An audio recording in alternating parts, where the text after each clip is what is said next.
Hello, everyone. I'm gonna give him 100 bits. Welcome, Nico Jazz. Thank you for the 100 bits. Time for a meat wave. Do what now? It's so good. Excuse me, what was that?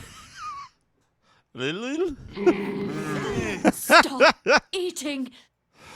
And welcome, everyone. I hope you're having a wonderful Sunday so far. Who's all here? Dana. Oh man, that Peppa Pig is good. Dana, Nav Jack, Ragadom, Data Lore Galore, Thanks for the food. Jugger Jazz, Chubo, Hickther, Icy Kitsune, Nav Jack, again, Cedric, Cactus Bee, Abelrassi, Log from Blamo. Thank you for the big feasting, folks. Severb, Nico Jazz, Nav Jack. Nico Jazz, thank you for the 100 bits. Yeah, we're going to be playing Bard's Tale 2 GSOS Cool. today. Steely Pat, hello. Night Sprites. Pro Ash, welcome everyone. Nico Jazz wants a random dank game. Data Lore Galore wants a little bit of Digimag. Let's get to it.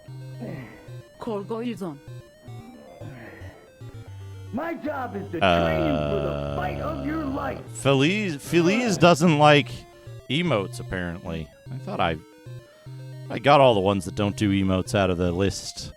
Thank you, Severb, for the 110 sauropods frying an egg.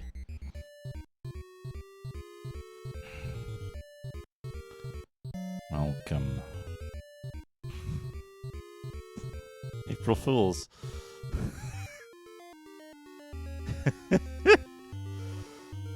I'm gonna give him 100 bits. I think that was I'm gonna Peeps go cosplay.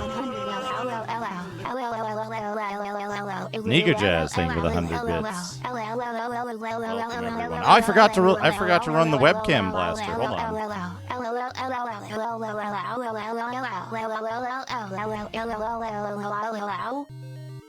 I forgot to run the webcam blaster. Silly me.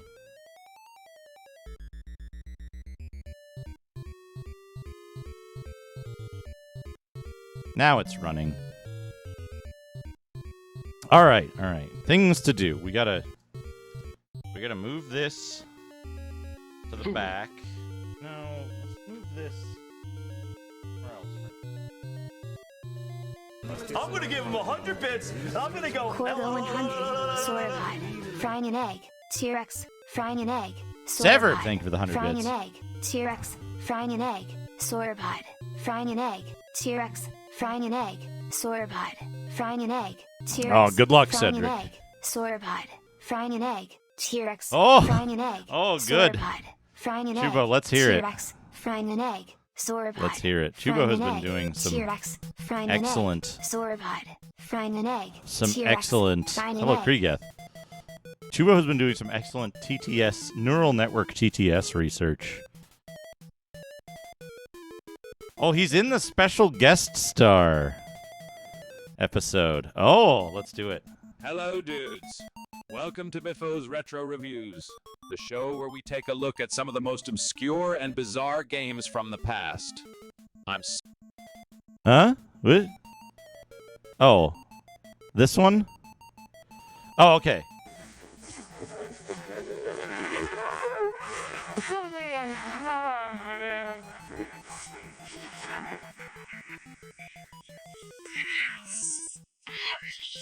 You got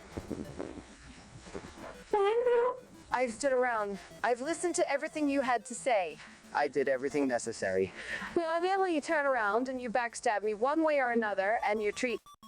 Now I'm the one doing the challenging. I'm issuing a challenge to you, Motley Cruz. Motley Get in the Crue. ring with me. This time, I'm on full force.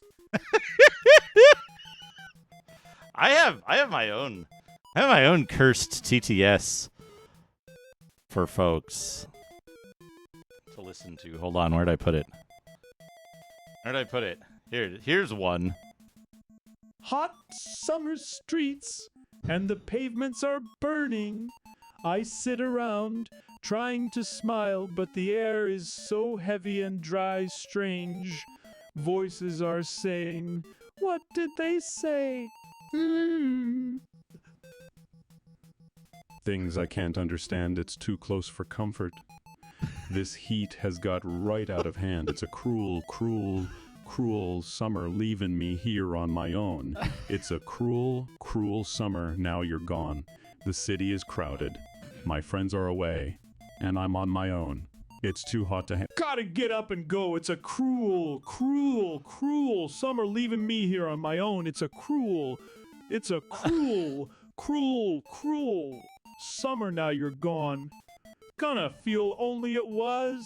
It's a cruel, cruel, cruel summer leaving me here on my own. It's a cruel, cruel summer, now you're gone. A cruel, cruel summer leaving me here on my own. It's a cruel, cruel summer, now you're gone. You're not the only one. It's a cruel, cruel, cruel, cruel, cruel summer leaving me here on my own. It's a cruel, cruel summer, now you're gone. You're not the only one. It's a cruel summer leaving me here on my own. It's a cruel, cruel, you're gone. You're not the only one.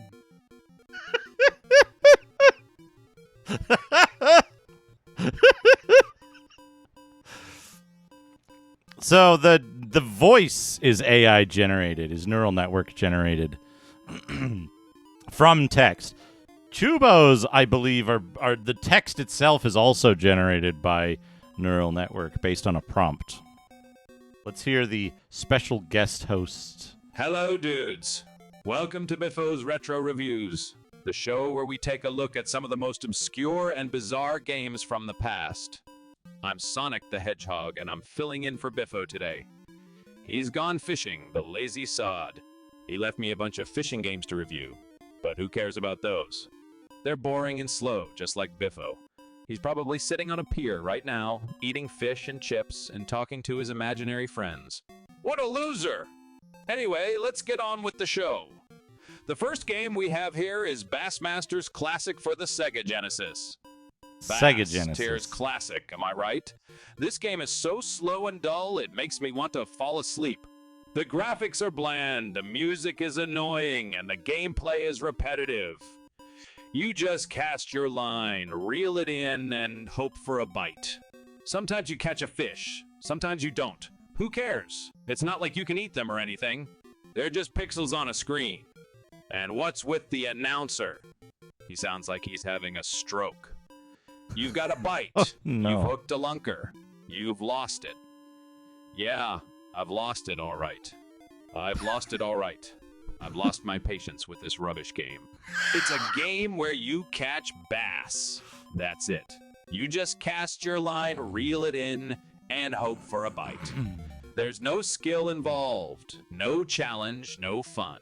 It's like watching paint dry, except with fish, and the graphics are terrible. The water looks like blue vomit, the fish look like pixelated blobs, and the backgrounds are bland and repetitive. The music is annoying too. It's just a bunch of twangy tunes that make you want to rip your ears off. This game is a waste of time and money. You'd be better off playing Sonic the Hedgehog, the best game ever made. It has everything you want in a game. Speed, action, adventure, and me. I'm gonna tell you why I'm the coolest and fastest thing alive. I can run at supersonic speeds, spin dash through enemies, and collect rings like a boss. I've saved the world from Dr. Robotnik countless times, and I've starred in dozens of awesome games. Unlike Biffo, whose only claim to fame is being a comic strip character in some old magazine nobody reads anymore. Seriously, who even remembers Biffo the bear? He's so lame and outdated, he makes Big the cat look cool. Instead of wasting your time with fishing games, I'm gonna show you some of the coolest and fastest games ever made. Games that feature me, Sonic the Hedgehog. You know me, I'm the blue blur, the speed demon, the hedgehog with attitude. I've starred in dozens of games over the years, and they're all awesome. Well, except for Sonic 6. And Sonic Boom. And Sonic Labyrinth. And Sonic Labyrinth. And Sonic Shuffle. And Sonic Free Riders. And Sonic Chronicles. And Sonic Forces. And you get the idea. But forget about those games. Let's focus on the classics, like Sonic 1, Sonic 2, Sonic 3 Knuckles, Sonic 2, Sonic 3 Knuckles, Sonic Adventure 2, Sonic Adventure 2, Sonic Generations, and Sonic Mania.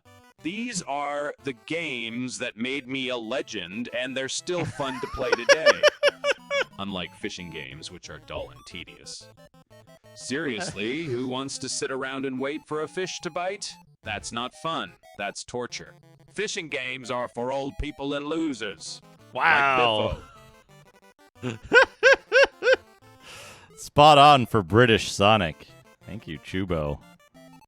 And in honor of the guest star for Biffo's channel, here's the Digimag we're going to do today. Sega Visions. Hey, Zofar. Folks, Zofar and I are going to be playing Dungeons & Dragons arcade games tomorrow at 9 p.m. Eastern. Yeah, we'll do that while I'm setting up. Remind me after I finish the magazine so I can do that while we're setting up for the game. Let me get through the magazine first. What do we got here? Sonic and Chakan. Echo the Dolphin, Menacer, Batman Returns, RB Sports Games, Night Trap. Wasn't McCall playing Night Trap just the other day? Green Dog, Alien 3, Smash TV, Shinobi 2. Now Game Genie works its power on Genesis. Here's the 3D Game Genie, man. Indiana Jones and the Last Crusade. Guess who? Guess who?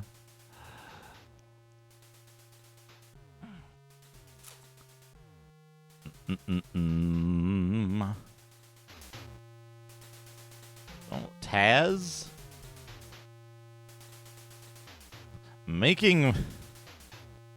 Need help making multimedia games Sega style.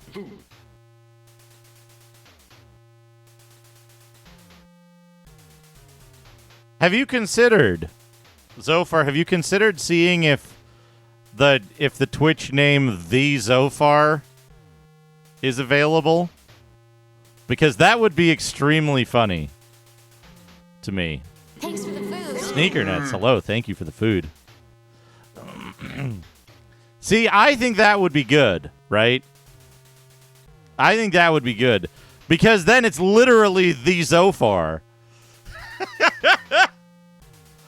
Green Dog is jamming on page 56.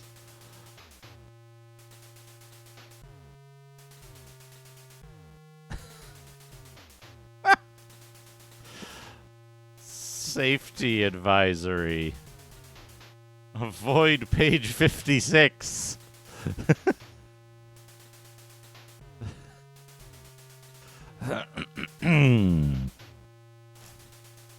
His weird limbs and his hands and feet that look like various parts of a raw chicken.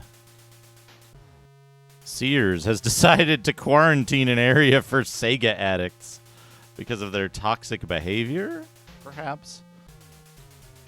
Is there anything fake on here? Tailspin. Tailspin isn't fake, unfortunately. Green Dog. Bart versus the Space Mutants. Huh? Oh, yeah. That Sonic 2 shot is fake, innit?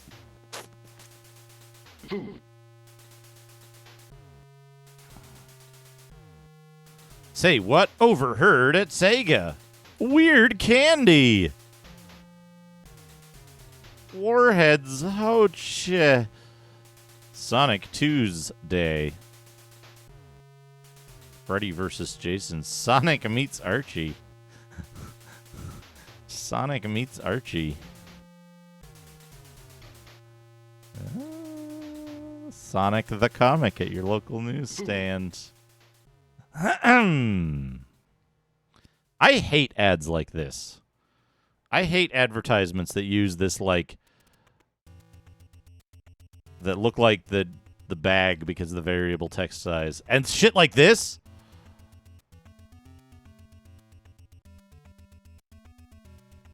Oh, I hate it. Yo, Sega. There's Taz swearing. You can't eat that, Taz. No. Sonic 2? Yum.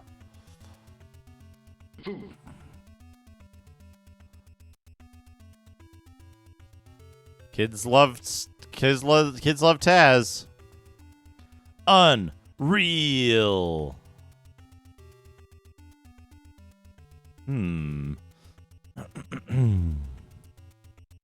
Sewer shark. Hook. Oh man, what a rogues gallery. What a rogues gallery of content for the Sega CD. I wonder why it failed.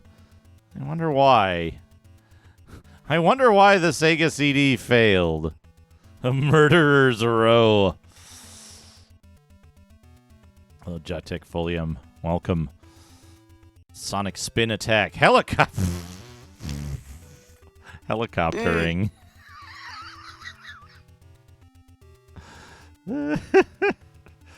Helicoptering. Sonic 2 on Genesis. Welcome.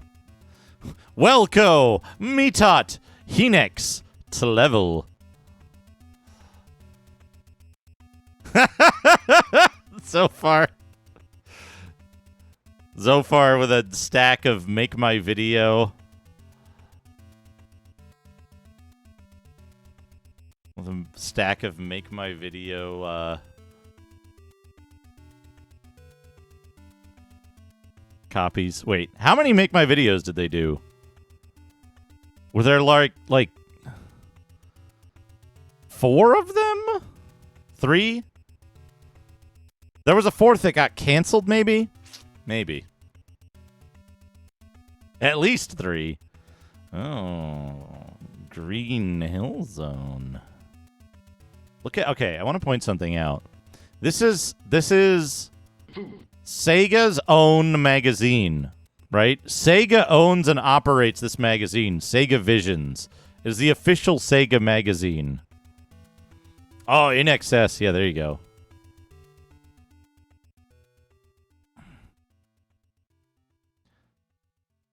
Look at how fucked up. Look at how fucked up the screenshots are. Like, this isn't... You can tell the scan of the magazine isn't perfect, but it's good. It's good enough quality.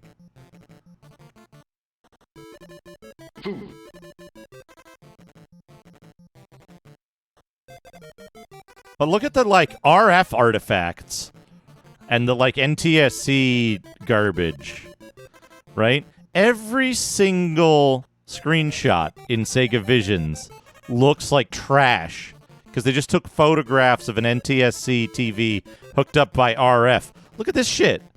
Look at this shit. Yeah, for the move introduced in this game.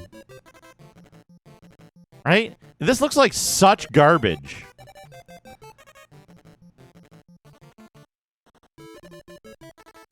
Hack Make My Video and replace the music with royalty-free public domain music.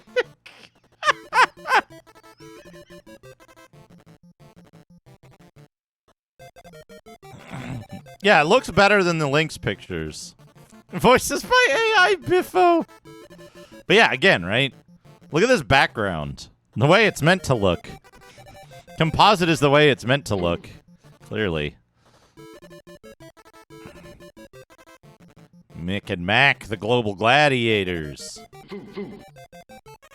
Like, there's multiple directions of overlapping interference on these pictures.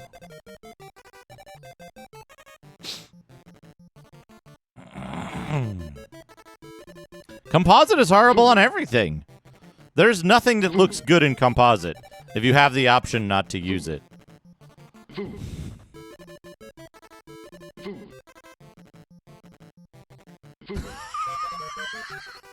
Holy shit! Fucking nightmare turtles.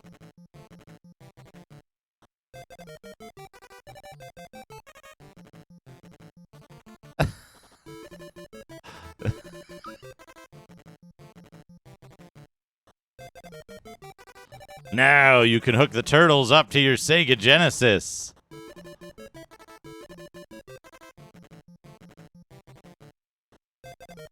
Good.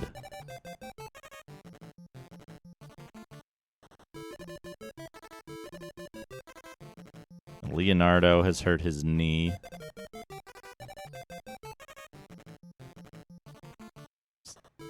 A blank page.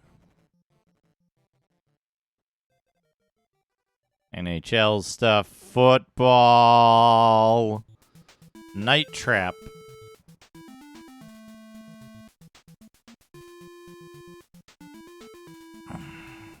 U.S. artists.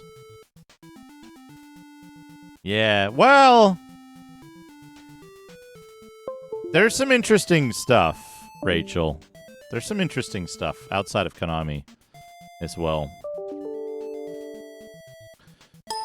The problem was not necessarily the quality of art, it was the goals of the producers, the goals of the marketing firms and stuff like that. Echo the Dolphin, impossible bullshit. The end of your quest is drawing near. Use your sonar as a weapon here. It rhymes.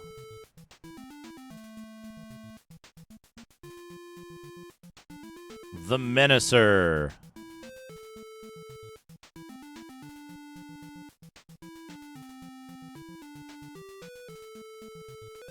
Echo the Dolphin, famously one of the few games.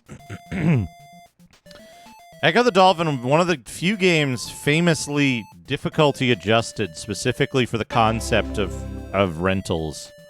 Although the lead designer of Echo did not inform anyone, it doesn't seem, based on how he phrased his confession of it. It was something that guided him in his design, but he did not communicate to the team. He only communicated the adjusted difficulty. Yeah, the equipment heavy, the heavy Menacer. And yeah, it doesn't work with a lot of stuff. Also, I think the lead designer of Echo the Dolphin was a fucking dipshit. Because have you played Echo the Dolphin? That game sucks. like, they made intentional player hostile decisions in making Echo the Dolphin. They made it the worst. Like, they took all of the worst elements that people hate about every other game, and they put them all together in one game. And then they wondered why its legacy is that it's bullshit. Right? And yeah, it's a tech demo, right? It's a glorified tech demo. But they took all of the elements. Oh, what if we had an air meter? What if you had an air meter all the time? What if it was escort quests? What if you didn't have a map unless you did some complicated maneuver? What if it plays like shit? Right? They put all of that stuff into this. What if it had fucked up physics? Yeah, it looked and sounded great, and every other aspect of it sucked. It sucked as a video game. and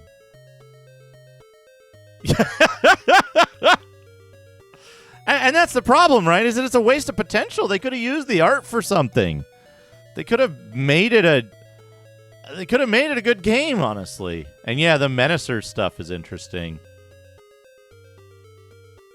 I feel like Super Scope 6 had this exact game. Oh, auto-scrollers with dead ends. Auto-scrollers with dead ends. Yes. Everybody likes auto-scrolling levels that have dead ends. Oops, you picked wrong 30 seconds ago. You're dead now. Yeah, T2 and the Menacer 6. These fucking...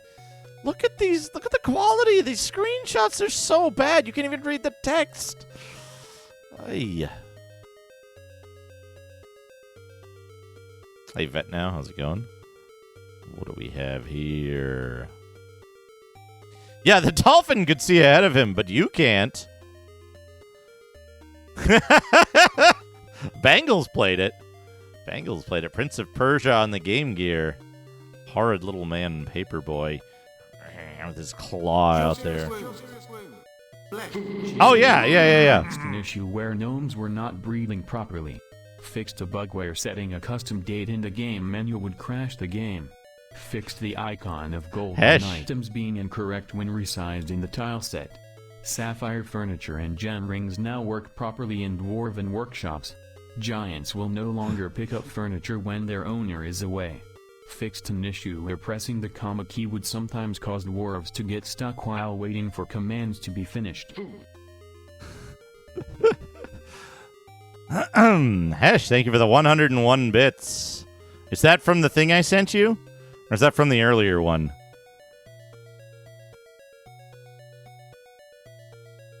Self-star in Port Series. Watch your Our World S. Oh, patch notes from his indie game. Oh, Chubo.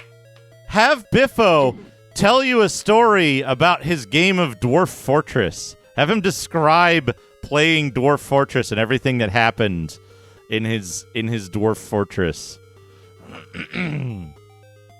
Newspaper cheese slices.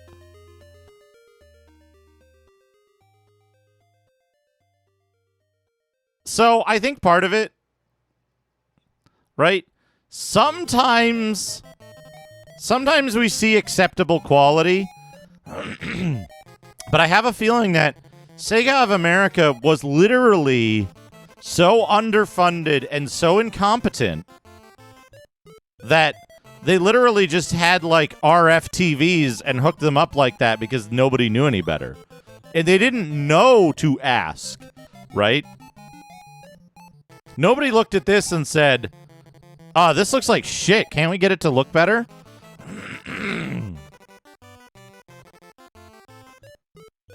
Like, the fucking Genesis has RGB out. We saw, right?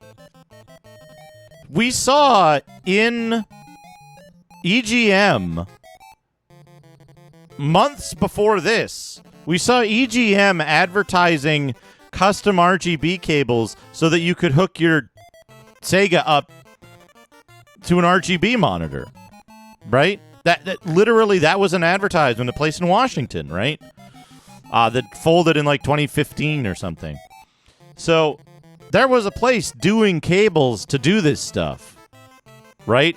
It was known to the scene, to enthusiasts. EGM answered questions about it months prior to this. Sega of America were incompetent dipshits. I mean, they really were, right? And they proved it time and time again, starting around this era. And that's why Sega doesn't do consoles anymore. Man, what a cool game Trakan is, though. What a cool game.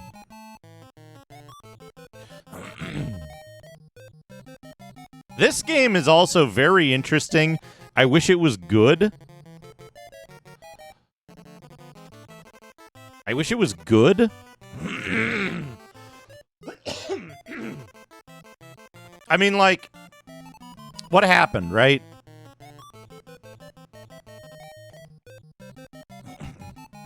Sega in rapid succession. I think I'm being followed. Teddy Fish Toy. What do they want from me? What? Where does it say Kevin Gone Wild?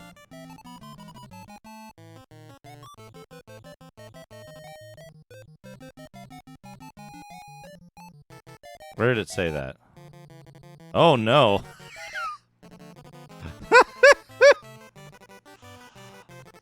Refrigerator. Food. Food. Food. Food. Food. Yes, food. Sneernets, thank you for the 25 bits. So, yeah, well, like, this game has great ideas, right? The blueprint screen, the traps, the weapon construction stuff. It's just... Leg bones. It's just... like... The layout of the game, something about the chat request. Something about the, like,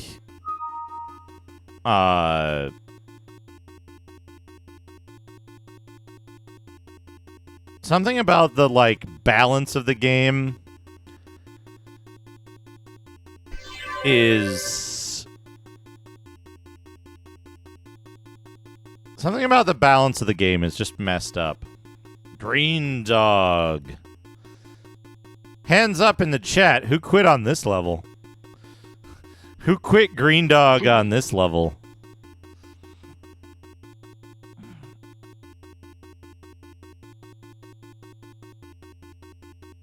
When you say it's on a stupid timer, you mean the game always ends at the same time regardless of players' actions?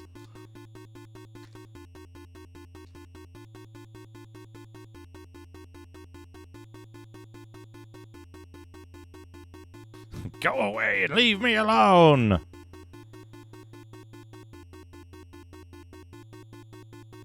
A hidden cave. Oh. Again, yeah, this is RF. This is RF interference in, like, a busy office, which is really good. Tailspin. Biohazard battle.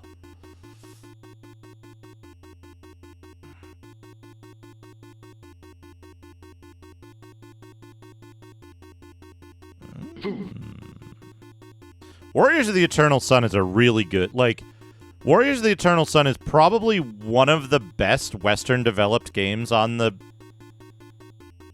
Genesis? You think?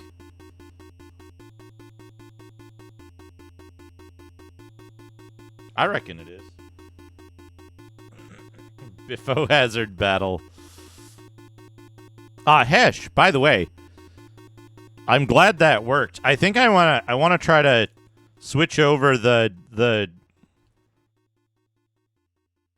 server stuff to that for the stream and see how it functions.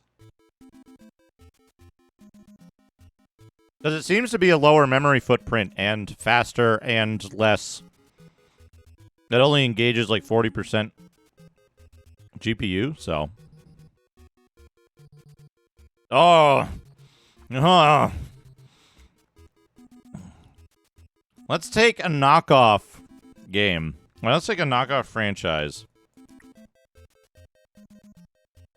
And then knock it off even further by making a knockoff game.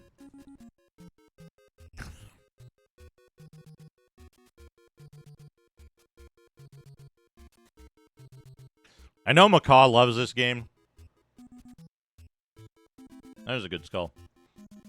I know Macaw loves this game, but it's so boring. It's so uninspired and just, like,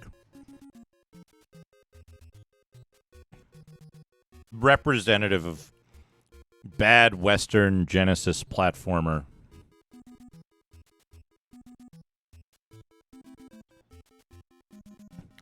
This is the scene. This is the scene in Monopoly. This is the scene in Monopoly where you smash the houses because you've become angry at the other player. Because they're winning. And there's no way you can recover. Because Monopoly is a game about rubbing it in. after one player gets an advantage, and then you have to play for another 2.5 hours while they just gather all the resources and you get screwed. Oh, good, Chubo. Excellent.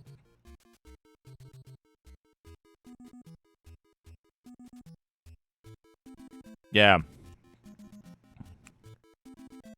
Football's greatest lineup ever, John Madden 93. In fact, one of the best football games ever.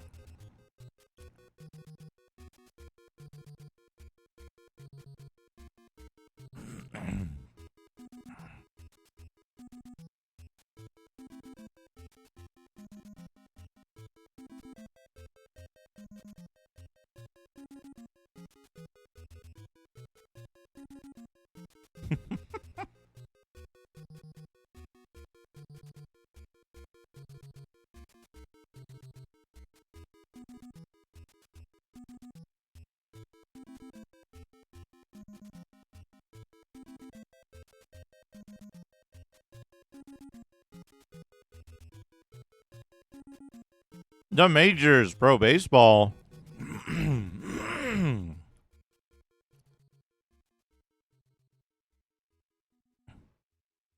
This guy's face says attack, but his hands say tickle.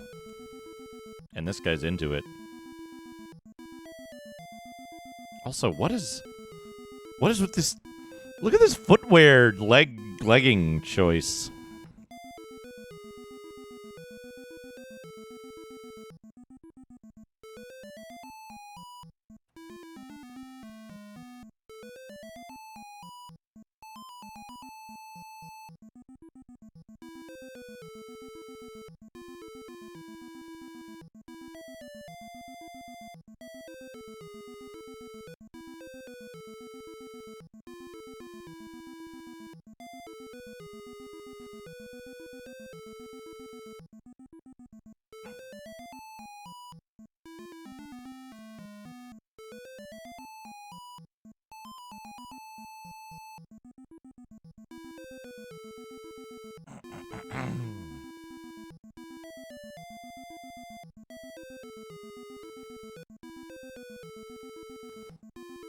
In Sega Visions, even the Game Gear screenshots have RF interference.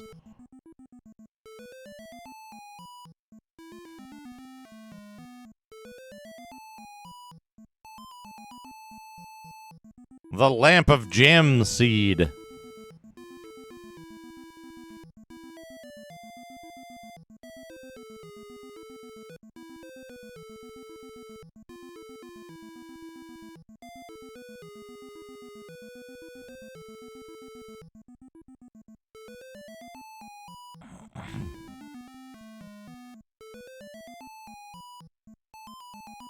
Shinobi 2. The Silent Fury. The GG2.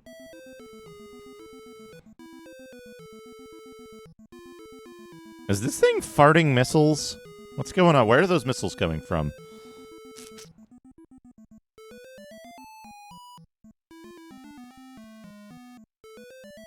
Oh man, you know what would be good? Is a Monopoly Maker for MS-DOS, if that existed. These lemmings look worse than usual. Let me be clear, though. Lemmings. Lemmings are extremely well animated.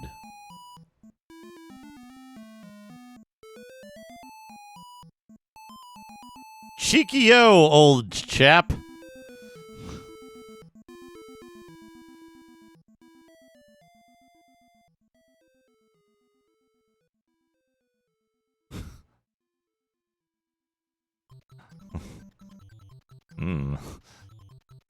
Terminator. Tasmania.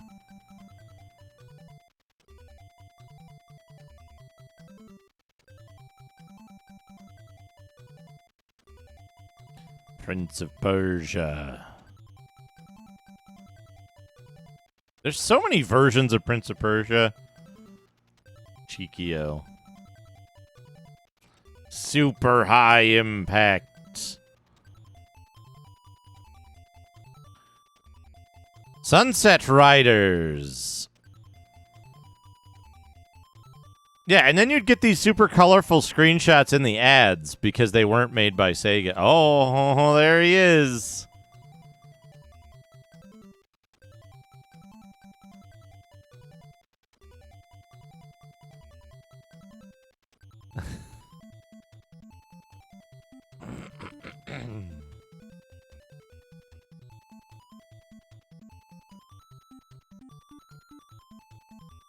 Uh.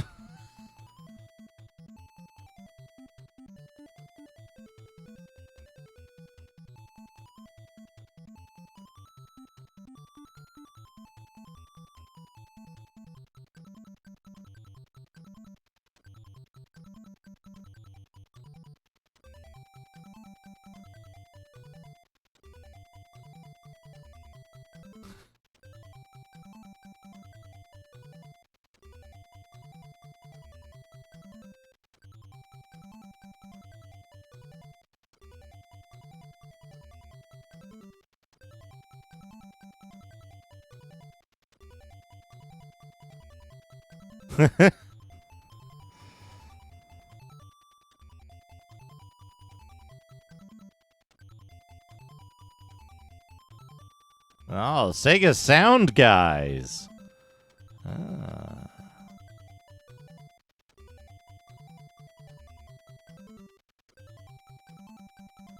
Oh.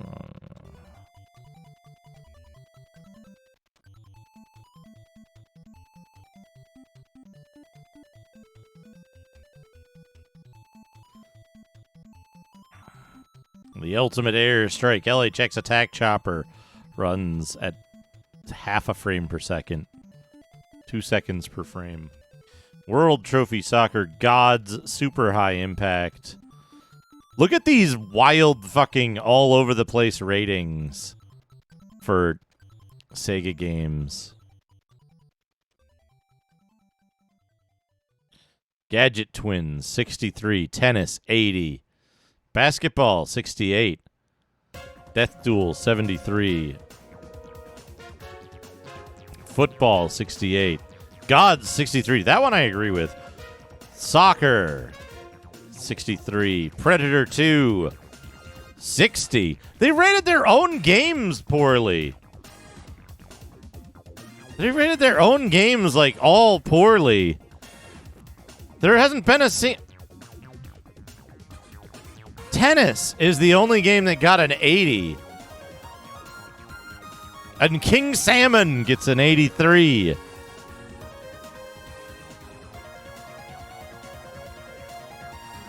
No wonder Sega lost. No wonder Sega lost. Young Galahad, 68. Steel Talons gets a fucking 73. This game is unplayable. I think they're just making up numbers, right? They just rolled a bunch of dice and decided that Klax gets a 78 on the Game Gear.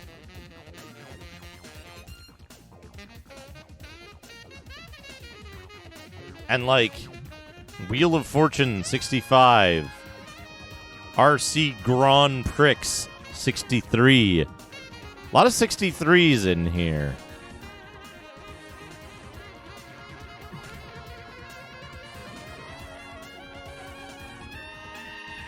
Like Armor Class. And like they don't seem to relate to the... Do they relate to the... No. No, this game got overall rating higher than any of its individual ratings. I guess it's just a fun rating. What the fuck?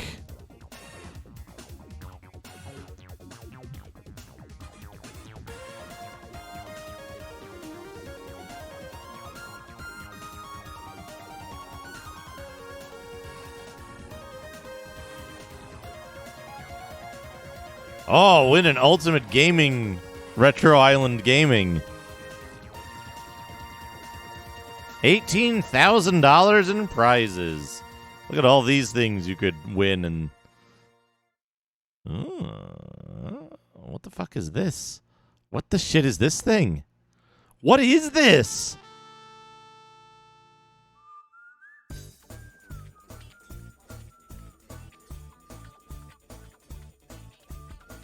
Can you top this?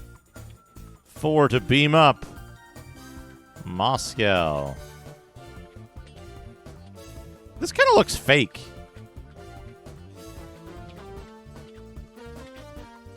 Oh. The humans. Part 2.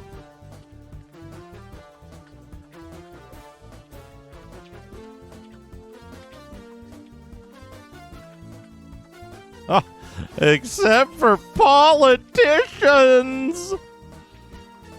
Playing his video games in Mordor. The Sega Power Shopper. What do we have here? Devilish by Sage's Creation is the full name of this game.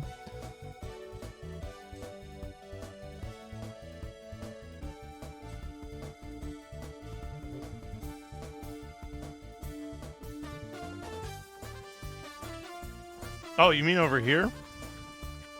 It's extremely low hanging because I've got it in a little dish on my table.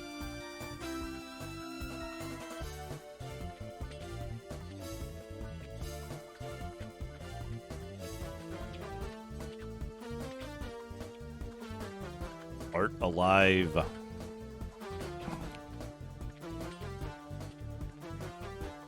I like when they put fake games in their own magazine lists. I don't think they did at this point though. That was earlier. And they kept misspelling Lemieux.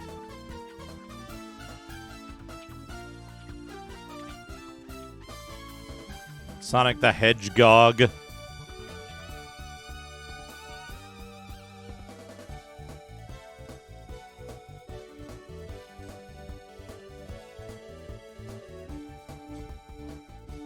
What?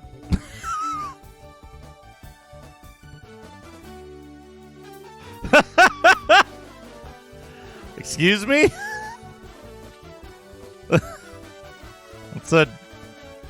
That's an advertisement. We've hit that era of advertisement.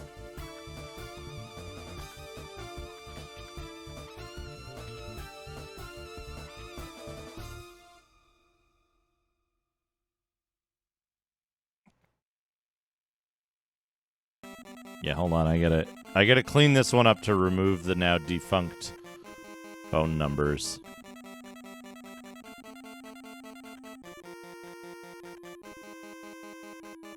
Thanks, MS Paint.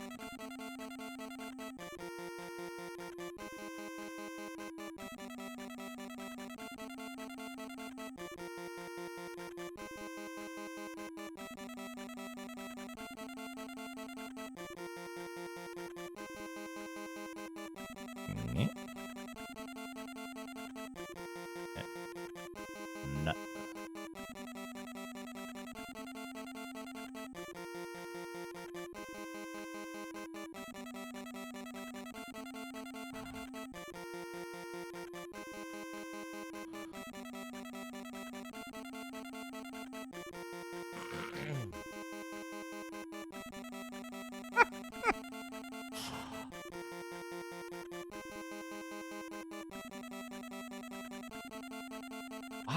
Why did...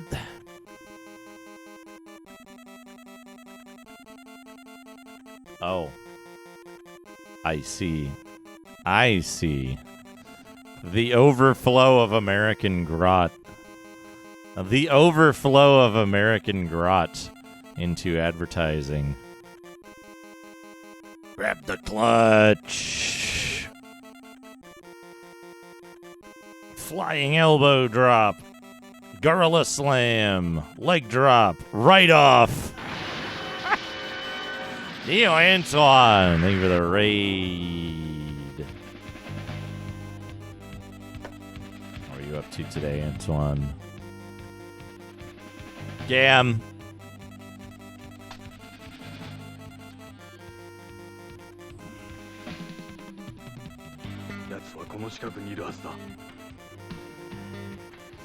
Welcome. You're just in time.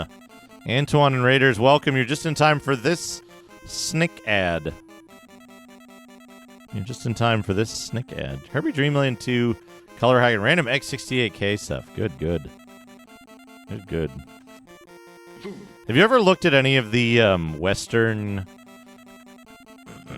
Have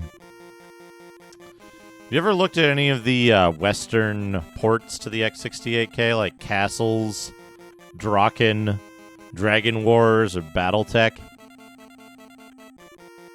Pretty interesting. Thank you, Datalore Galore. We actually just finished that magazine. Hello, here you, 1980. Welcome. We're about to play.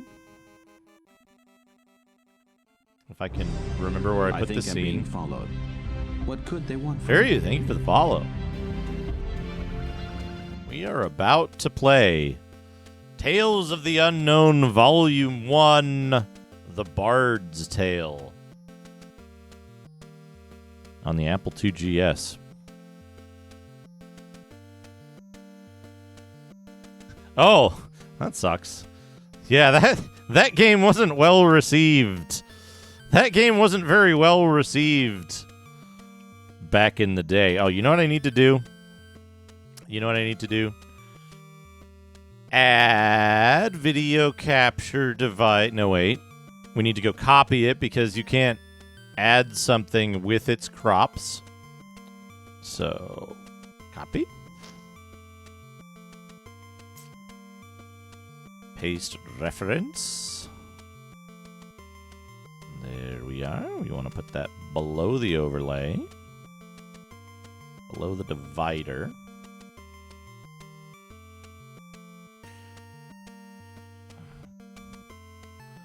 Ah, good. Well, hopefully there's no, like, permanent damage or nothing.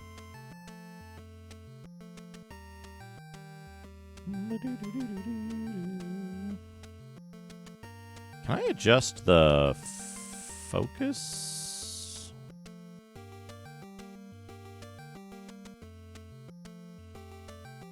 I don't think I can. Yeah, I can only make it worse.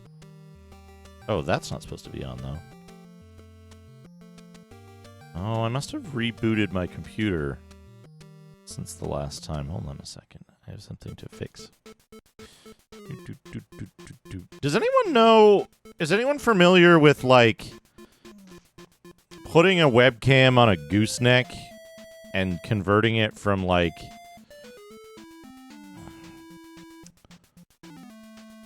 Converting it from microphone size to camera size? Has anyone done that? Here we go. Here's the map. Here's the map of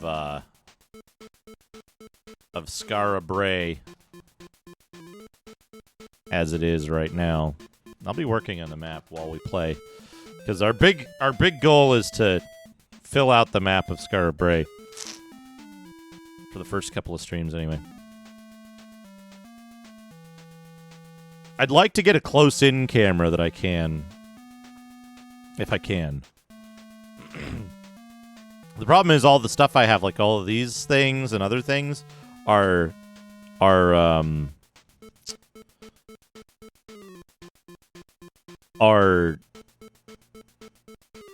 microphone size. They're the big chunky thing and not the tiny little camera one. Oh, we got that thing from Chubo. Dwarf Fortress update. Let's listen to Biffo's Dwarf Fortress update while we get the game set up here. Anyway, we need to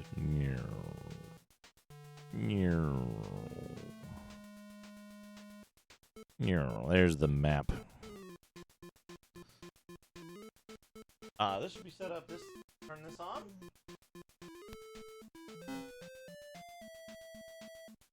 Hello, chums. Welcome back to Biffo's Retro Reviews, where I play old and obscure games and share my thoughts with you. Today, we're continuing our adventure in Dwarf Fortress, a game where you build and manage a colony of dwarves in a Romley-generated world. Sounds simple enough, right? Well, not quite. Let me tell you what has happened so far in my Fortress of Doomstone.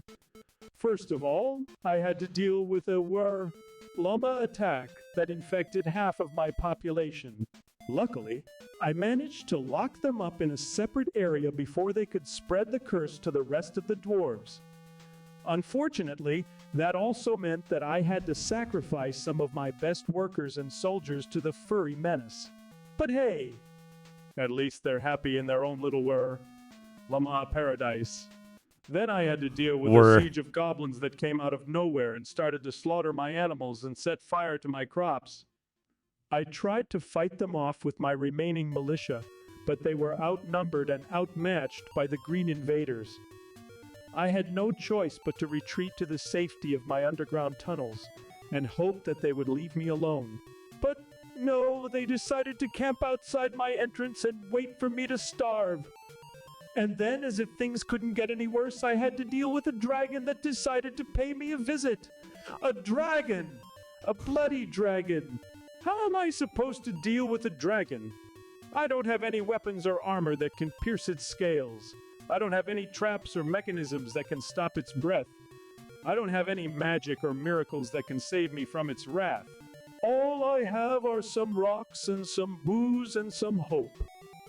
And finally, I had to deal with a tantrum spiral that caused most of my remaining dwarves to go insane or depressed. Apparently, they didn't like living in a smoldering ruin surrounded by corpses and blood. Who knew?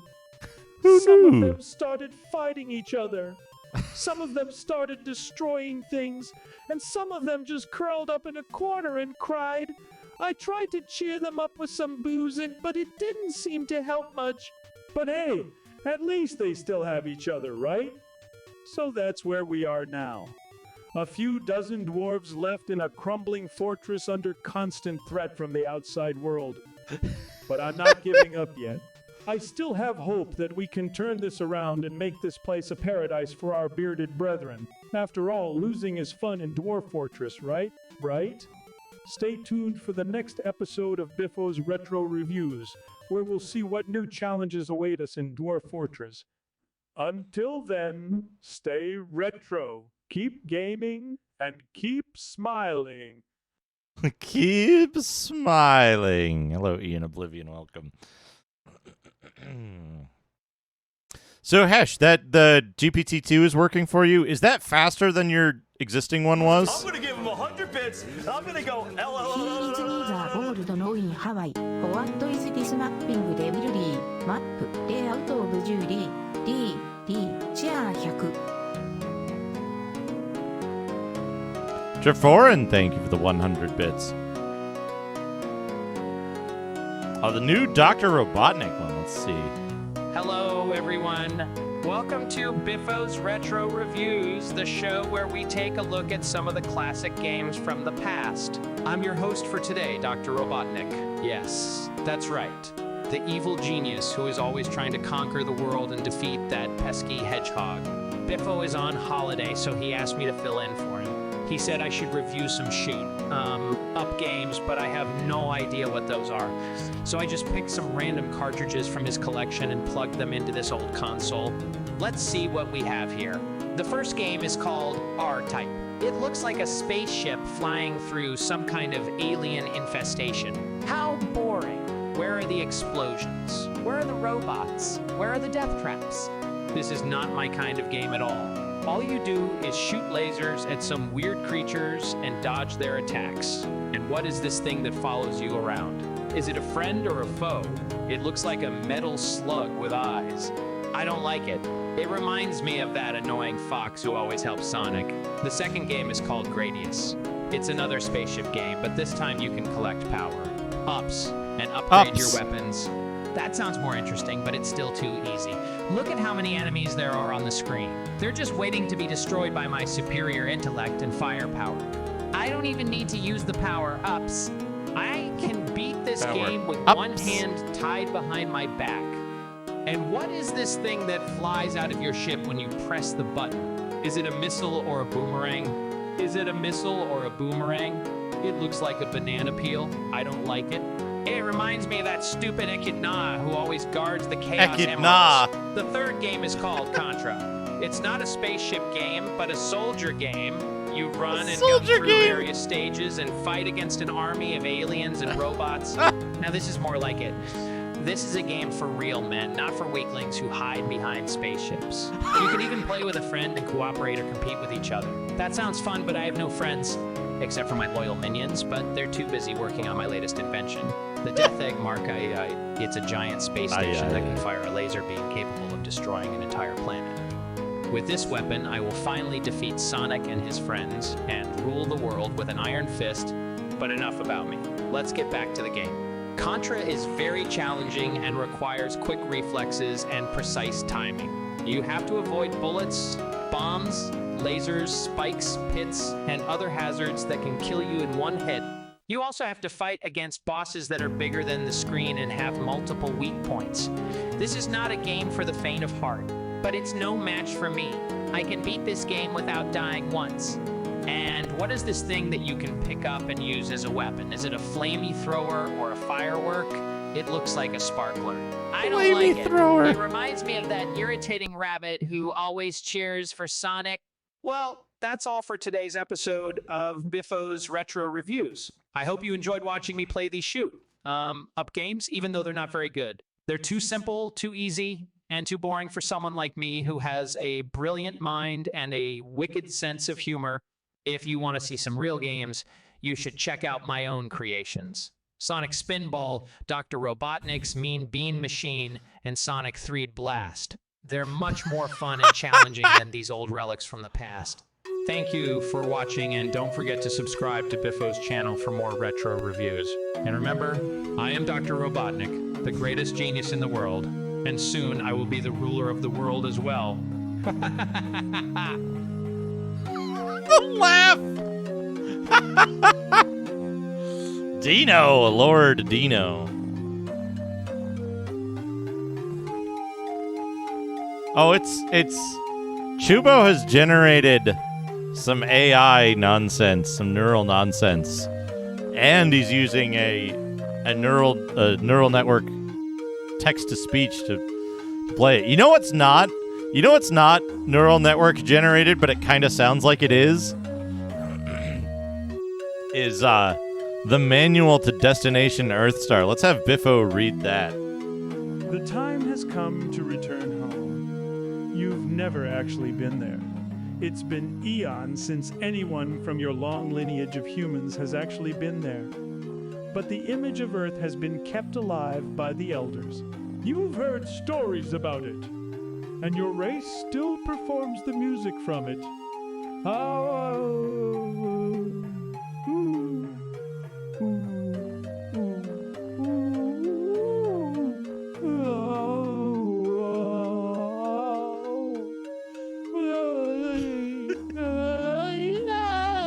The Kojans are the ones who kidnapped an entire ship full of Earthlings, not just humans but canines, bovines, and domestic roboteens too.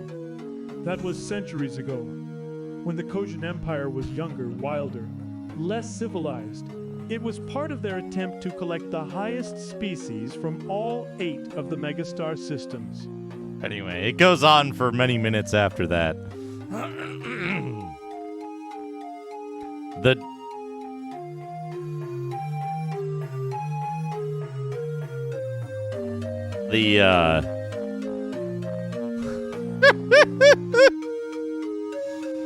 Hello, culinary disaster.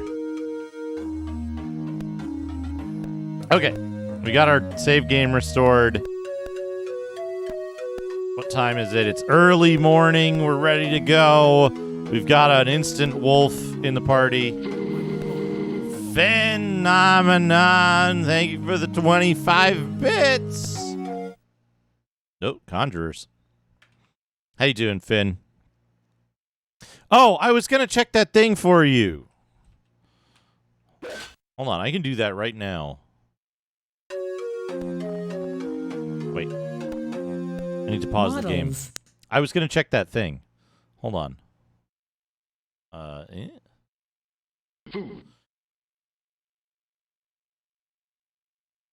It's like Stitch one came to end Dagon's life as well. It's one thing. It's one thing that's different.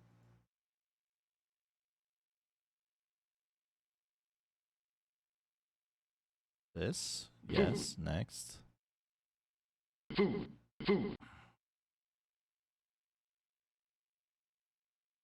MFA.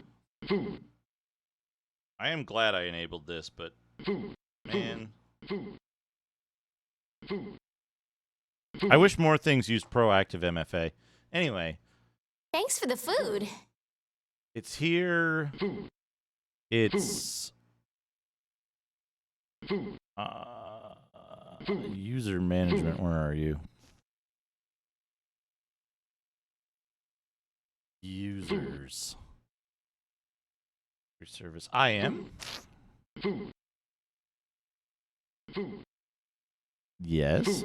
Cat, stop eating. Users.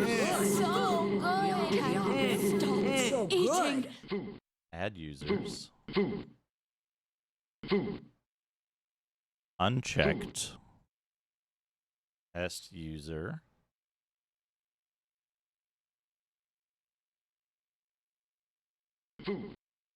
Yeah. Okay. Patch policies directly. Ollie.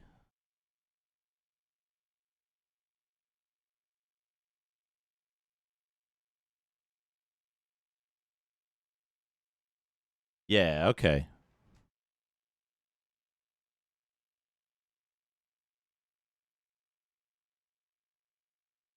It's so good.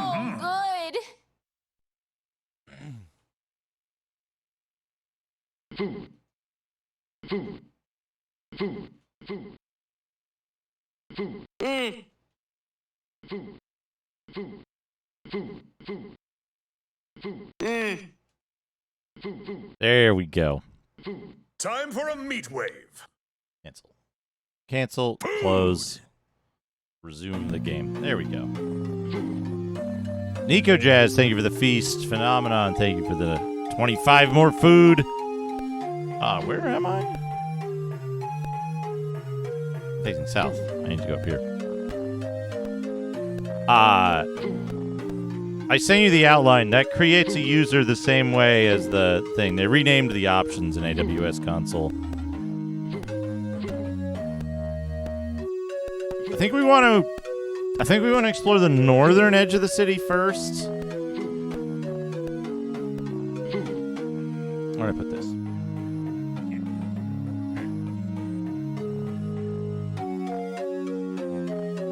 Yeah, no problem. No problem. So we got 1, 2.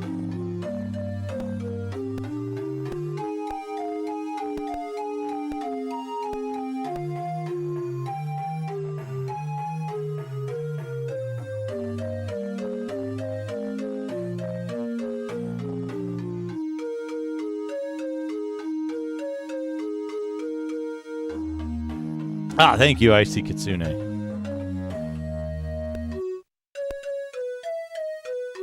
Facing west.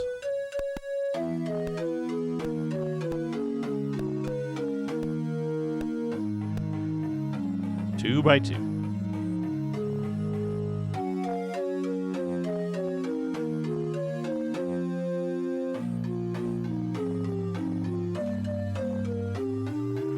Oh, hey, Chubo. I had an idea.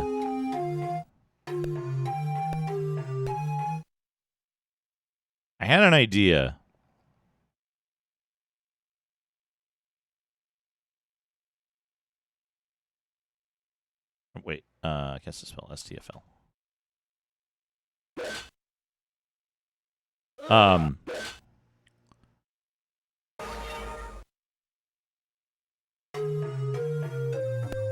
If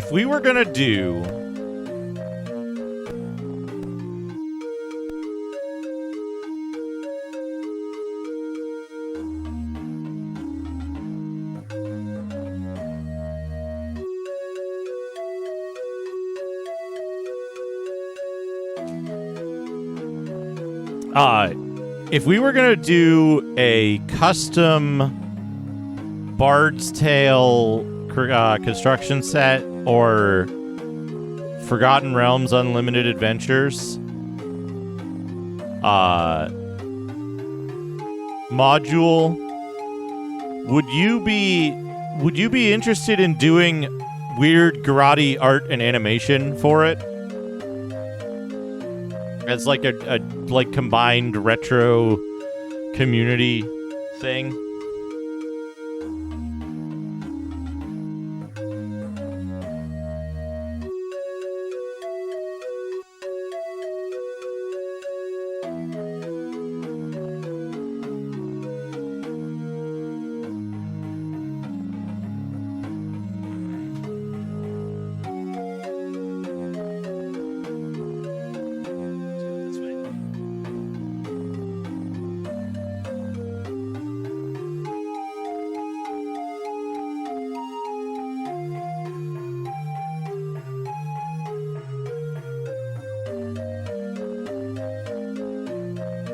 Hey, Ryu Shinaka, how's it going?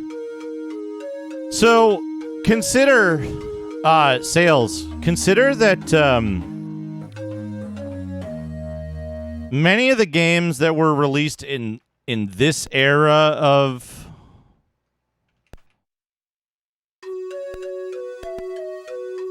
in this era of gaming, this is one of the last instances where hand mapping was still an expectation to put on the player. And part of the reason for that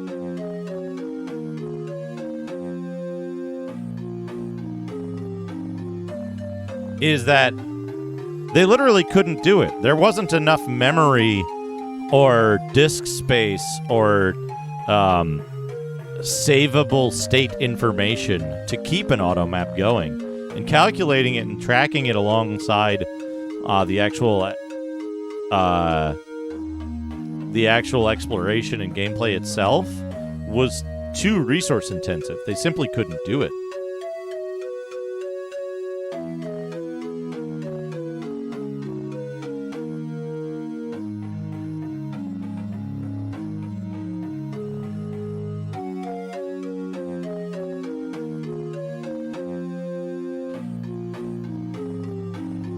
Right? They like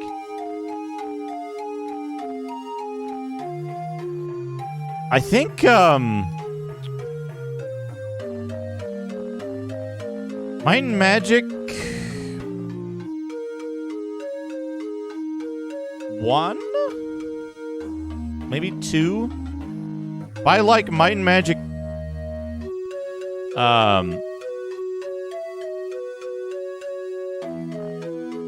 by Might and Magic 2, Automap was commonplace, right? And Might and Magic 2 wasn't that late.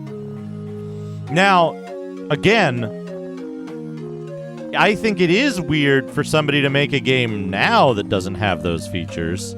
I think it was weird for someone to make a game in 1993 that didn't have those features, right? And you know, sometimes that can be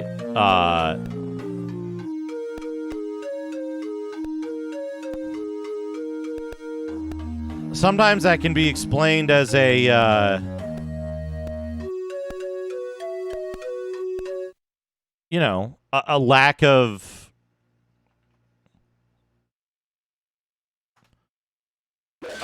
knowledge, right? Yeah, and like Etrian Odyssey has an auto map, right? I'm gonna give him 100 bits. I'm gonna go Corgo 100 Might and Magic 2. Severb, thank you for the 100 bits. 2.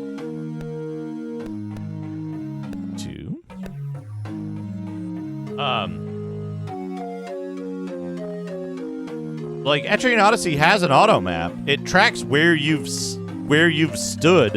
It just allows you to add notes to it and add more detail, like walls and other stuff. It does, but not for town. Only dungeons have an auto map.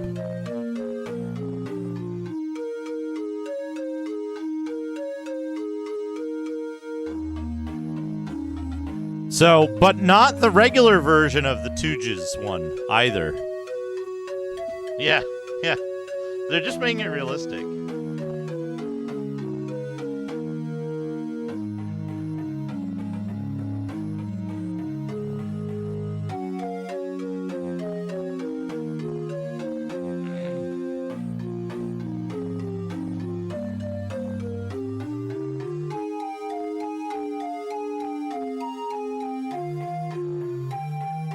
I don't remember the auto map in Legend of Grimrock. But also consider, right? 1992? 1992, it was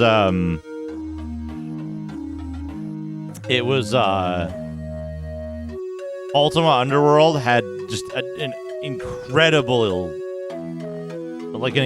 auto map in terms of like what it was doing and what it was keeping track of.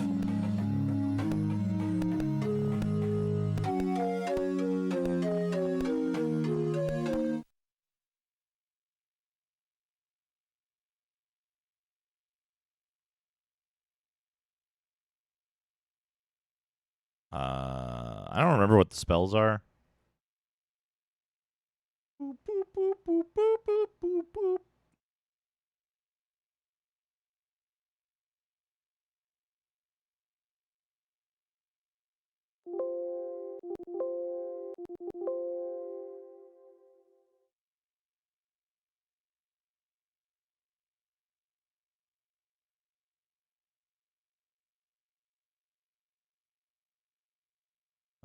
I've got a manual here somewhere. Whee! All right, what do we got? What are you, a magician? Conjurer? You're a magician.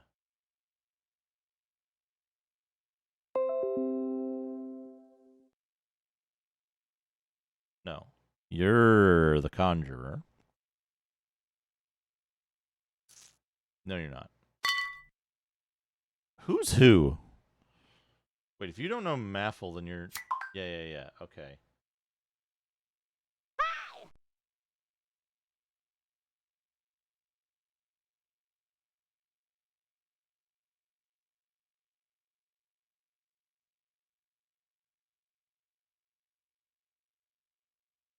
Just oops. STFL.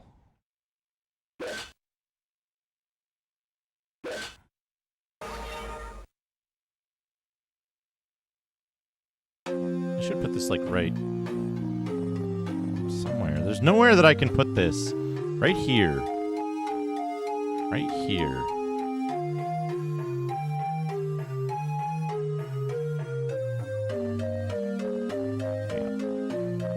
I need to see how many spell points my dudes have. North, south. And this should be our dude. Yeah, there he is. There's our dude.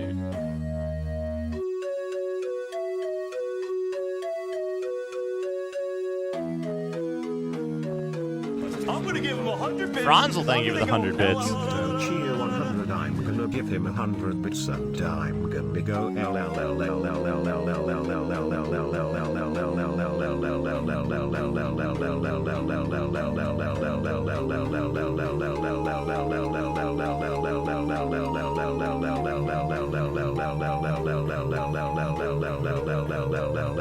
Yeah, that's true. That's true. You could move it down a little bit. There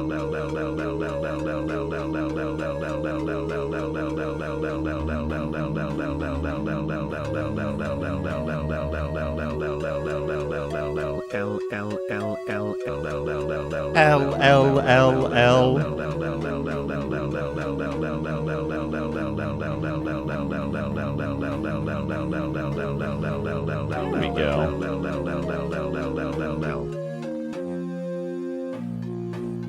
Yeah, I gotta take a breath. You know why they do that, actually? It's funny.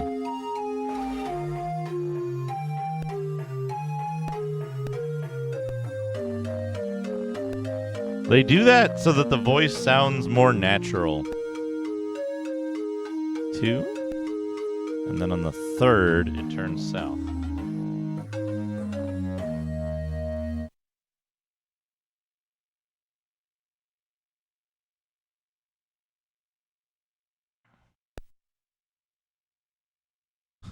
Just don't die. Is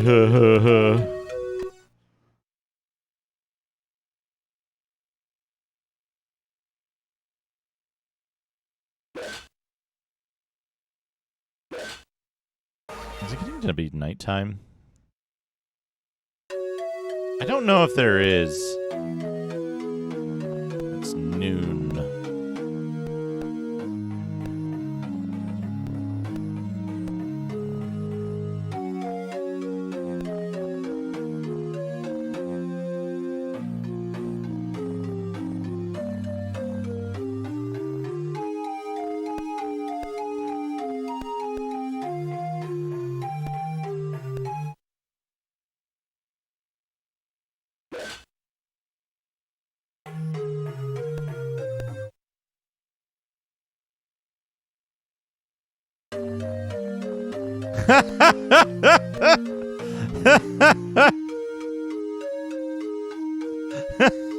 That's extremely funny, Miss Mer.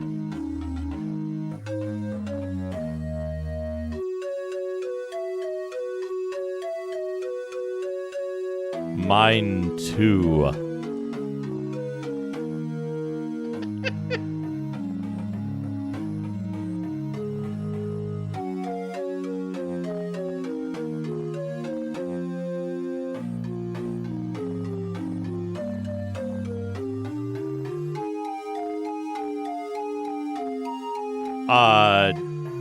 Final Fantasy 2 does that.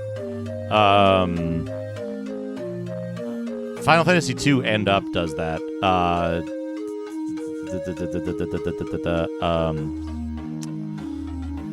Fucking Darkest Dungeon has row swizzling mechanics.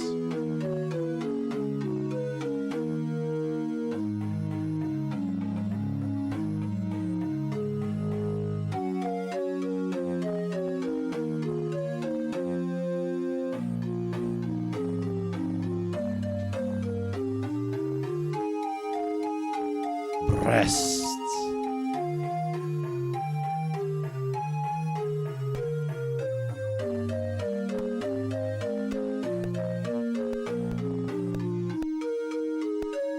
Hello, Gunstar Hero. Now, this uses the old school D&D system of, this is the old school D&D system of lower is better.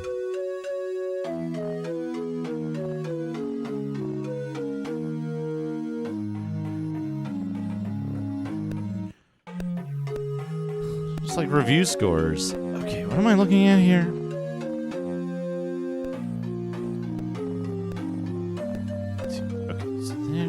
One more. And then the next one is empty.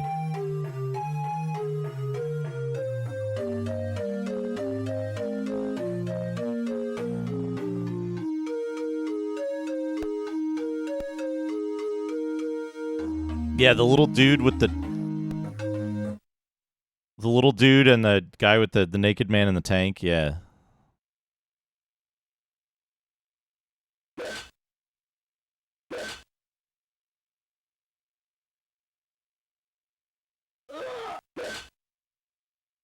Hey, Ash, how's it going?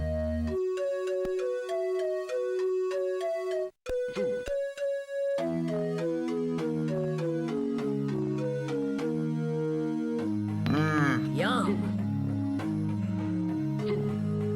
Oh, nice. Nice to be able to get outside. I don't know if it's warming up where you are. It is warming up here. We got rain, though. No. Fine. Attack. What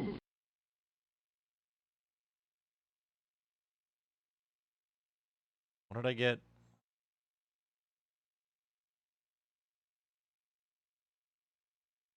West. War strike.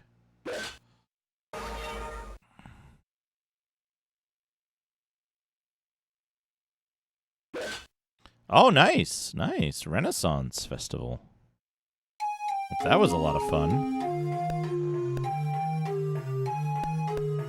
Okay.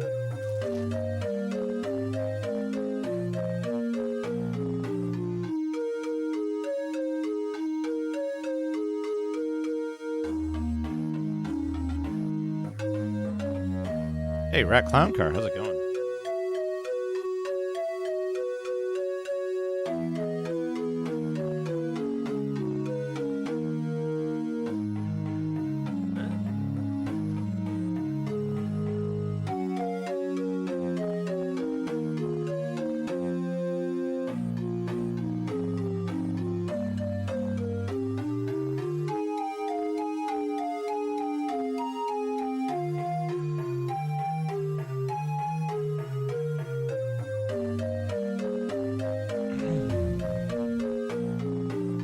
Yeah, we got, we had, it's gonna be like in the high 30s here, and it's like raining, but it's been in the like,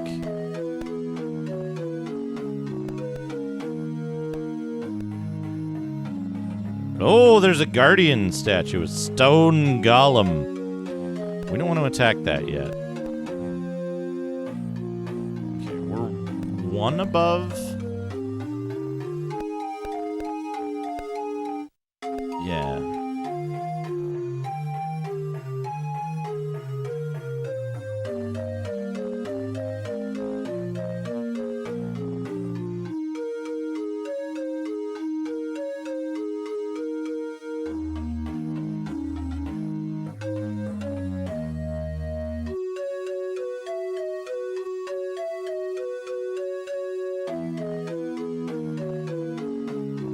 Go. Hey, Hive, how's it going?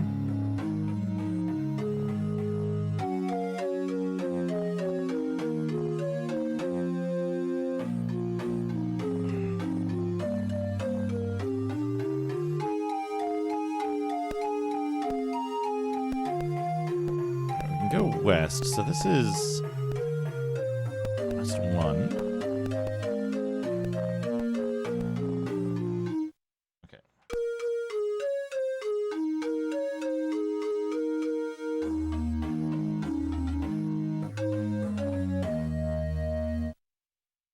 Can we take a stone golem, I wonder?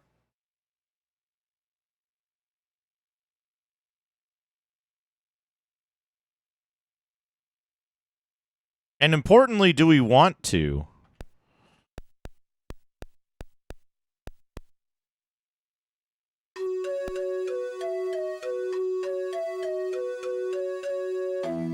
Importantly, do we want to?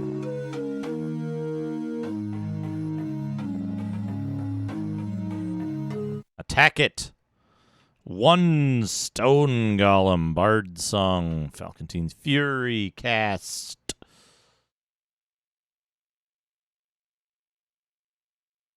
What do we got? Spitto.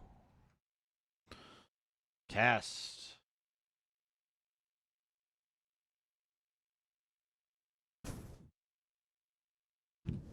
Post. Hey, Prince Goof, how's it going?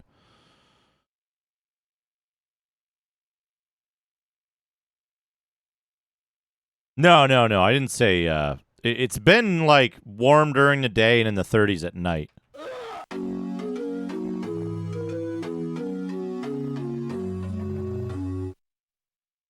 Oh, well. Well, Berserker got him.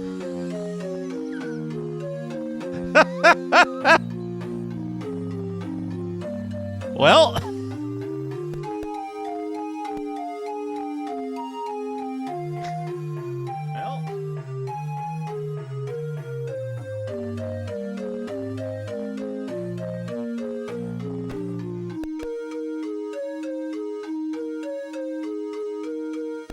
Empty.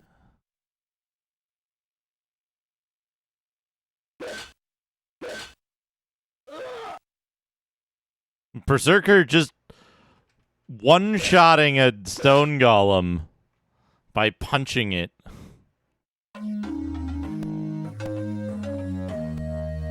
Okay.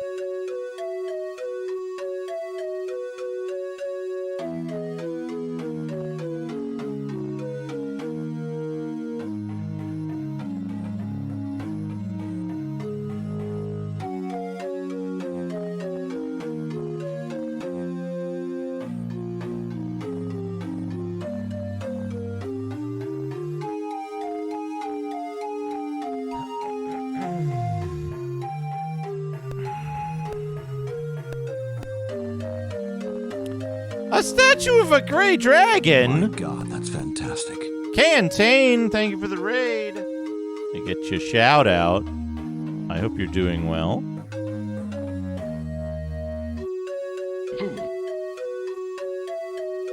We just, oh, shmups. Elvis. Nice. Dangun Fever Run. Hope that's going well for you. I hope you did well. Nose horn. Game. Is that the Shadowgate skull? All right. Attack it. Now. There's a gray dragon.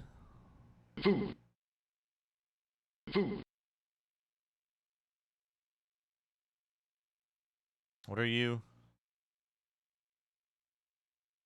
You can cast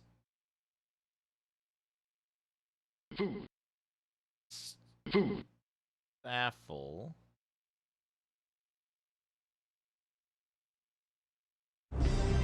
I think I'm being followed. What could they want from me? Nightwind's song, thank you for the follow. OGST on Berserker.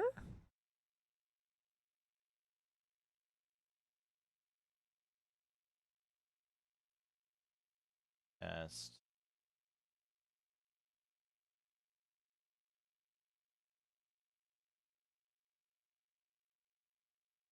Oh. Off by one.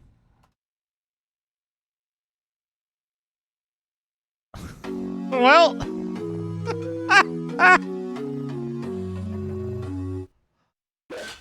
Oh, Berserker missed. All right, it's fine.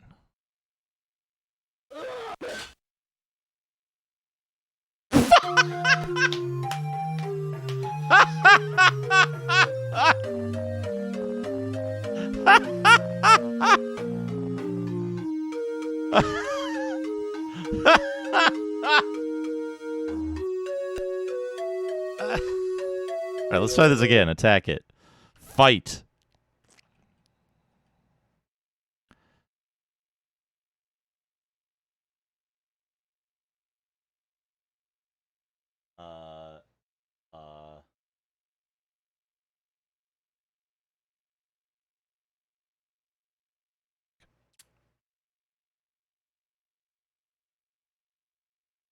It just breathes. It breathes every time.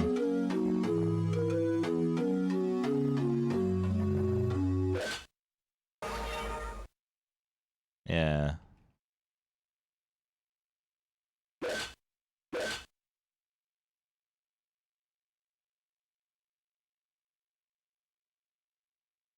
Everyone's dead.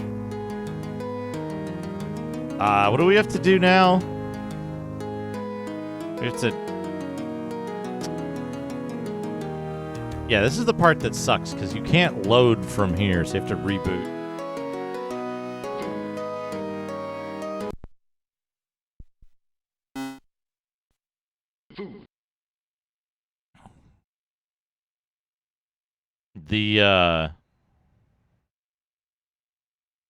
The system there is kind of tacked on.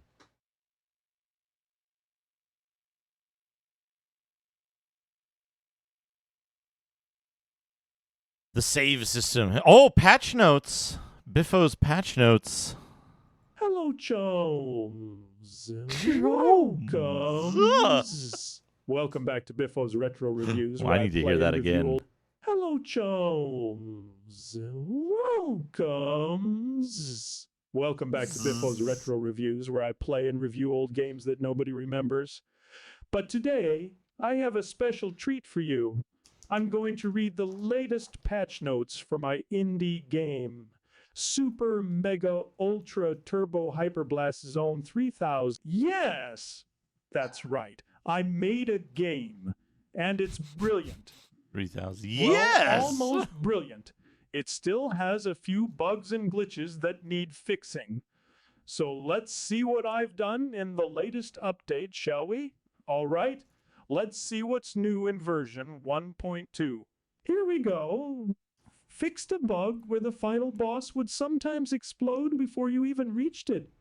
Fixed a bug where the game would crash if you collected more than 999 lives.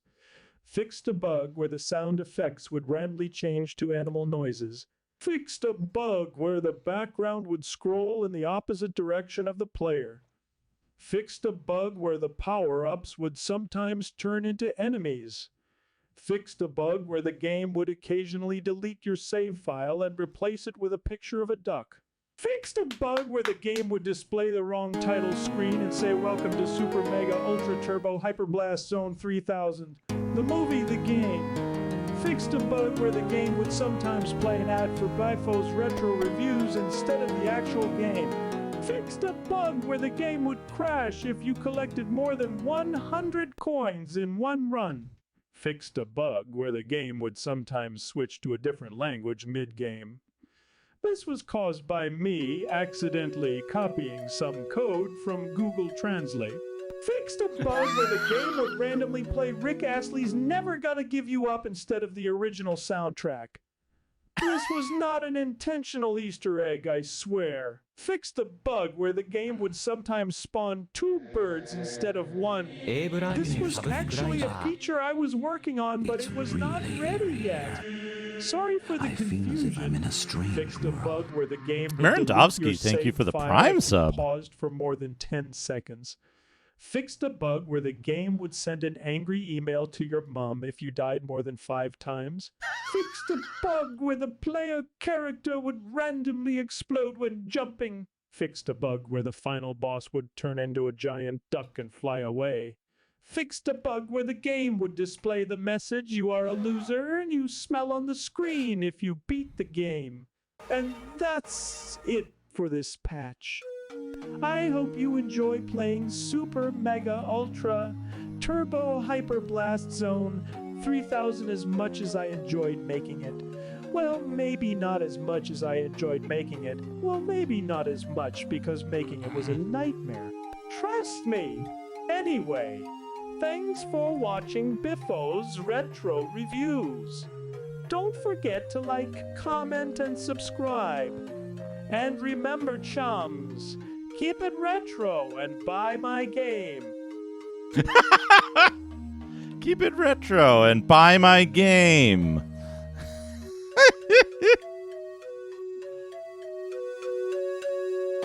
Thank you, Chubo. That gave me the strength needed to beat the dragon.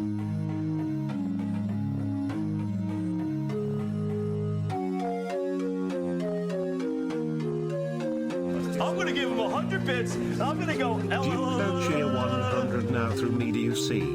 Now through them do I speak. And when the world shall see, that world will cease to be. That you have forgotten, that you might remember, what faithless minds have stolen.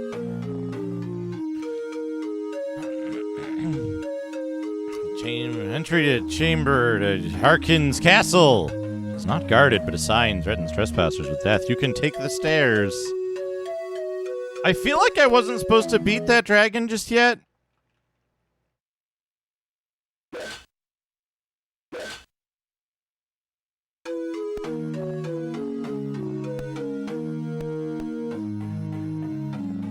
Another stone golem.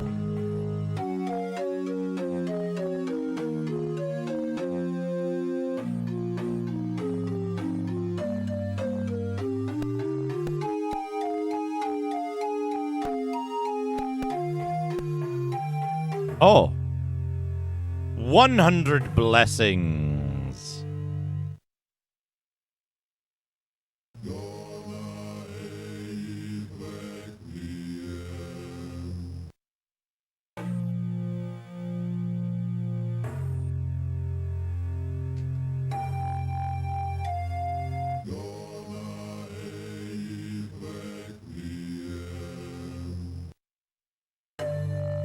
I'm going to give him 100 blessings. And I'm going to go...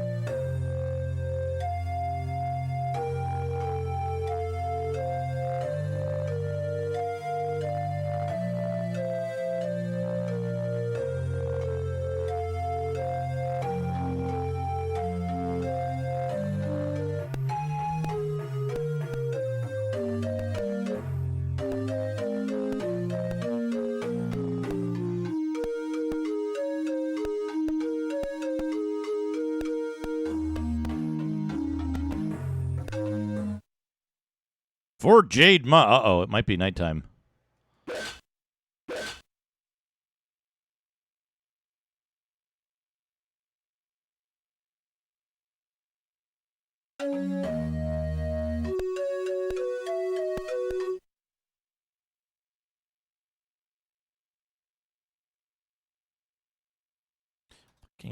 Why do I keep thinking there's an A in there? Solo esports are for losers. Welcome.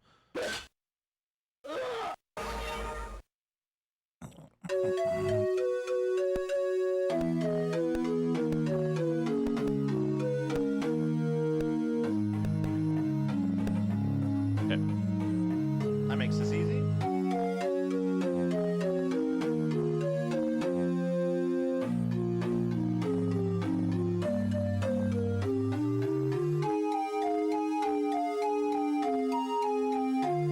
I'm gonna give him 100 bits. I'm gonna go LOL. Cheer 100. I'm gonna give him 100 bits to save the hype train. Save the hype train.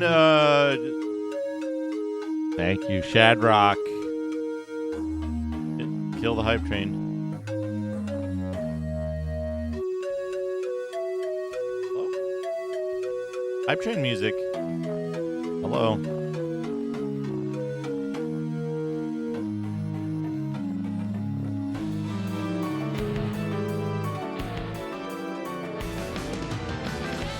There's the hype train music.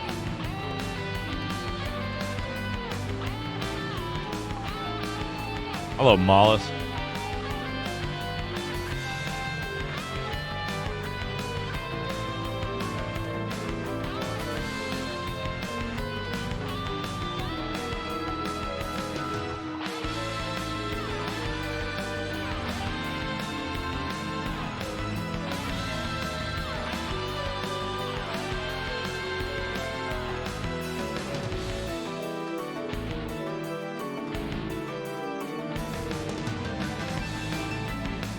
I'm gonna give him 100 bits. I'm gonna go LOL. Esh. Thank you for the 100 bits. That's a little loud, isn't it?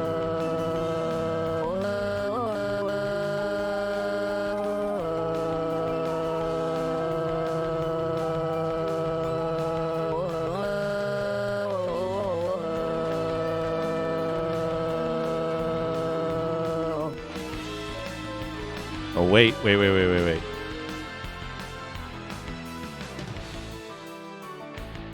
I might have put the stone golem.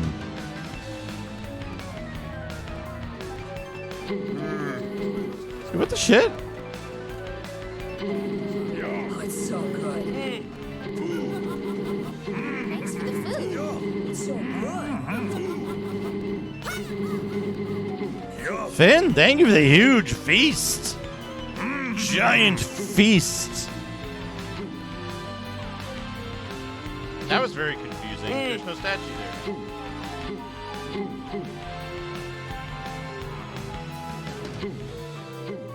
Did I kill the statue? Boot. Did I, like, kill the statue or something?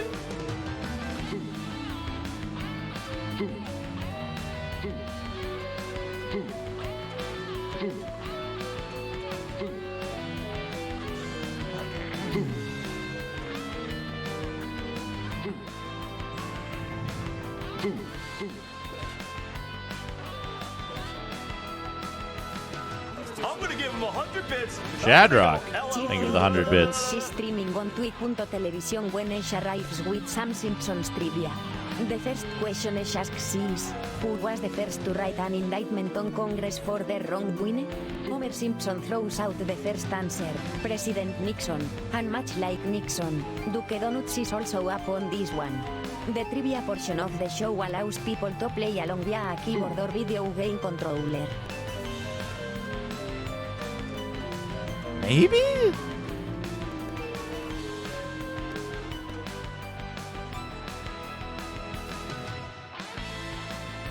Thank you, Shadrock. Much like Nixon. I don't know if that's a... It's not a very, it's not a very, what's the word?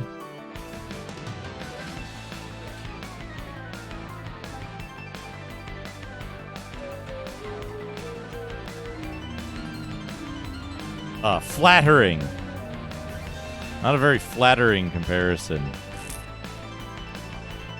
But.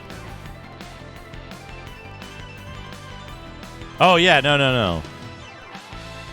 Shadrock, you, I'm gonna give him 100 bits. I'm gonna go LLO. Cheer 100 Duke Donuts is streaming on twitch.tv when Hesh arrives with some Simpsons trivia. Oh, the I first love question some Hesh Simpsons asks trivia. is, how many times have Homer and Marge been married? Rig started complaining in the corner that Hesh needed to ask something else. Even Andy Dunker started commenting that Duke Donuts had given the world a cool idea and they were tooting their own horn for a stupid answer. Andy Dunker. Who the fuck is Andy Dunker?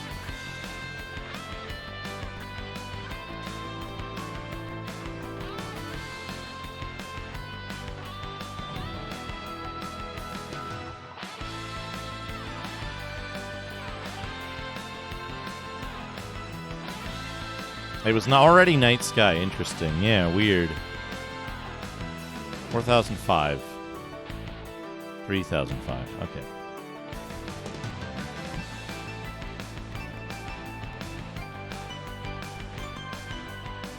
Ah! It has finished. The hype train has finished. One sub, 700 bits. Did you hear the original, like, neural network, the original neural network Simpsons trivia thing?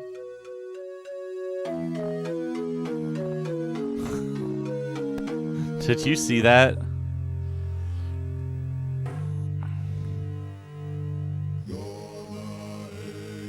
I think Hesh has it.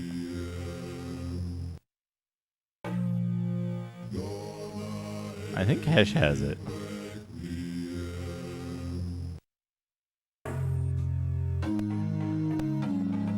Oh, I gotta cast... Do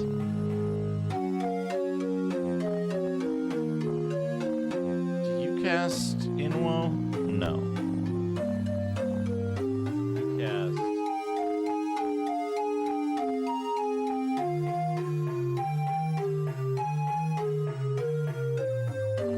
Mish. And then you cast Mimi. Oh, for combat only, okay.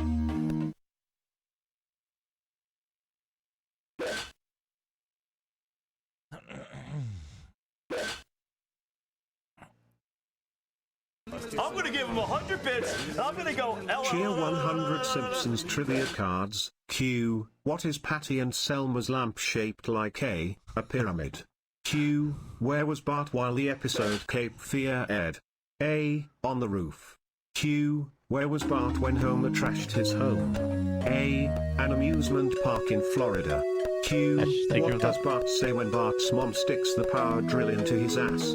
A. It bleeds. Q. How long did it take for Mr. Burns to find a way to connect with other worlds besides Nellis Air Force Base? A. 41 minutes. It bleeds.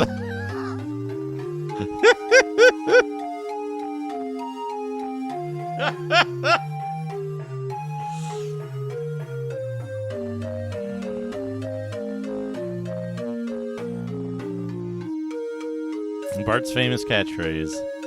Item!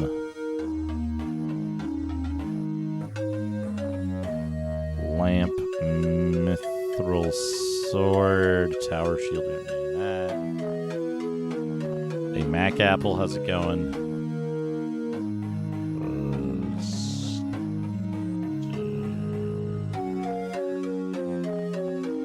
Who is this?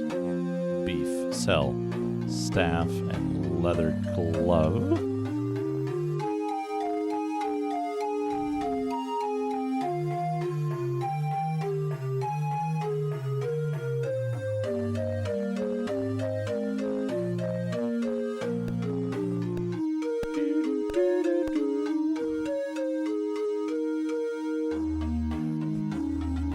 Say the line, Bart. Oh, no.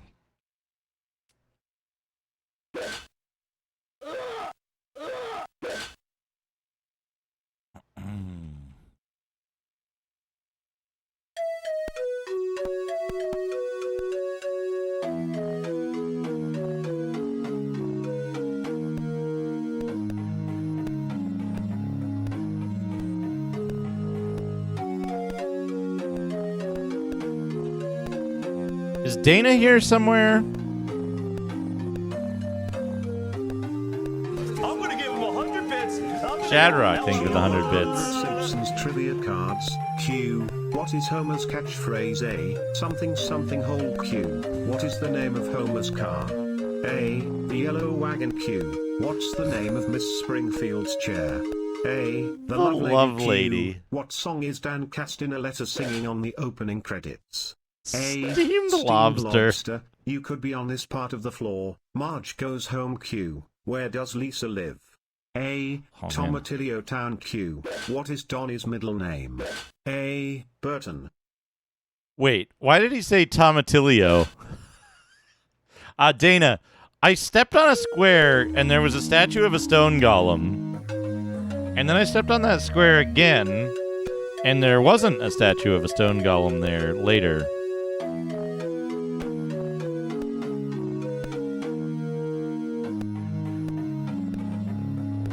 Do you know why that might be?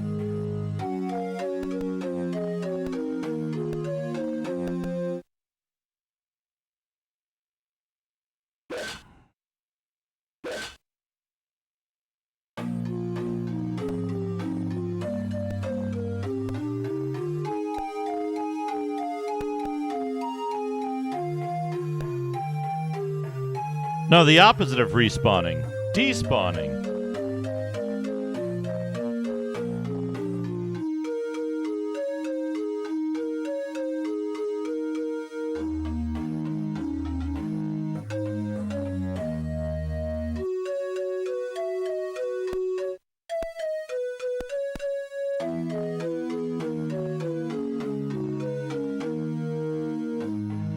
I killed one.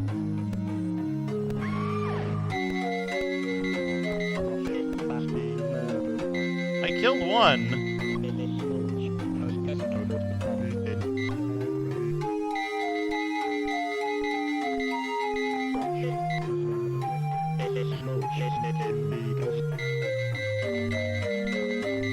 And then,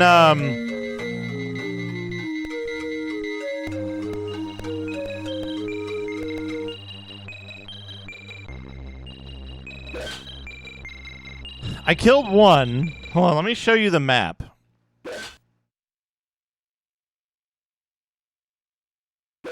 I'll show you the map, and maybe that'll help.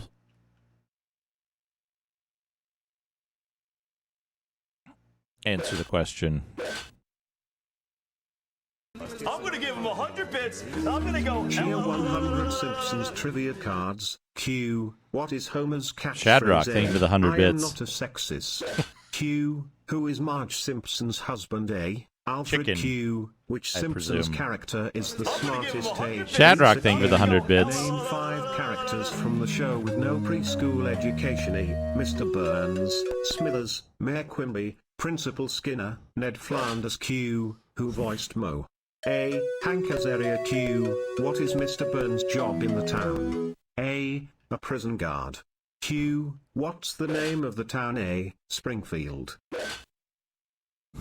Cheer What's the name of the town? Q. Name 5 food items invented in the town of Springfield. A. Flandang Kerbery slurp sticks, burgers, pate on a stick, Twinkies, and Wacky Whip. Q. What famous person voiced Bart? Cherberry slurp Christopher sticks. Walken. Q. Name all of the people from the show with the last name of Simpson. A. Patty and Selma, Krusty the Clown, Chief Wiggum, Sideshow Mel, Morty. Q. What is Troy McClure's job? A. A freaking sandwich machine. Q. What is Nelson Muntz's job? A.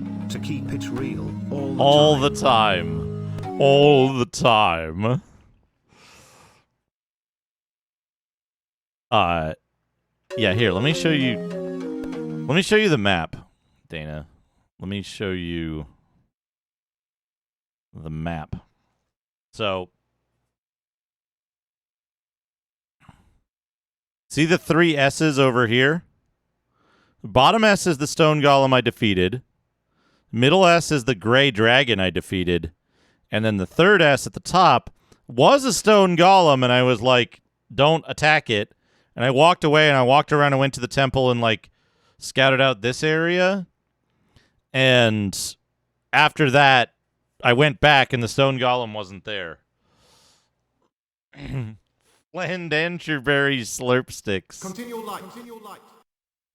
Navjack, thank you for the 100 bits. Berry slurp sticks, flandenture, berry slurp sticks, flandenture, berry slurp sticks, flandenture, berry slurp sticks, flandenture, berry slurp sticks, flandenture, berry slurp sticks, flandenture, berry slurp sticks, flandenture, berry slurp sticks, flandenture, berry slurp sticks, flandenture, berry slurp sticks, flandenture, berry slurp sticks, flandenture, berry slurp sticks, flandenture, berry slurp sticks, flandenture, berry slurp sticks, berry slurp sticks, flandenture, berry slurp sticks, flandenture, berry slurp sticks, flandenture, berry slurp sticks, flandenture, berry slurp sticks, flandenture, berry.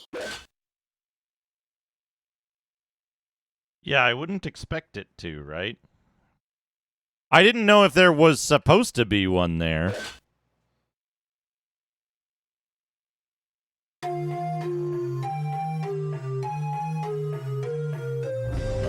I think I'm being followed. Chesterfield 133 for the Famicom. Thank you for the follow.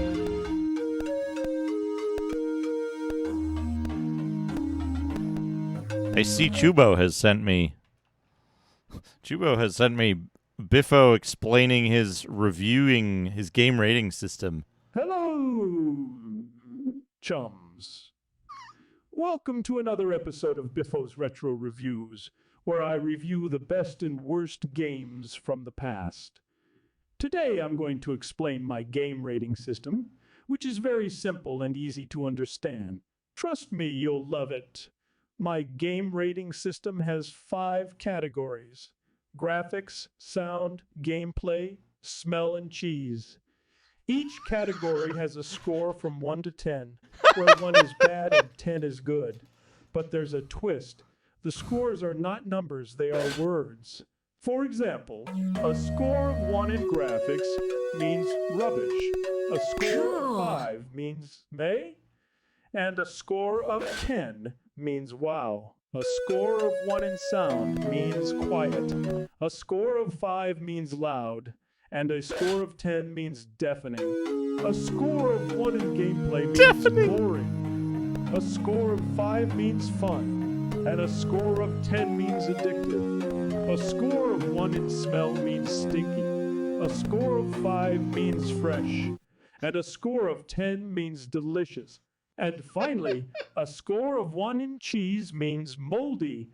A score of 5 means tasty. And a score of 10 means cheesy. But wait, there's more. The scores are not fixed. They change depending on the game genre. For example, a platformer game needs good graphics and gameplay, but not so much sound and smell. A horror game needs good sound and smell, but not so much graphics and cheese. And a puzzle game needs good cheese and gameplay, but not so much graphics and sound. So, depending on the genre, I adjust the scores accordingly. For example, if a platformer game has a score of 5 in graphics, I bump it up to 7. If a horror game has a score of 5 in sound, I bump it up to 8. And if a puzzle game has a score of 5 in cheese, I bump it up to 9. But wait, there's even more. The scores are not final, they are affected by my mood. For example, if I'm feeling happy, I add 1 point to each score. If I'm feeling sad, I subtract 1 point from each score. And if I'm feeling angry, I flip each score upside down. For example, if a game has a score of 7 in graphics, and I'm feeling happy, I make it 8. If I'm feeling sad, I make it 6. And if I'm feeling angry, I make it 4. But wait, there's still more. The scores are not absolute. They are relative to each other. For example, if a game has the same score in all categories, I give it an extra point in each category. If a game has the highest score in one category and the lowest score in another category, I swap them around. And if a game has the same score as another game in any category, I flip a coin to decide which one is better. But wait, there's one last thing. The scores are not independent. They are linked to each other. For example, if a game has a high score in graphics and sound, but a low score in gameplay and smell, I multiply them together to get the final score. If a game has a high score in gameplay and cheese, but a low score in graphics and sound, I divide them by each other to get the final score. And if a game has an average score in all categories, I add them all together to get the final score. So, there you have it, chums. That's my game rating system in a nutshell. It's very simple and easy to understand. Trust me, you'll love it. And if you don't love it, well, tune in next time for another episode of Biffo's Retro Reviews. Bye for now.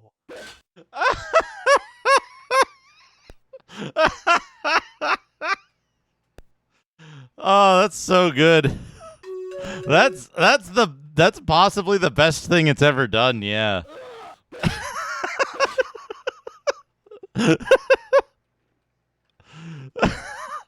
Graphics, sound, gameplay, smell, and cheese.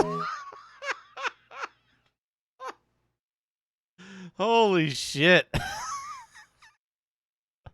The 7 upside down becomes a 4. Yeah. How loud it is.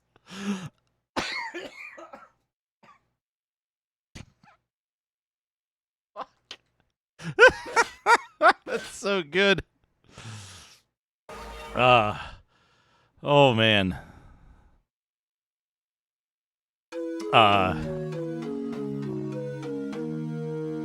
Cabron asked earlier, what are we listening to? We're listening to a neural network come up with an unhinged rating system for video games and explain it. But wait, there's more.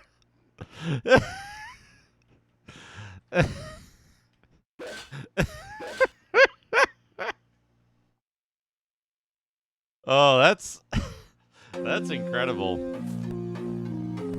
Okay, 1, 2, 3, 4.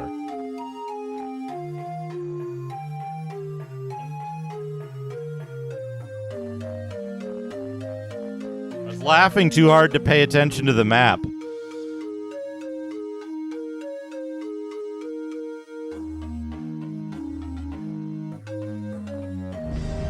I think I'm being followed.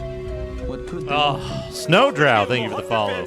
I'm gonna go LOL. Cheer 100, how about a high cheese rating stream? All the cheesiest games in your collection. Chubba Biffo. Sneakernets, thank you for the 100 bits. Cheesy for PlayStation 1.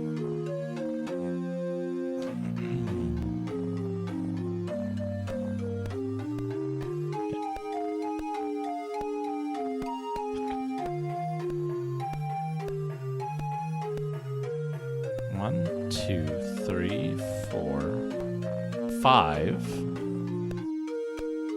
6.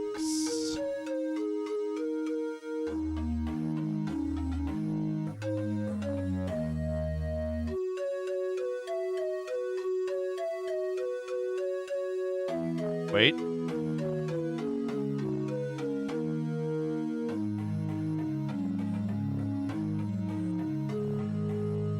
Something's wrong.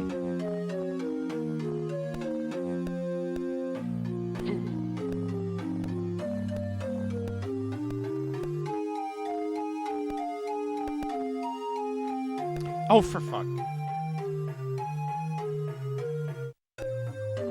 It was mapping the wrong part of the game.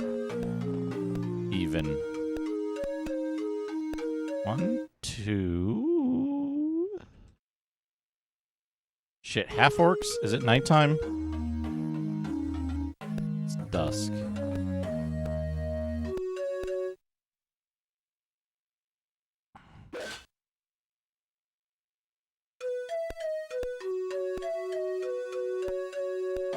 Northeast.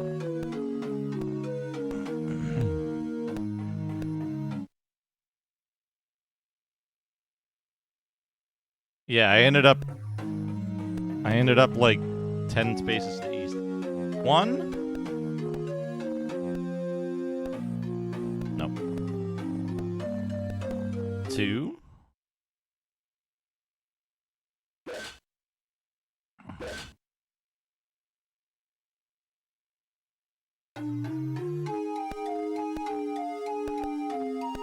Three, 4, 5.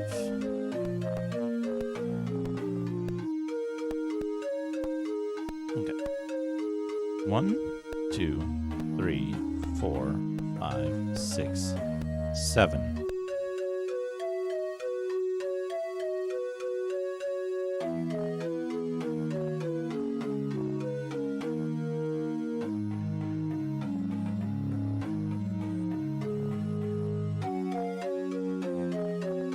I have to be close to the edge of the map.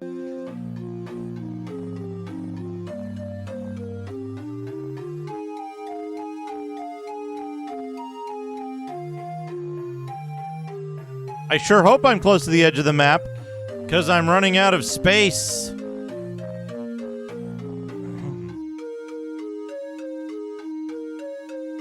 Two squares might end up in a hole.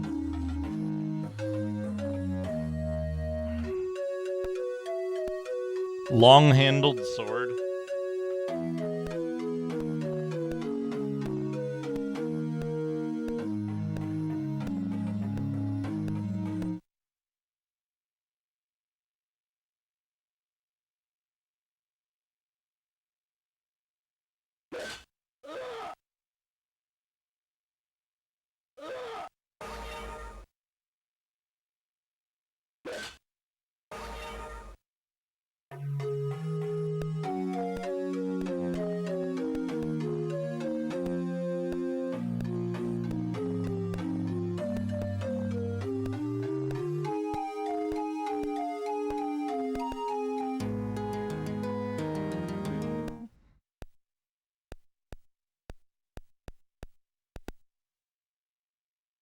Let's bard for 3.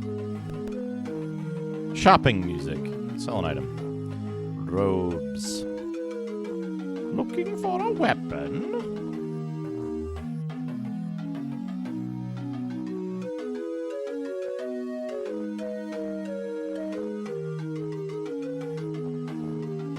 Halbard.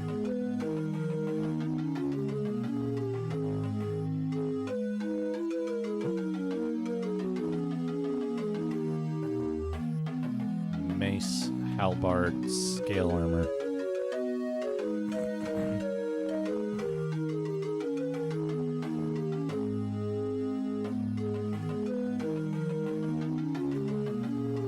Did we discover that, like,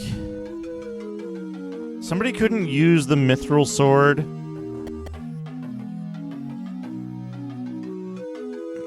But they could use the halberd?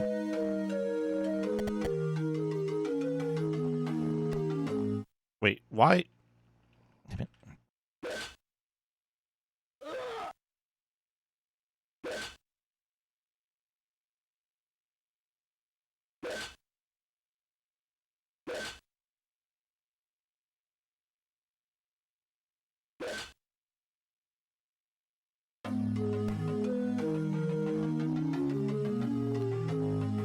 Gauntlets, tower shield, plate armor, mithril sword. Doesn't matter. That halberd is extra.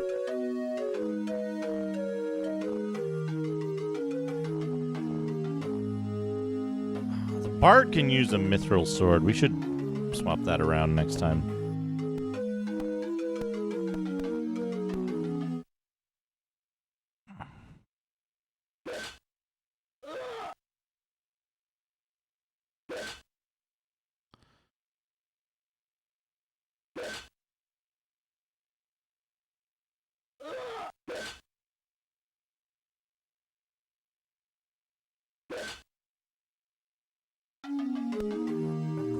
210 experience for that encounter. Pretty strong.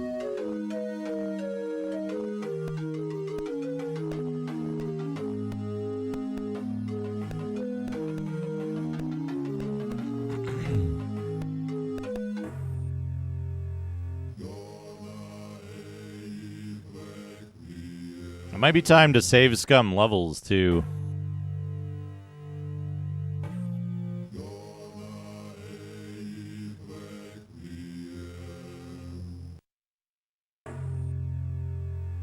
Not necessarily. Not necessarily, Kriegath. If you have a slicing implement with hardly any weight, right? If you have a slicing implement with hardly any weight, but a decent amount of length.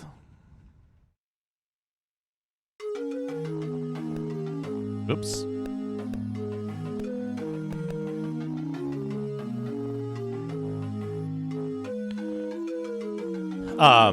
If it's long and light, when you swing it, the tip moves faster and it's easier to swing it quickly.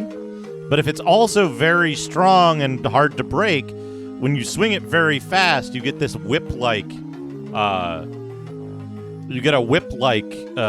effect where the tip moves very fast and can cause much more damage that way.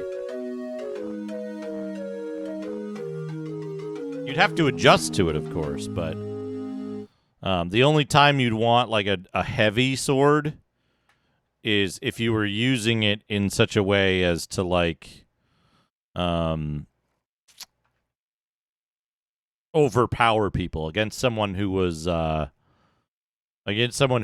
like heavily armored, in which your weapon could not pierce or cut their armor. You would want to have the weight advantage then. Okay, we're still 1,000 off, so 29,000 and 30,000.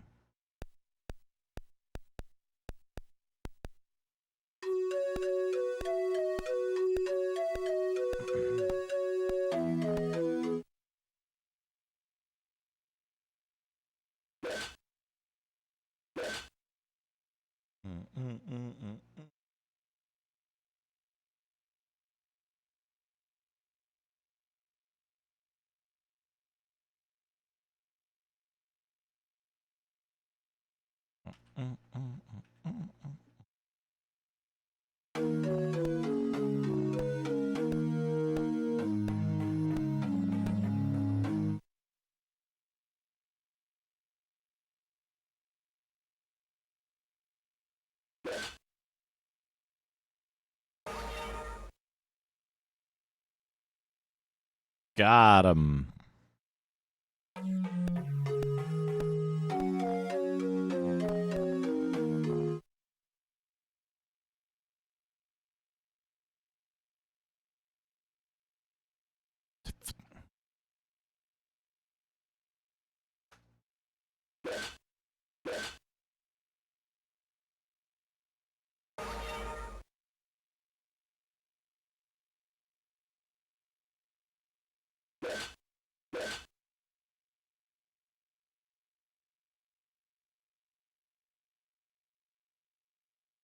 Hey, Elmatia.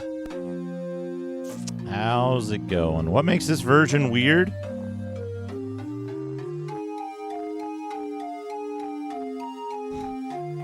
You know, usual stuff.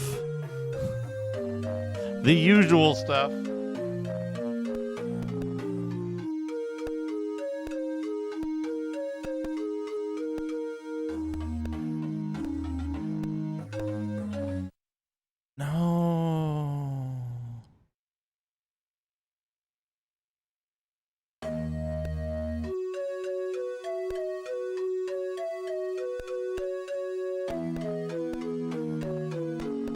No, the map is bigger. The map is bigger than I was told it is.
South one, west one.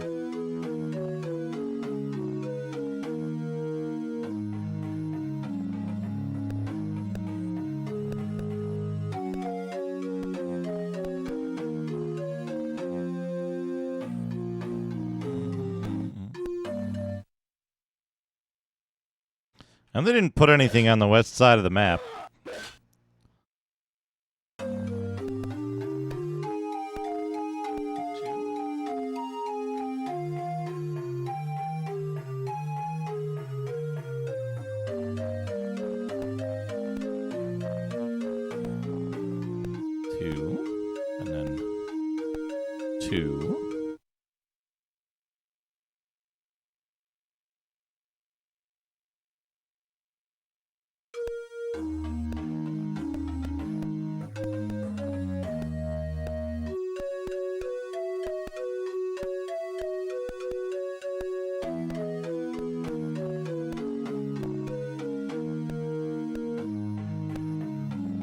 What? You stand before the city gates, which are blocked by a gigantic snowdrift. An ogre lord.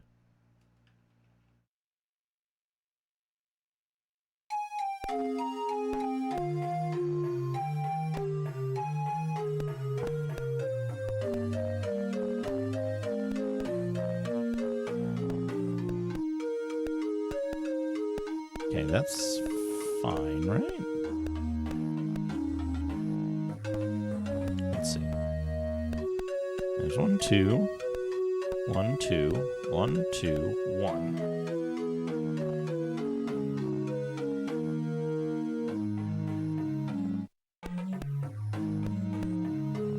1.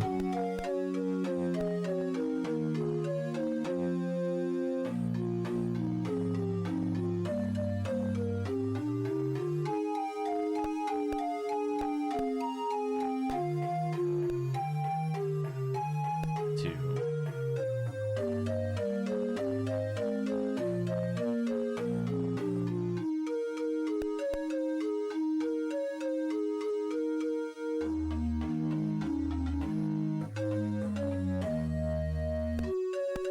Shit.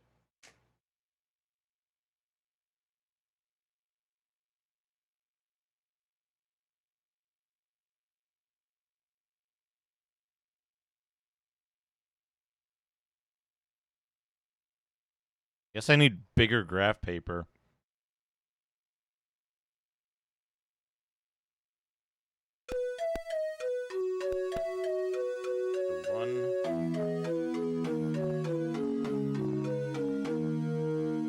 In here.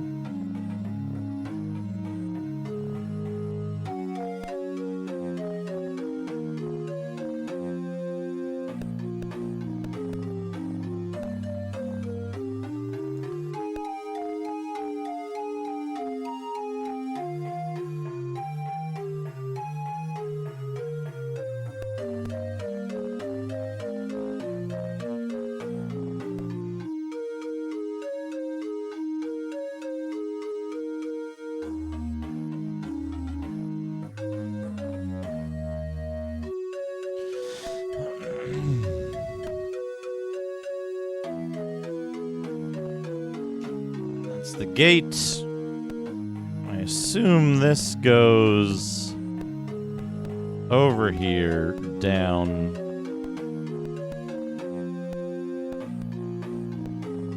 And connects back to this, which is the temple.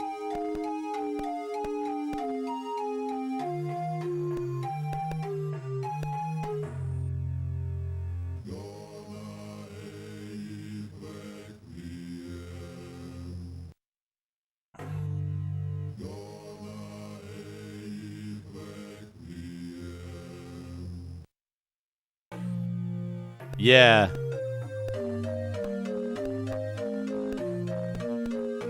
I played a few German text adventure games where that was kind of the case, that like I was like, oh fuck, what do I need to do here? Oh, I need to go east.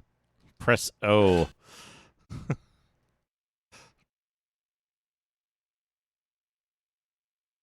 55 experience points. Do I want to just go fight the...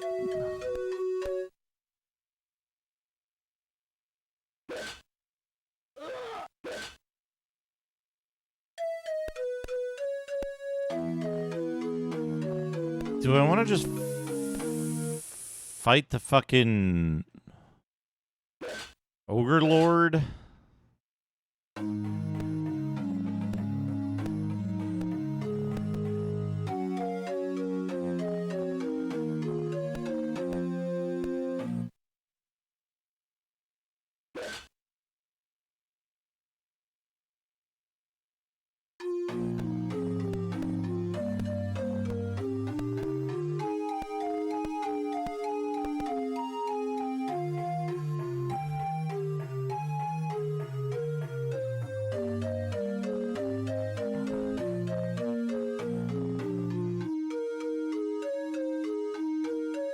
Torch.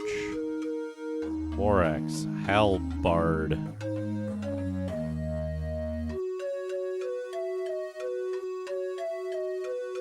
Okay, you can use a mithril sword, but we'll...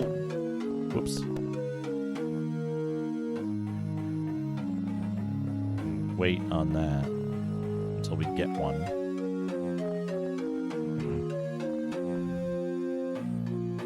A lot of war axes. What time is it? It's dusk.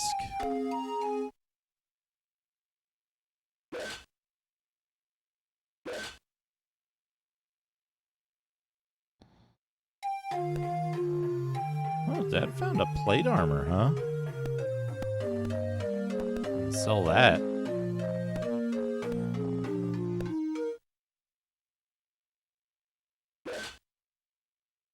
Overlord of the Ogre Horde. I actually don't know how hard an Ogre Lord is. Can't be harder than a Grey Dragon, which we already killed.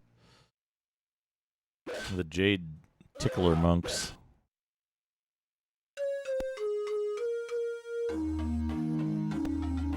Okay. Now, we could...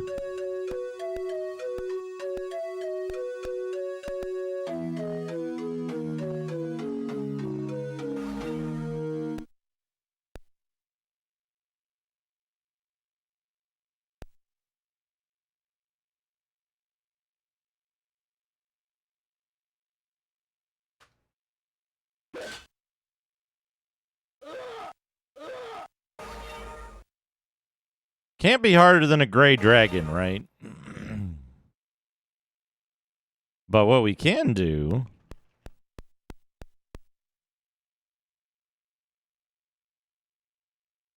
What we can do... is gain another 1,000 experience points here.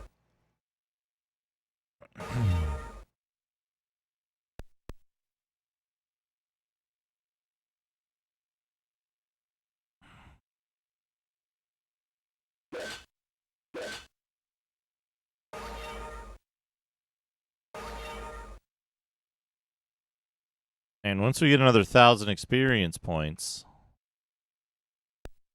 we'll be able to level everyone up, and then for sure we can take an Ogre Lord. Gnawing on something and missing is a very funny concept to me.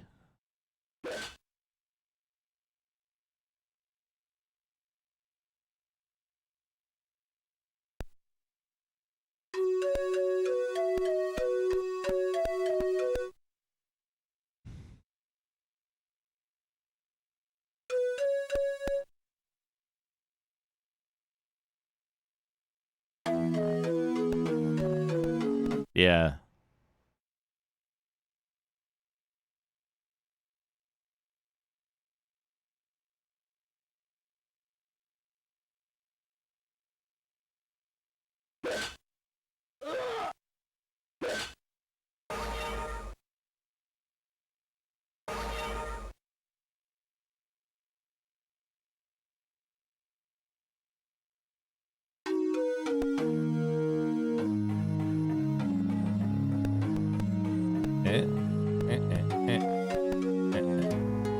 Enter the city, B45, C5, Mish.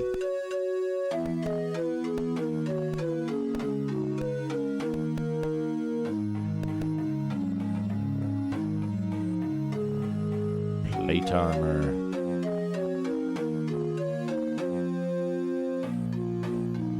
Oh, there's our mithril sword for the bard. Let's do it.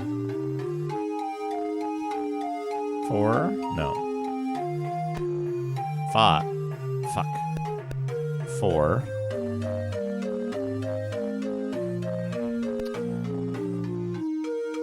4. Trade to 2. That'll turn off the thing. That's fine. 4. Trade to 4. 4.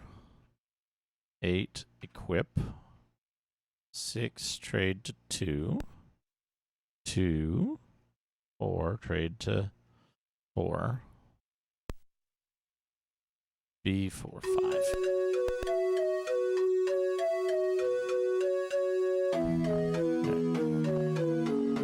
Sell the broadsword.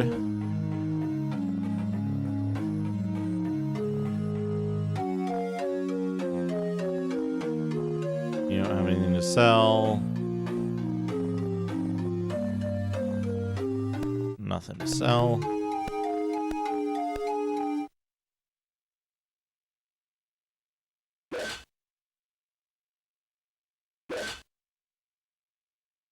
Fight some kobolds.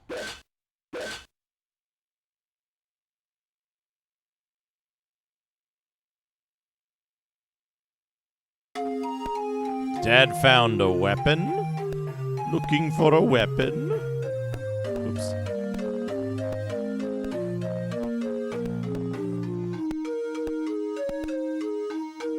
Go for A.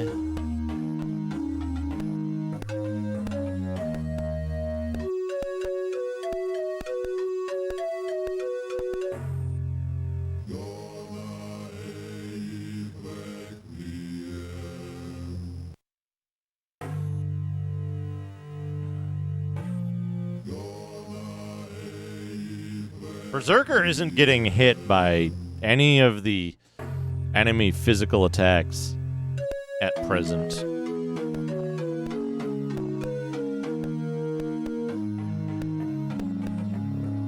Oh, good. Oops. Okay. Pause. I want this list. Oh no, they're not full! Shit, let's go recharge them.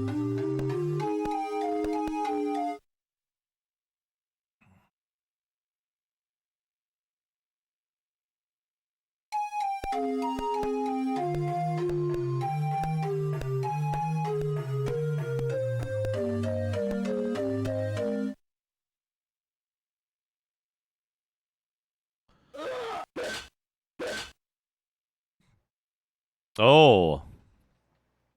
That'll be good. That'll be good.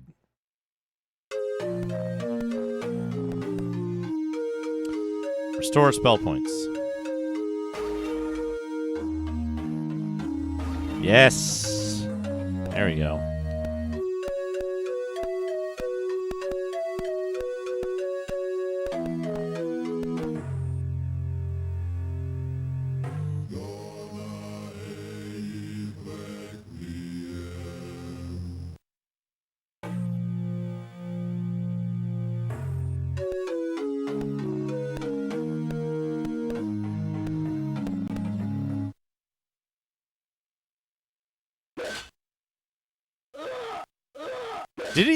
Did he say RPG before, but he said ear pig? Am I making that up? I swear he said something where he said ear.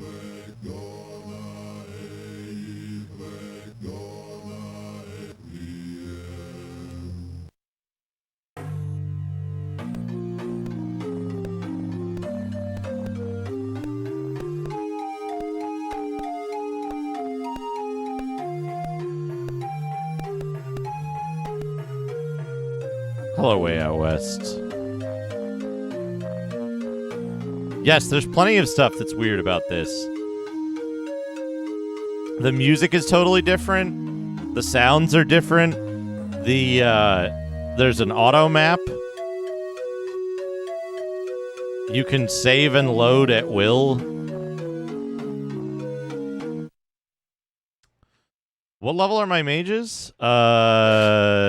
Level about to go up.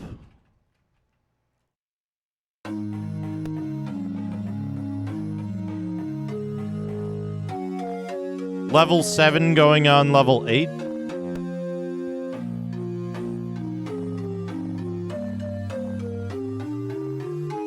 Wait, shit.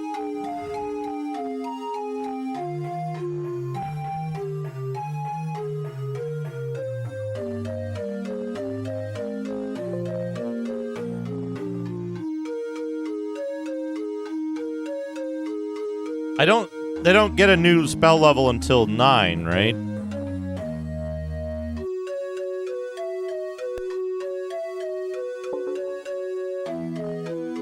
Okay.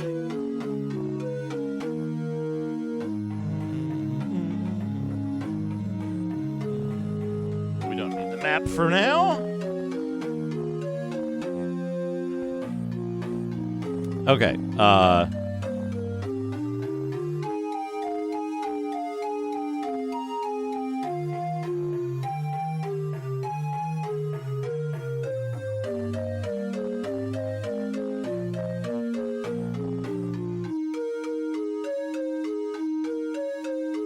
Right. Ash needs con.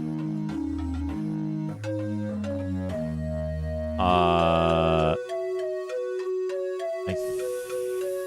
think IQ.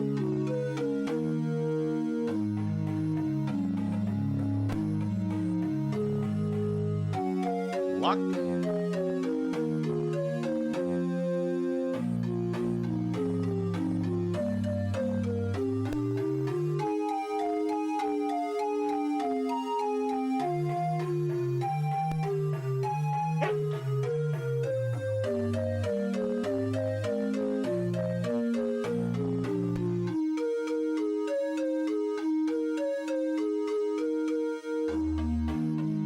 Okay.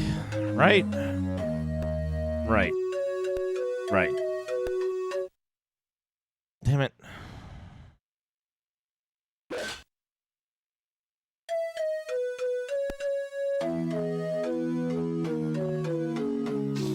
Advancement.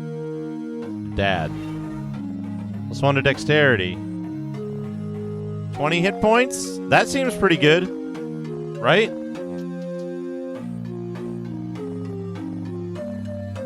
$20 hit points for a paladin, that's pretty good.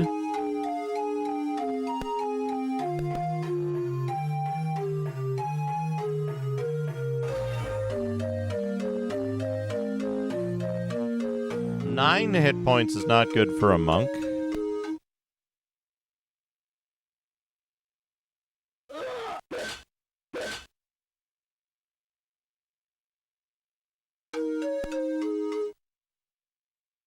What? Oh.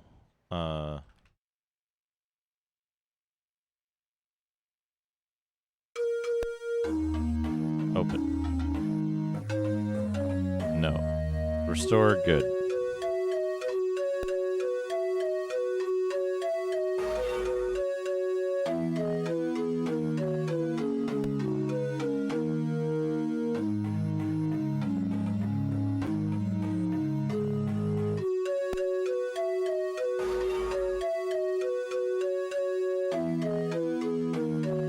Dana, how many points for Monk?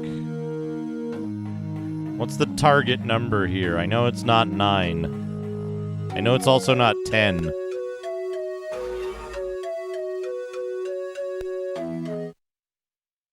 Fucking...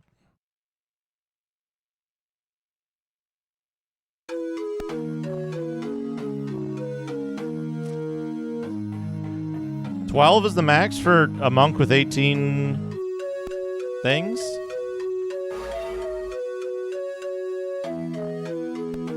Yeah, max con.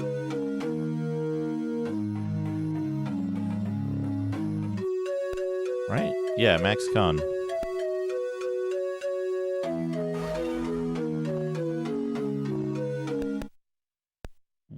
Fucking... I keep doing this. I gotta move this over. Move this whole thing over.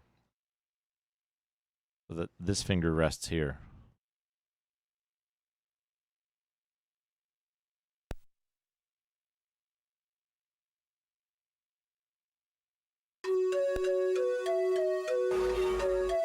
So I'm looking at what? 107?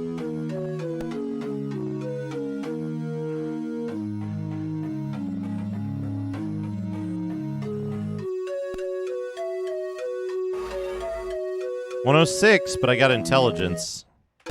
We'll take 106 if we get luck. Otherwise, 107.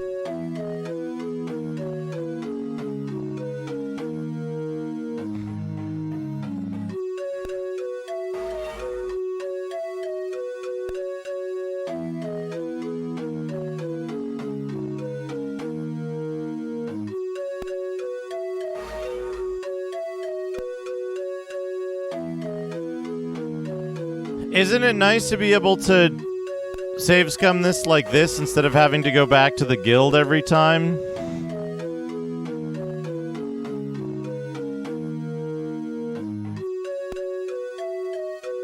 Okay. 107 in luck.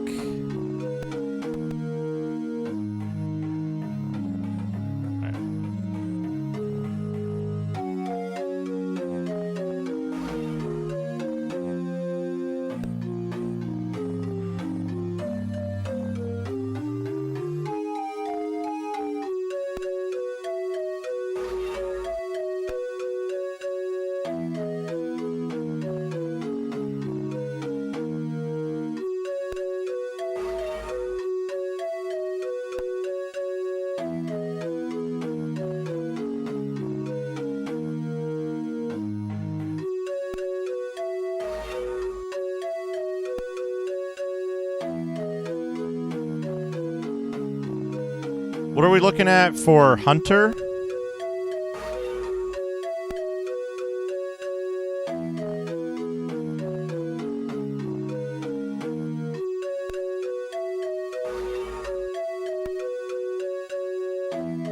Looks like 20 is a possibility.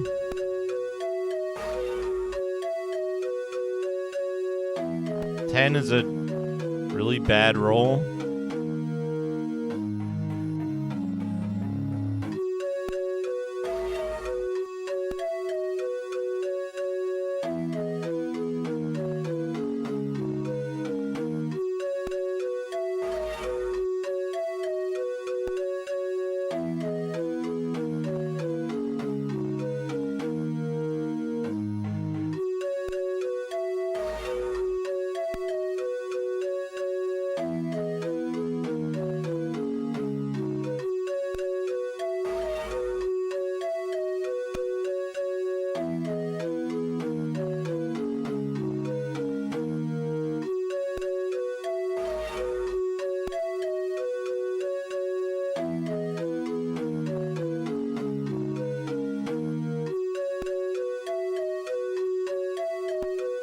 luck is trash, that's why. I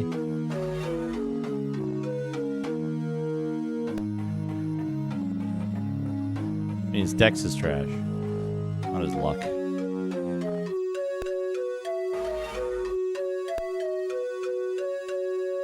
I keep reloading the game, Unseen Sanity. Because I'm save scumming.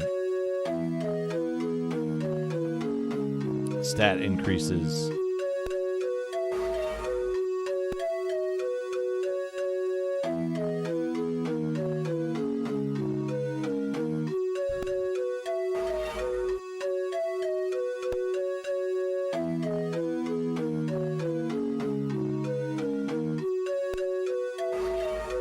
Dexterity and 16.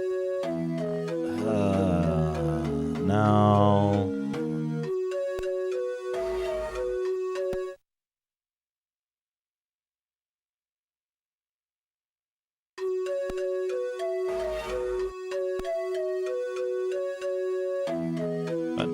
Stop that.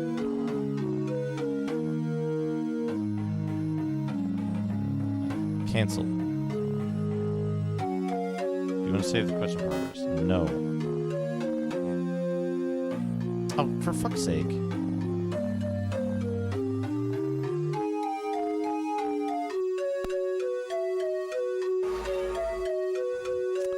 $150 with luck? Yeah, I think that's okay.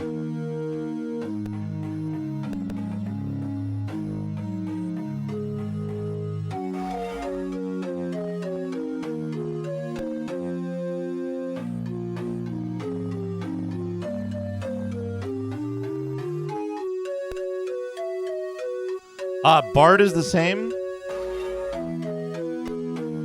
as Hunter.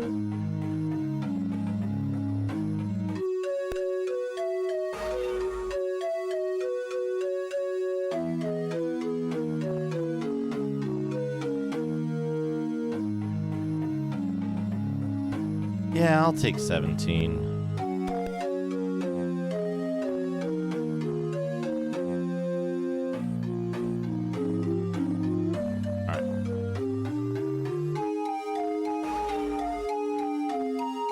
+1 to intelligence, +5 to hits, +5 to spell points.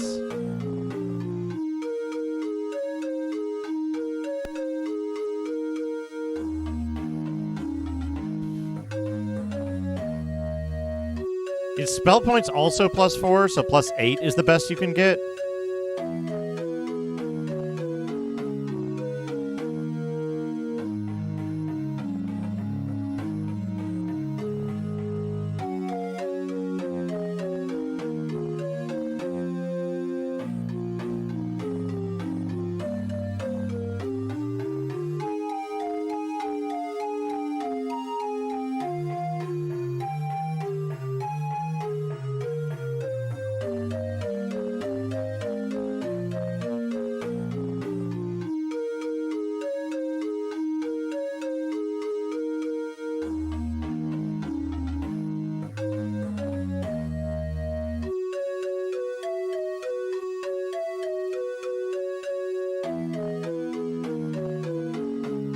Take a quick break, actually. Let's pause the timer. Pause the game. Let's put on the BRB music. Not that one. This one. This one. Is it on repeat? It's on repeat. Need to take a quick break. I'll be back in a moment. In the meantime, enjoy Neural Network Horrors. I'll be right back. Great job! Oh, let me play the greatest hits for you. He was surprised to find a huge ape ripping the place apart. Here we go. Moonbeam Arcade. Come to visit us. Moonbeam Arcade. For a minute, my wife had to milk the goat. Thank you for the raid. I have to take a quick break. But let me get you a shout out. I hope your Sunday service went well. Good to see you. Hello, Surge Place. Welcome, Raiders. You get some horrifying neural network imagery Until I return, I will be right back.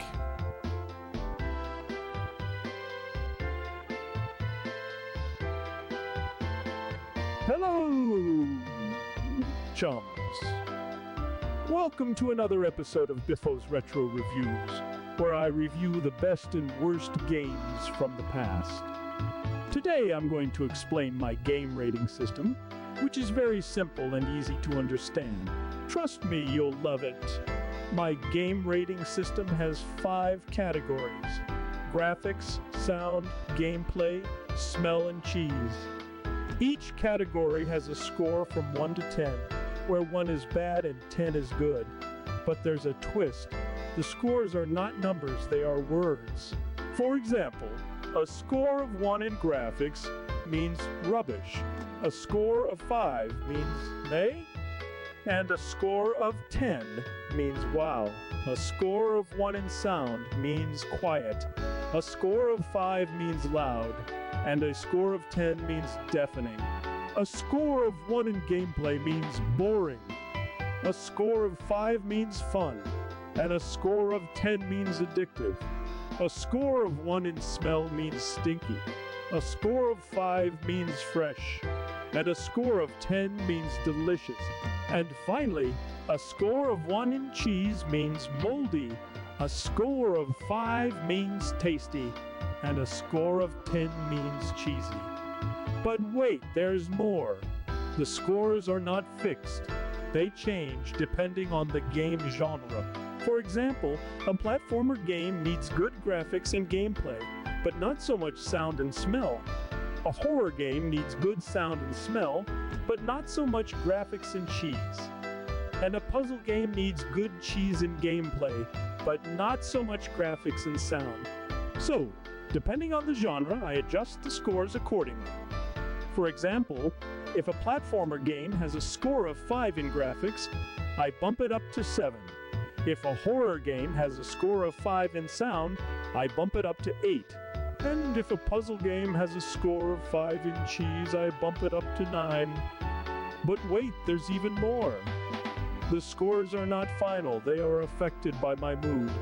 For example, if I'm feeling happy, I add 1 point to each score. If I'm feeling sad, I subtract 1 point from each score. And if I'm feeling angry, I flip each score upside down. For example, if a game has a score of 7 in graphics, and I'm feeling happy, I make it 8. If I'm feeling sad, I make it 6. And if I'm feeling angry, I make it 4. But wait, there's still more. The scores are not absolute, they are relative to each other. For example, if a game has the same score in all categories, I give it an extra point in each category. If a game has the highest score in one category and the lowest score in another category, I swap them around. And if a game has the same score as another game in any category, I flip a coin to decide which one is better. But wait, there's one last thing. The scores are not independent. They are linked to each other.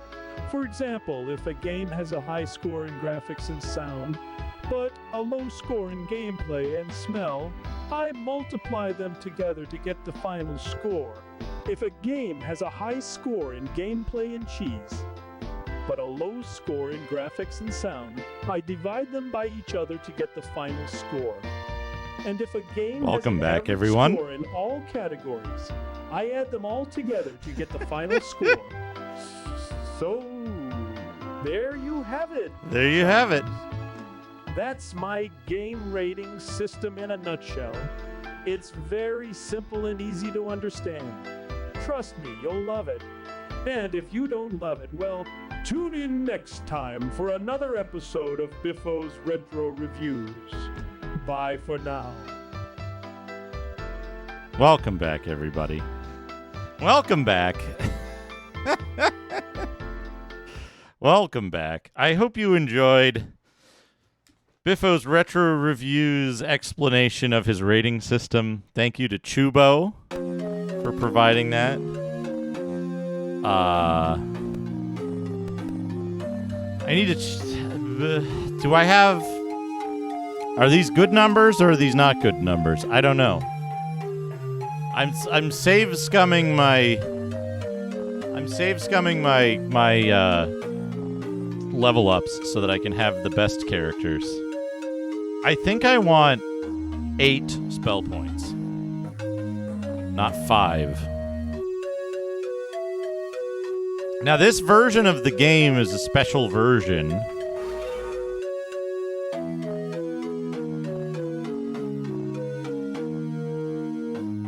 If he only got 4...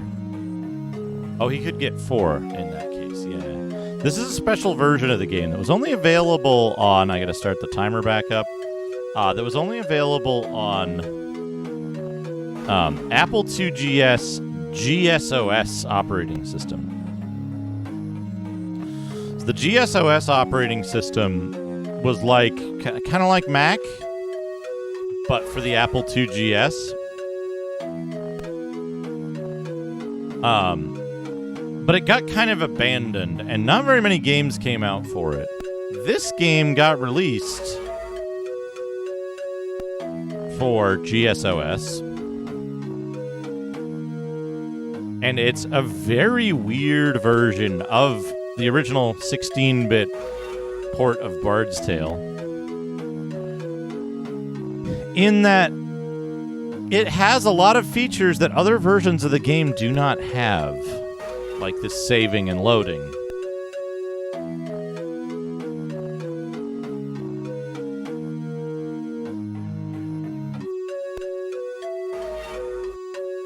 We can get 52 there, which is 7. So we want 52 spell points and intelligence.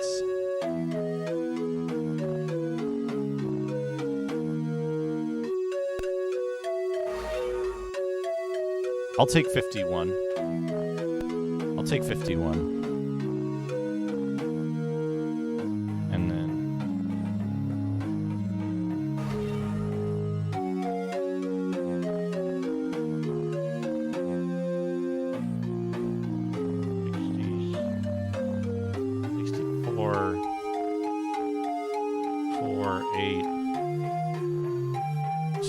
I'll take that.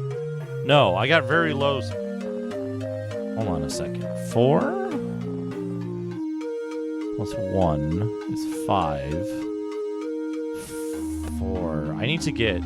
Ash needs more HP.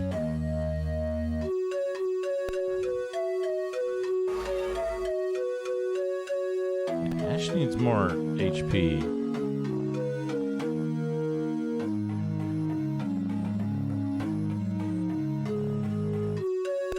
So this version of the game, all the graphics and stuff that you see are all, they're all the same as the other versions of this game that were released. The baseline 2GS version, which doesn't run on GSOS. The Atari ST and Amiga ports. Was there a Mac port of this game? There might have been a black and white Mac port of this.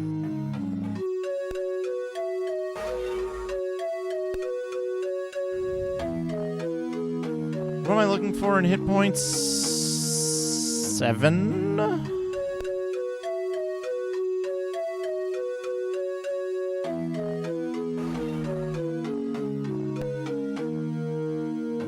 Is 7 the right number of hit points?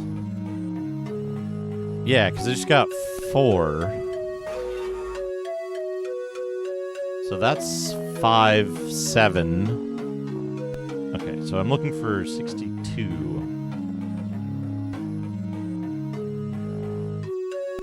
Con and 62. Oh, good. Star Trek episode. Oh, we got Dungeon Crawl RPG tips. Let's hear them. Hello, chums. Welcome to another episode of Biffo's Retro Reviews, where I review the best and worst of classic video games. Today, I'm going to share with you some of my top hints and tips for dungeon crawling repeats. These are the games where you explore dark and dangerous dungeons, fight monsters, and collect loot. Sounds fun, right?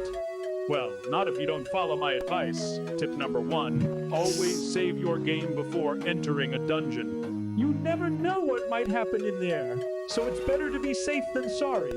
And by save your game, I mean literally save your game, as in take out the cartridge or disc from your console or computer and put it in a safe place.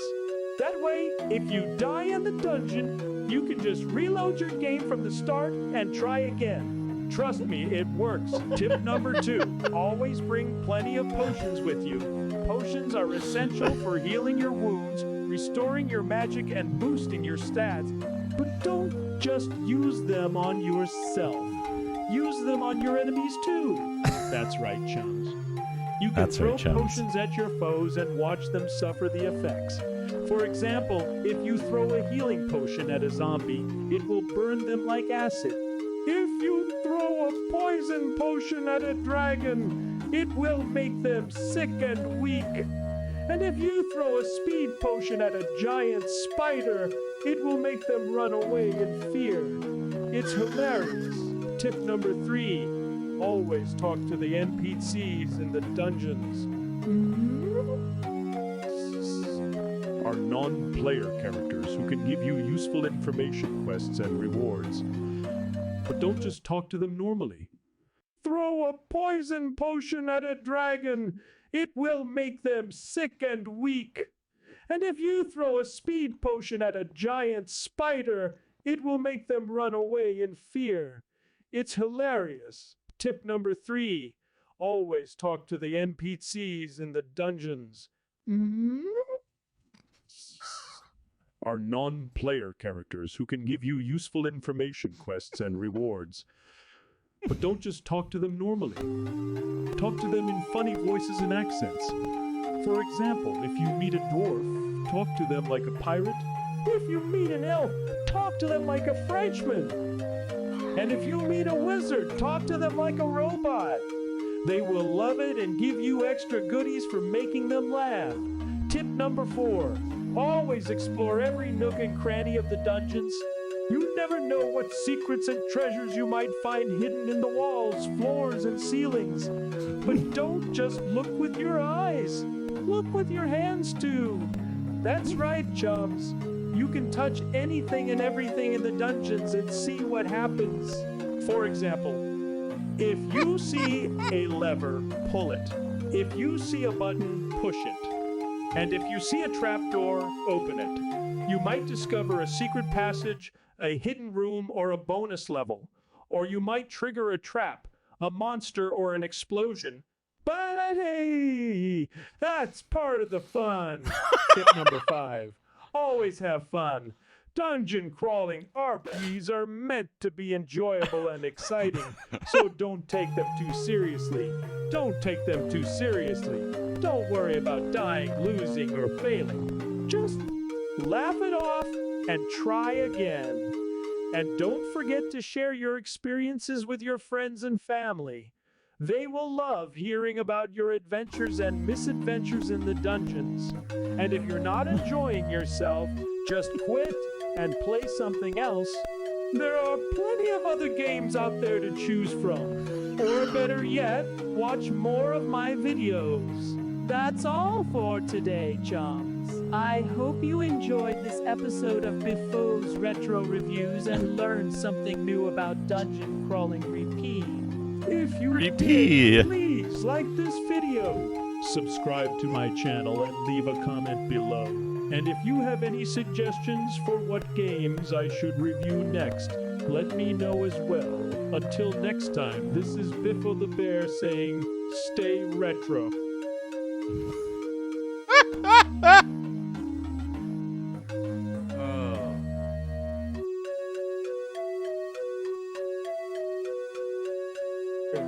It's hilarious.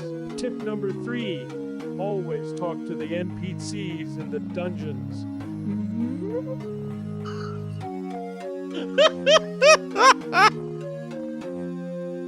Always talk to the NPCs in the dungeons.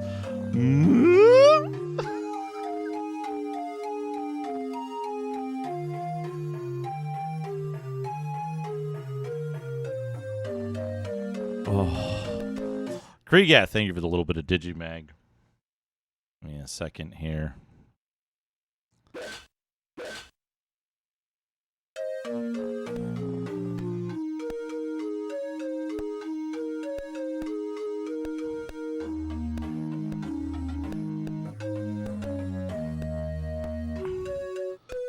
So anytime it can't figure out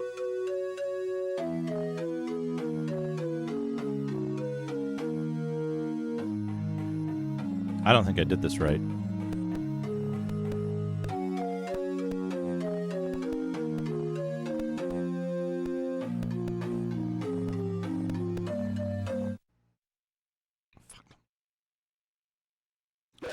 Oh yeah, it's a TTS that Tubo trained on his Biffo voice, yeah. A neural network TTS trained on his Biffo voice. Okay, so that's 1, 2. And that's 1, 2. Okay. Have to fix this.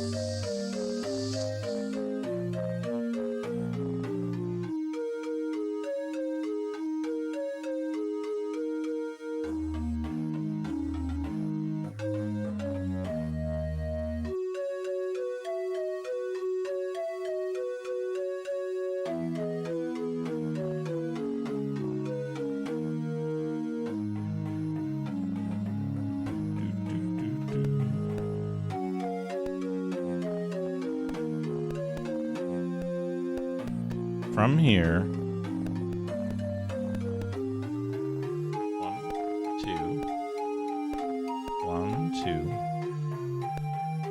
2.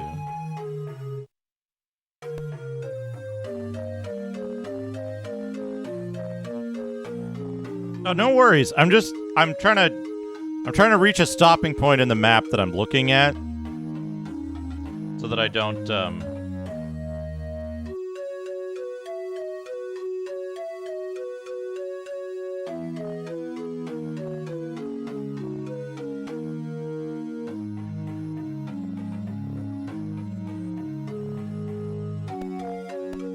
Yeah, remember to use funny voices. Okay, so there's one there. Right, and there's one spot there.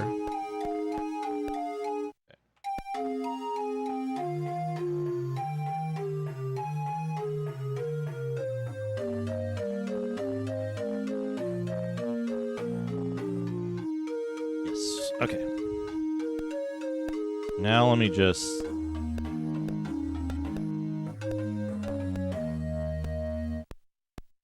Yeah, okay. And 3 takes me over to there. Is that okay?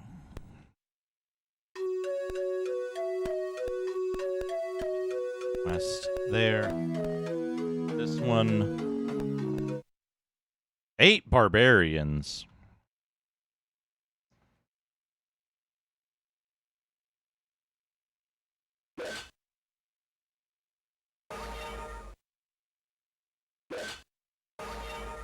Got him. Lamp. Uh-oh, it's nighttime. But yeah, Krigath. We'll do the Digimag. I just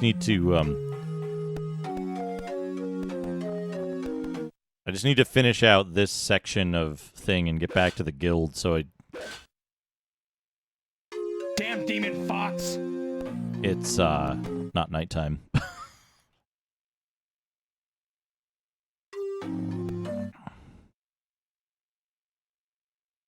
Although better encounters at night, right?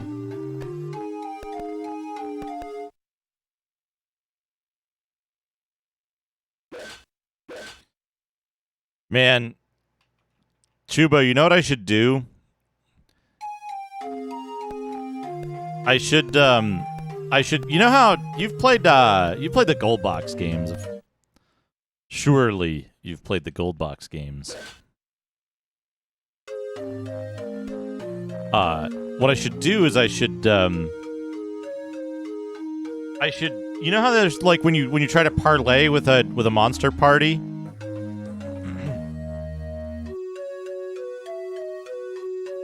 Yeah, more often than not. You know how when you try to parlay with a monster party, it gives you options like friendly, haughty, abusive, or whatever. What if in my game I had it so that it's like, what voice do you want to use? Normal, pirate, French, robot.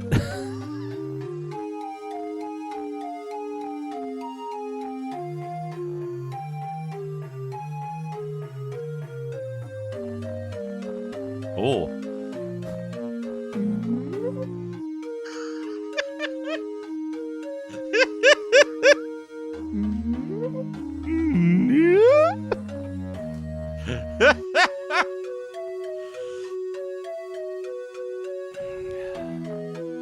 Excellent.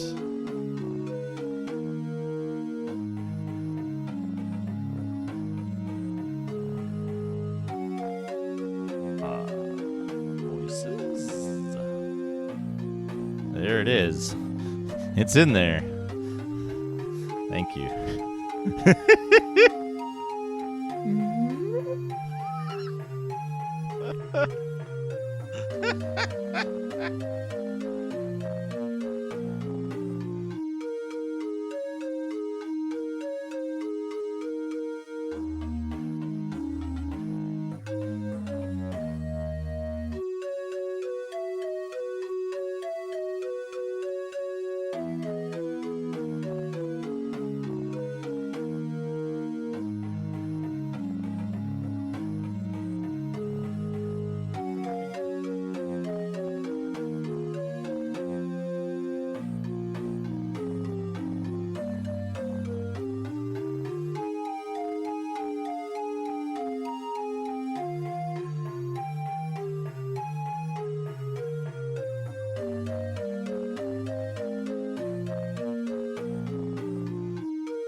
Okay.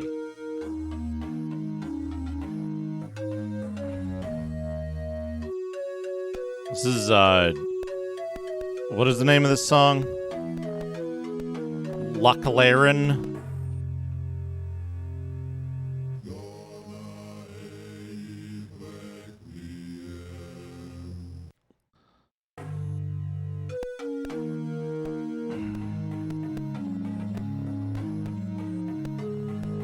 Oh man, Dungeon Clowns.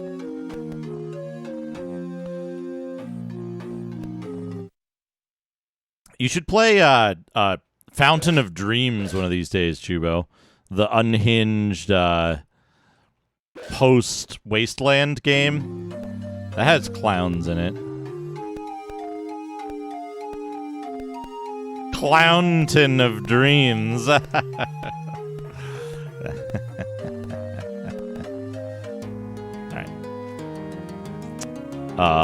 Let's do a party save. You? Let's do a party save while we're in here. Enter the city. B45. C5. Mish. Save. And then pause the game. Pause the timer. It's time for a little bit of Digimag.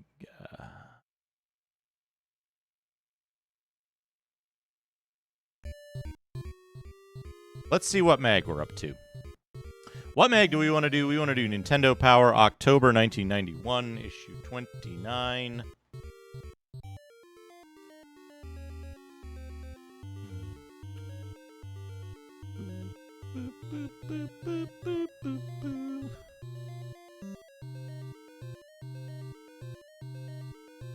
Nintendo Power. Issue 29, October 1991. I don't need this window anymore. Oh, I've never seen this one. Well, I wouldn't expect Nintendo Power to have TurboGrafx 16 content. Mostly NES and a little bit of SNES preview stuff. Let's go have a look. I've actually never seen this one before, I don't think. Star Trek Beam Up to Adventure. Super NES. F-Zero. Game Boy Castlevania 2 NES Classic Metroid. Unmask the power animal in you. Power Line. Go biking outside. Star Trek with Kirk. Bart Simpson's Escape from Camp Deadly. Metroid. F-Zero. Super R-Type. Hole. In One. Castleva. Nia 2. Belmont's Revenge. Shatterhand. Nestor's Adventures. Castlevania 2. Escape from Camp Deadly. Super Ghouls Ghosts. Hal's Hole-in-One Golf. The Player's Pulse there. Look at this fellow. How I play video games.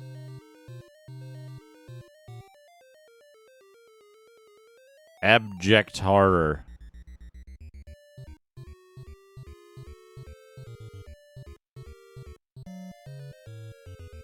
There are two types of gamers.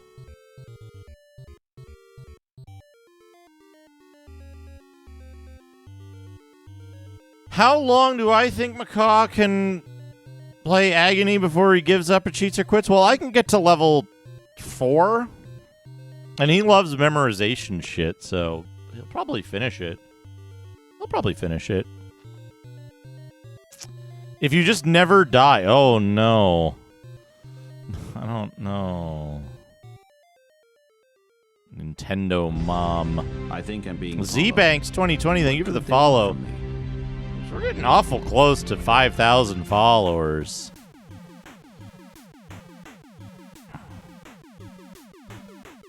Boom! Try making Biffo say this. And then make him say this, and then make him do, Make him do a F-Zero fan fiction. I think I'm being followed. Jupiter for Jazz. Thank you for the follow. I'll have to think of something special to do. I love this announcer dude.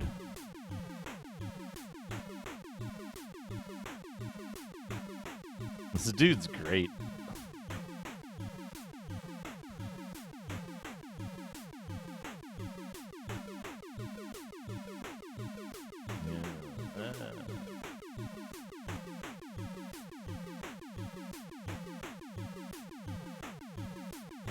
Look at the size of the start and select buttons on this wireless Super Nintendo controller.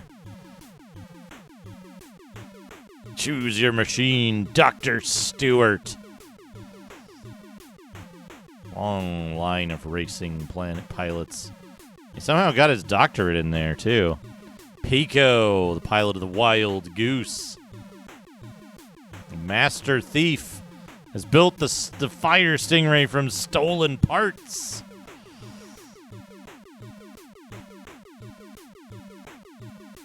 This art? I think this art was all from Japan. Wasn't it? Was it? I don't know. I don't know. This is like a 3D render of the course almost. Holy crap. These are fucking cool. Don't slide. Death Wind.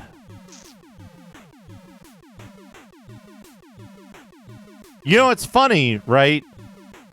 I don't remember what the like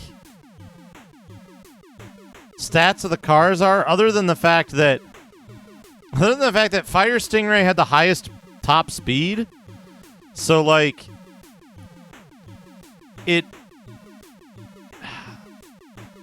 ended up being the one you kind of had to use for most of the tracks, but that Golden Fox had like really weird handling and could do well on the tracks that Fire Stingray couldn't do well on. But that was about it. Star Wars Nestor's Planet.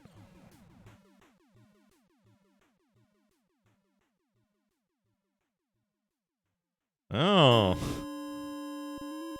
Look at this. Look at this little shithead taking all the candy.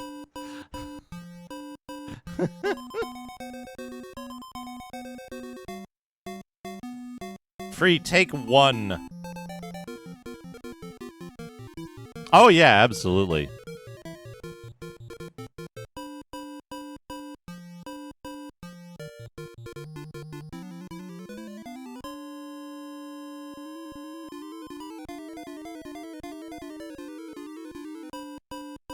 We only have a half hour left, and we don't have any candy. They stood here and didn't take any candy out of this because this guy took it all.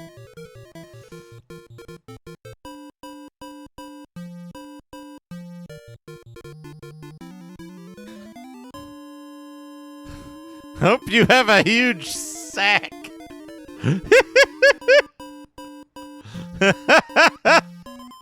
Hope you have a huge sack.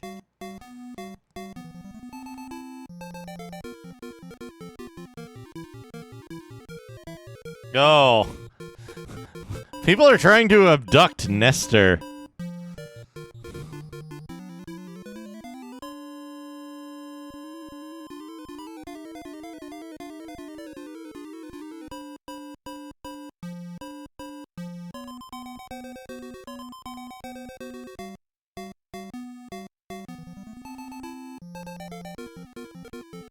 Oh, dental floss. The brothers fet.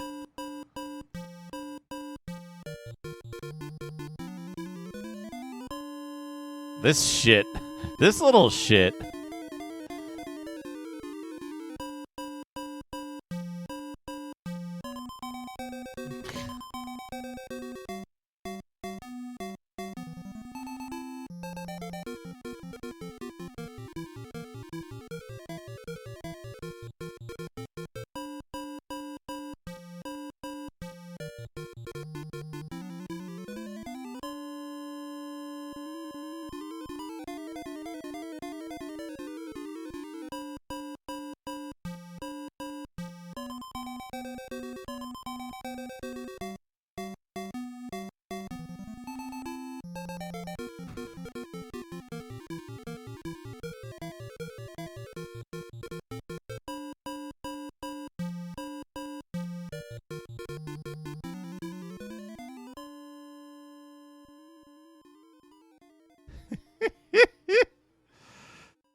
Over Horizon. This is too loud. Vice, Project Doom, Abadox, Zombie Nation. Super Mario World. 1-Up Bonanza. Complicated steps for 1-Ups in Super Mario World.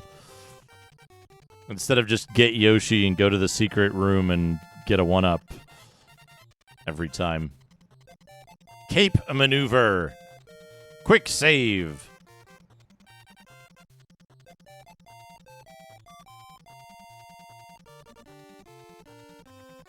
That's another thing they changed in GBA Super Mario World is that you can save at any time. The final frontier. Take control.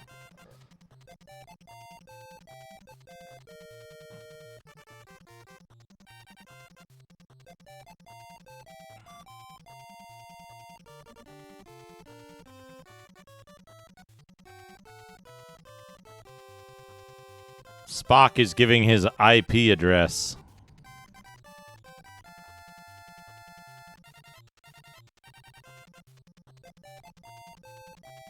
Activate the computer. Stash club in. Oh, helpful. Fight crime.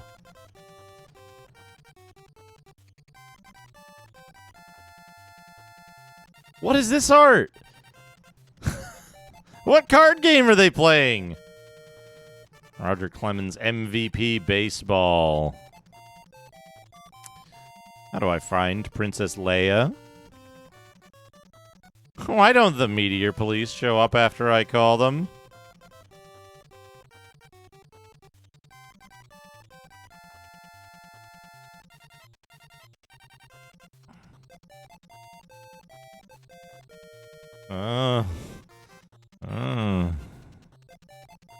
Leave the doors closed. Don't leave the doors closed. Don't let Bernard step into the outer lab room before the police come. Do wait outside about 5 minutes until the cutscene occurs. Oh, why won't Weird Ed help get rid of the purple tentacle? If Michael has the contract, Weird Ed will leave you to deal with the purple tentacle by yourself. Hello, Nukem. Let's see. NES, bowling, weightlifting. Okay, that tracks. Too many accomplishments to mention. Favorite game is Final Fantasy. Horseback riding, hiking, Volk sporting. What the fuck is Volk sporting? You're making shit up now. Indiana Jones and the Temple of Doom. Counter stop. Counter stop Indiana Jones and the Temple of Doom. Favorite game, Destiny of an Emperor. Playing in the Drum Corps. Playing jazz. Finished Contra 5 times with one man. Little Nemo, the Dream Master.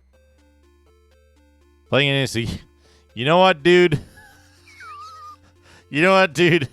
I like your hobbies.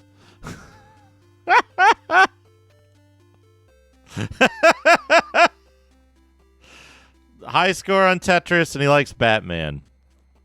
Yeah, Contra, a soldier game. Greg keeping it real. We got The Uninvited. How do I get the cookie for the dancing monster? How do I defeat the servant ghost? How do I open the door in the church? How do I defeat the ghost outside the church? How do I find the lost child in the swamp? How do I get through the barrier to the mountain path? How do I defeat the stone face in Goa? Metroid, the ultimate space adventure. Invasion of the Metroid. Power up Samus energy tanks. Missiles. Round ball, long beam, bombs. Ice beam, wave beam, Varia, screw attack, high jump, best endings. Win in 2 hours or less to see Samus Aran's true self.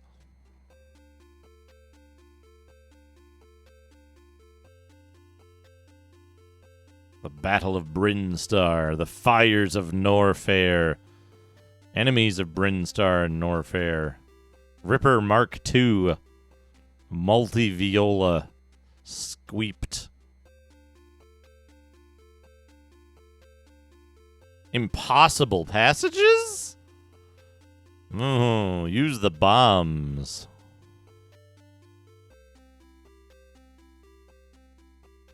Enemies of Ridley's Hideout, Mimu, Giga. Des Giga.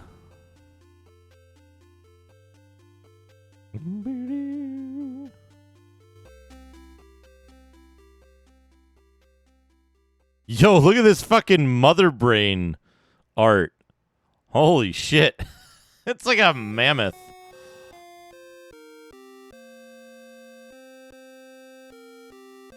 It's like a mammoth brain.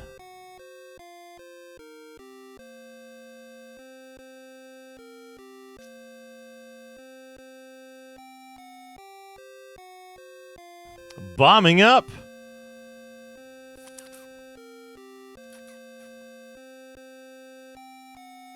Enter the hidden world. Full missiles and 6 tanks. Ow! I shattered my hand!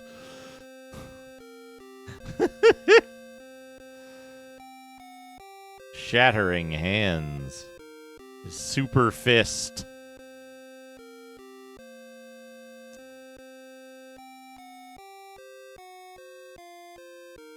Robotic invincibility.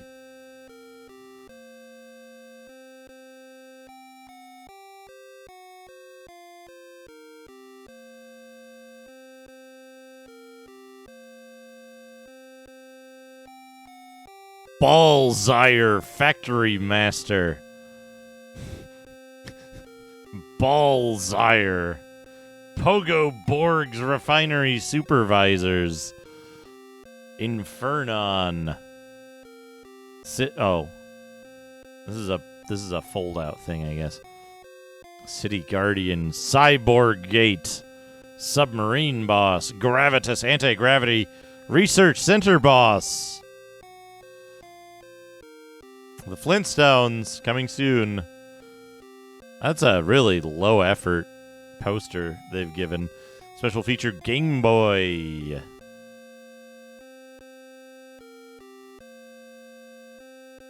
Crystal Castle, Cloud Castle, Rock Castle, Plant Castle.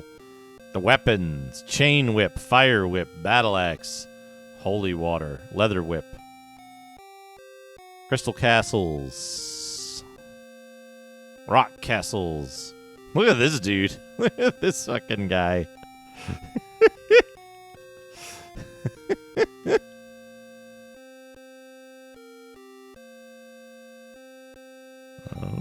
Bone Dragon.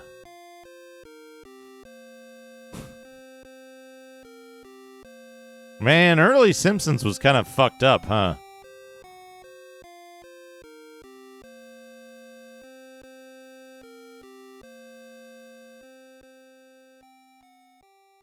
Break for lunch.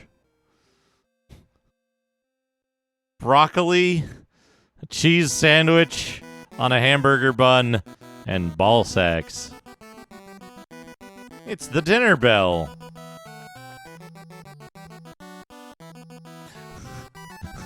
Sludge, spinach pizza, and fish. Ugh, fish. I hate fish. Look at these little dudes.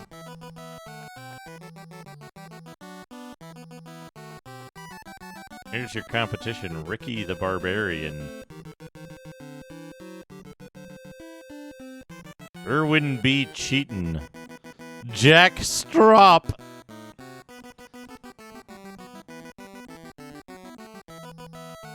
Oh.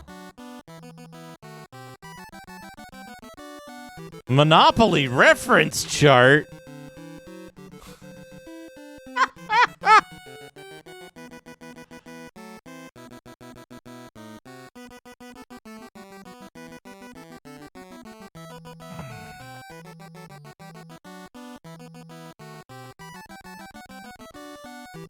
What do we got? Castlevania 2. Game type? Castle Quest. Comic action puzzle, military rescue. And futuristic action. Look at that. Look at that. Pack-in! Right? Super Mario Land was the pack-in? Super Mario Land still maxing it out. Soldier game, Castle Quest. Oh. How much will the Super NES cost, and what is included? When will it be available? What is a 16-bit machine?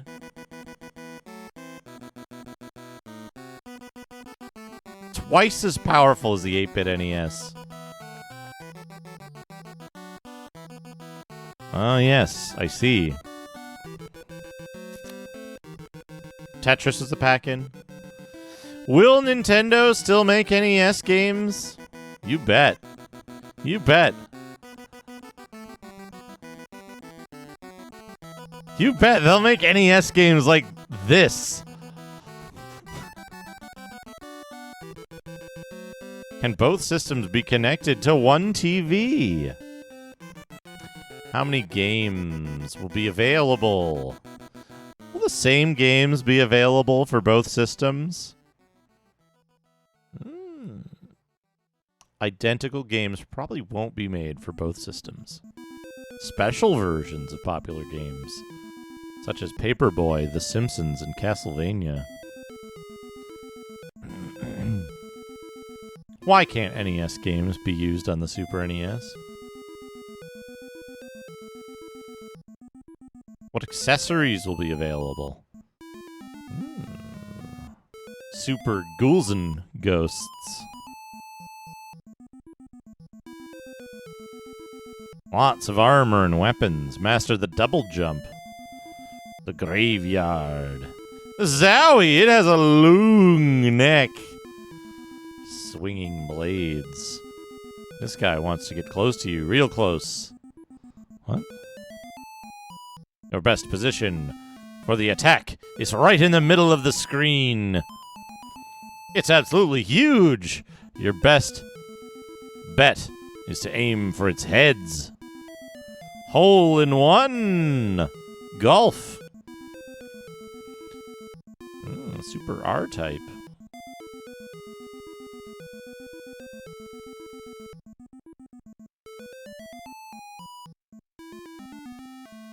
Power Pod and Plasma. Energy Shot. Super Shot. A spaceship game. A sci-fi masterpiece. Gentle Earthlings, start your matter converters. Players poll contest. Mountain bike trip for whole family.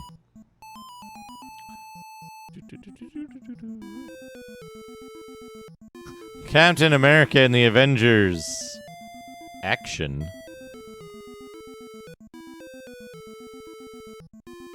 Wolverine.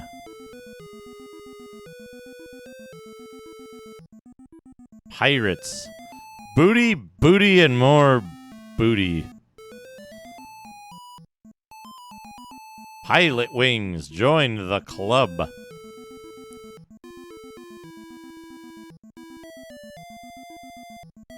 Is that just a dude with wings?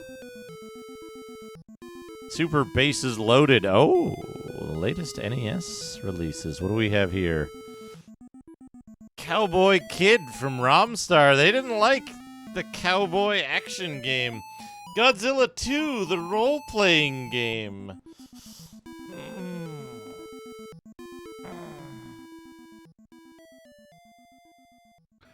They didn't like any of those games. Super NES releases.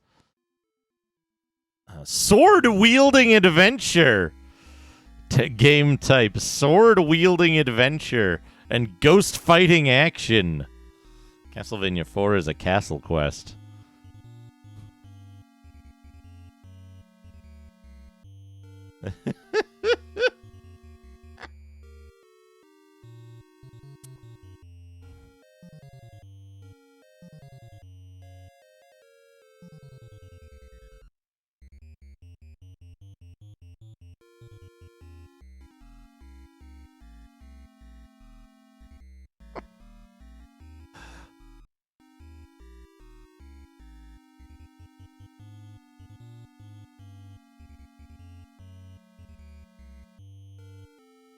Not Castle Quest, Mollusk. Not Castle Quest. The genre of Castle Quest, of which Castlevania 4 is an entry.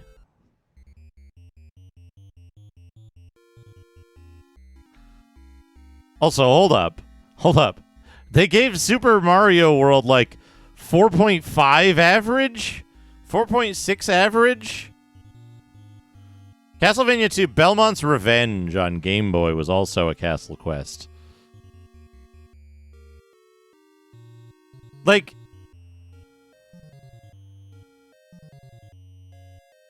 you're questing for the castle.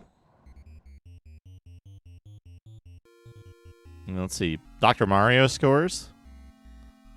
Destination Earthstar. Lest we forget. Lest we forget. Where'd I put that? The time has come to return home. You've never actually been there. It's been eons since anyone from your long lineage of humans has actually been there. But the image of Earth has been kept alive by the elders. You've heard stories about it, and your race still performs the music from it.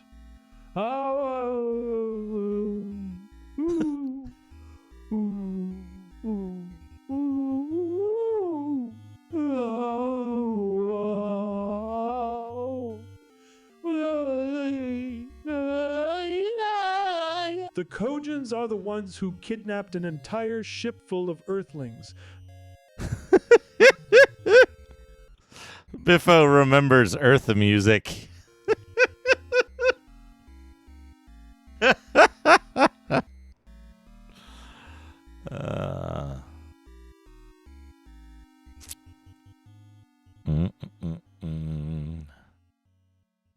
These people are liars. No one finished Bart versus the Space Mutants.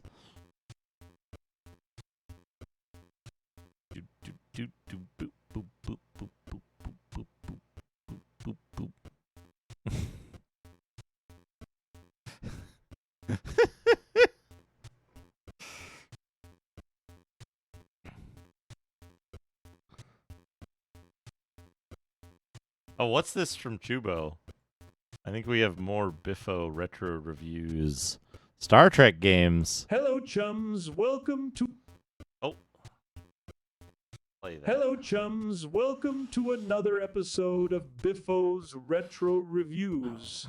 Today, we're going to boldly go where no bear has gone before and take a look at some of the weirdest and wackiest Star Trek games ever made. Let's start with Star Trek Klingon Karaoke, a musical adventure game for the Sega CD. In this game, you play as a young Klingon warrior who has to prove his honor by singing along to classic Klingon songs. The game features a microphone peripheral that you have to attach to your console and scream into.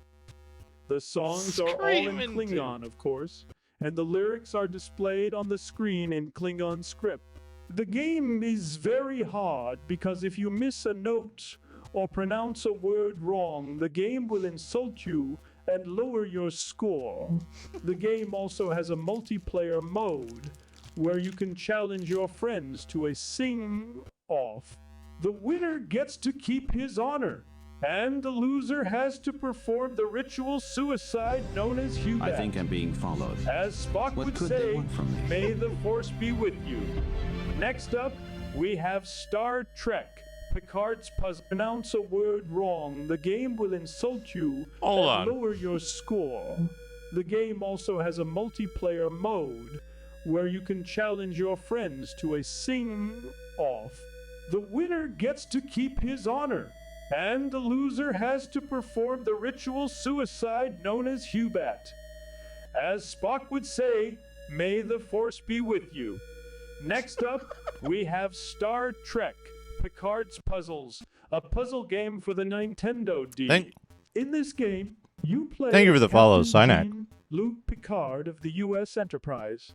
D, who has to solve various puzzles and riddles that are sent to him by Q, the omnipotent being who likes to mess with him. The puzzles range from simple logic problems to complex mathematical equations. Some of them are even impossible to solve because Q is a jerk. The game uses the touchscreen and the stylus to input your answers. The game also features voice clips from Patrick Stewart as Picard and John Delancey as Q. The game is very frustrating because Q will mock you and taunt you every time you get something wrong or take too long. The game also has a time limit for each puzzle, and if you run out of time, Ko will zap you with his powers and make you do something humiliating. As Picard would say, resistance is futile. Next, we have Star Trek Klingon Academy, a game for the PlayStation 2 that was released in 2001. This game is supposed to be a simulation of the Klingon military training, where you learn how to fight and command a starship. The problem is, the game is so boring and repetitive that you will fall asleep before you finish the first mission. The game consists of listening to endless lectures from a grumpy Klingon instructor who tells you how to do everything in excruciating detail. Then you have to perform some simple tasks, like shooting targets or docking with a station. The game has no challenge, no variety, and no fun. The graphics are bland, the sound is dull, and the controls are clunky. The game is so bad that it makes the Klingons look like pacifists. Klingons. I give this game a 1 out of 10. As Worf would say, today's a good day to die. Ordum. Finally, we have Star Trek. Or don't. Kirk's Kissing Simulator, a dating sim for the PC. In this game, you play as Captain James T. Kirk of the U.S. Enterprise. Who has to woo and kiss as many alien women as possible. Oh no! The game features a variety of alien races, such as Orion slave girls, Andorian princesses, Vulcan priestesses, and more. The game uses a point and click interface to interact with the women and choose dialogue options.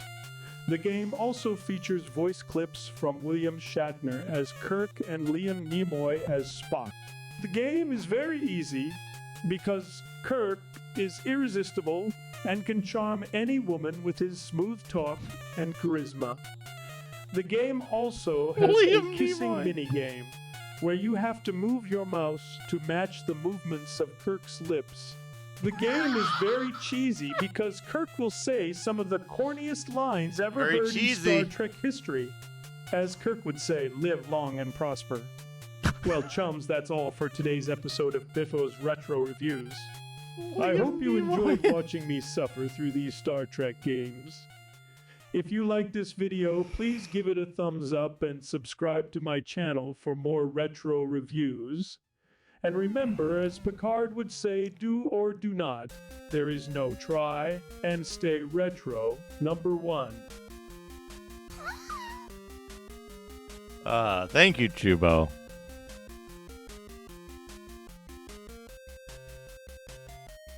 Did Warriors of Destiny come out on the NES? Did this Warriors of Destiny come out on the NES? Ultimate Warriors of Destiny for the NES. Also, what is Crazy Land?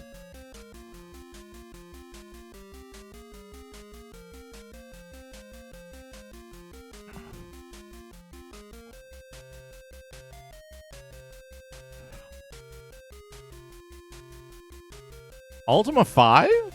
On the Trolls in Crazy Land in Australia.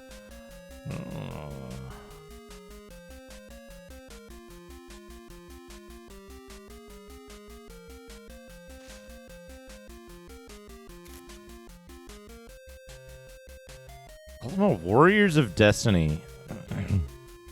Keep you on the edge of your seat for 100 hours or more. Oh, that don't have dumped prototypes? It's like, we see this all the time. Right? Hammer and Harry, Bioforce Ape. Euphoria.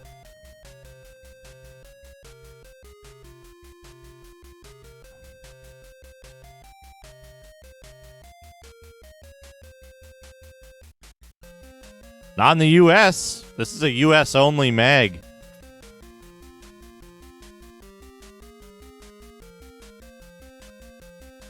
Many games listed. Many games not appearing. What was the other one that comes up all the time? Empire City 1941 and some other shit. There we go. Thank you for the little bit of Digimag.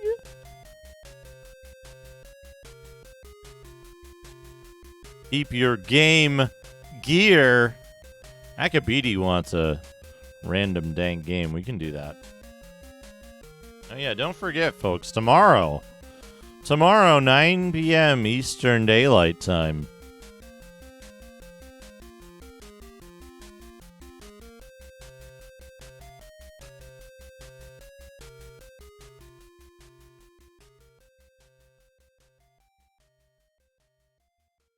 I'll be playing on Zophar's channel.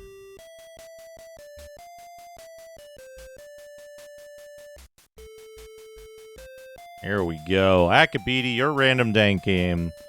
Developed by Cryo Interactive, published by Mindscape in 95 for DOS. Cheer 100, the most randomest and dankest of games.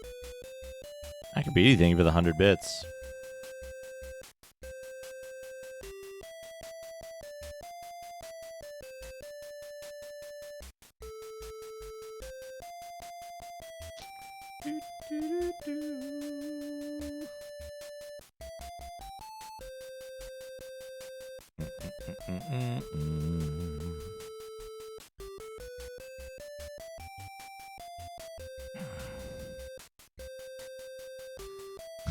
Yeah. Excellent. Excellent. Here's your game, Akabidi. What is this, an action game? Yeah, action game.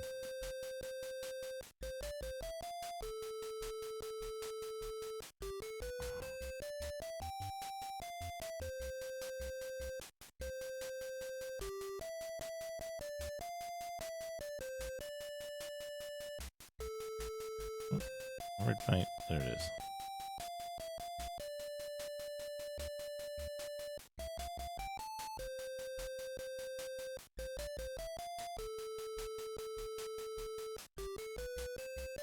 That's right.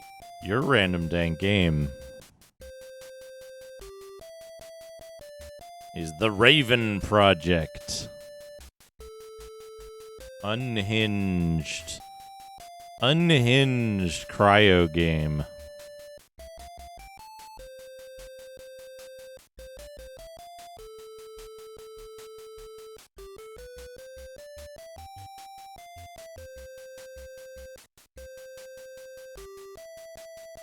I hope you enjoy it, Akabidi. I hope you enjoy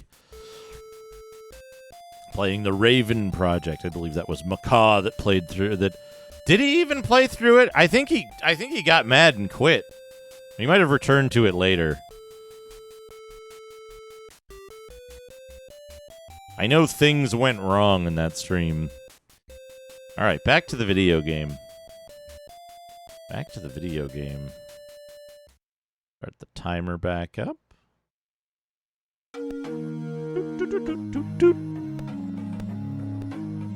Wait, while we're here.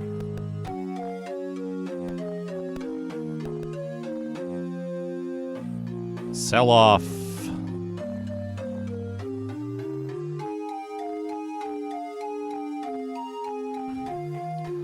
Sell off these extraneous items that I keep getting.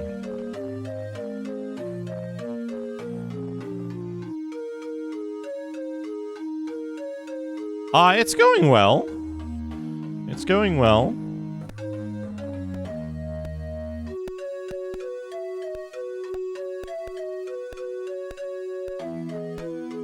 We're mapping out the city, as you can see here.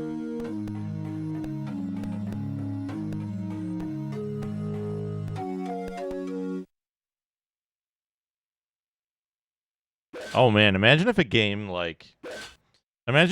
tracked that like on Steam or something. The number of people who like quit and uninstalled the game without finishing it.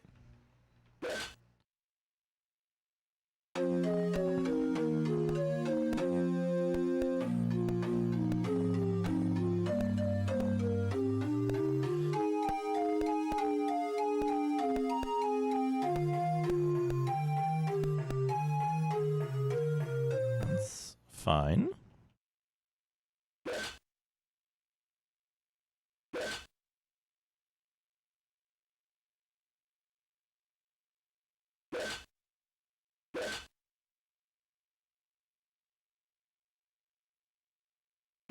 We killed, so earlier,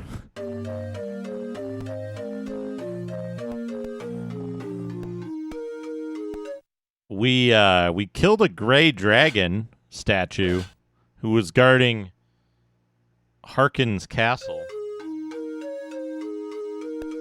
Okay. And then one more is There's that.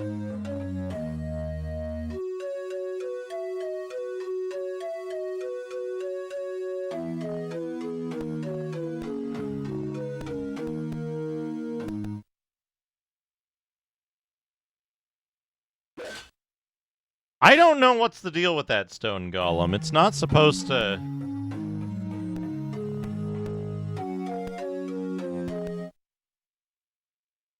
It's not supposed to do that.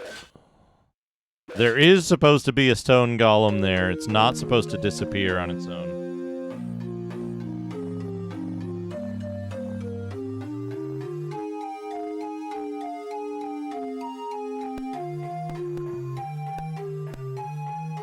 Attack!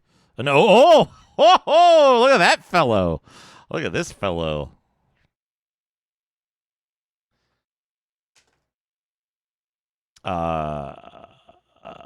Mimi? Post? Oh. Well, Berserker just... Got him.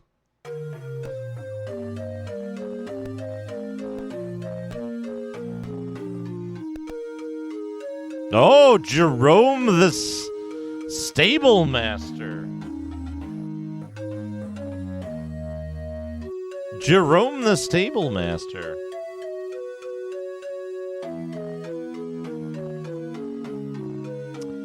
All the horses have been eaten by the creatures. Here's the gate that we can't go out.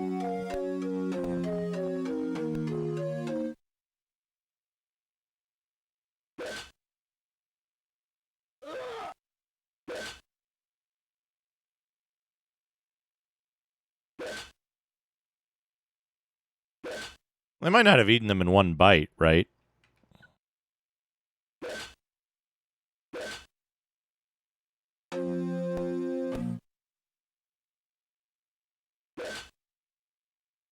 Right, like piranhas.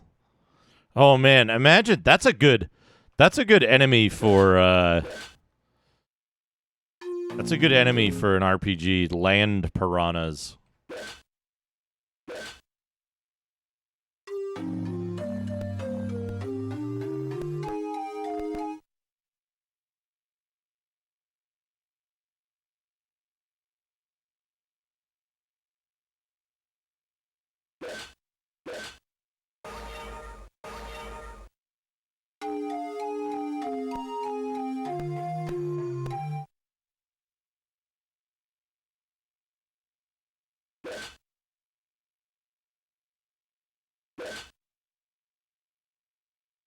Okay, now I have to do the kind of onerous part of making sure there isn't anything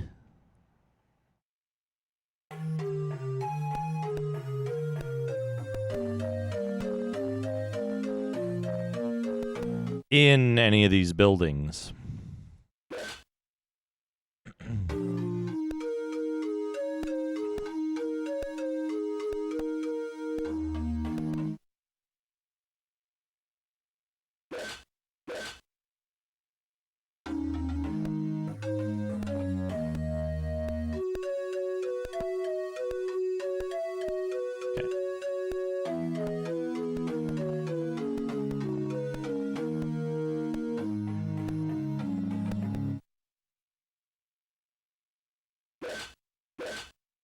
There's nothing in any of these buildings. Then we're good because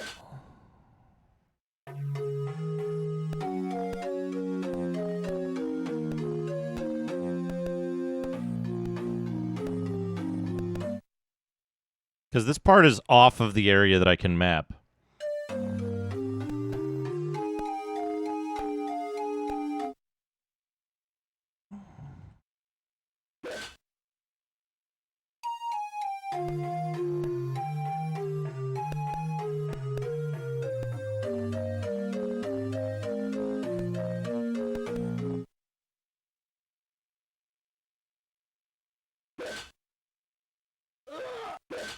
This keyboard, this one that's in front of the map, that is the Apple II GS keyboard.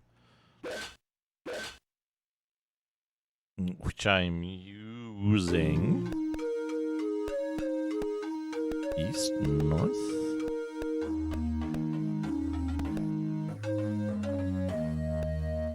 Okay, there.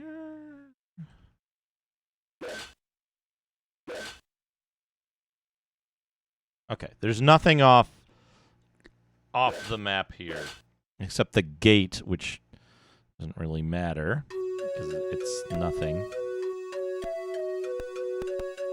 North 3.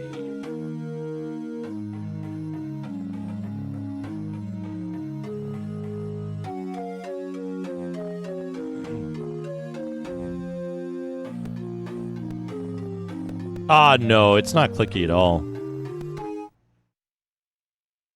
It's just a rubber dome guy. I don't know what kind of thing this is from. It's just an ADB keyboard.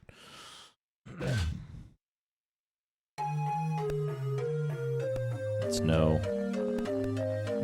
special.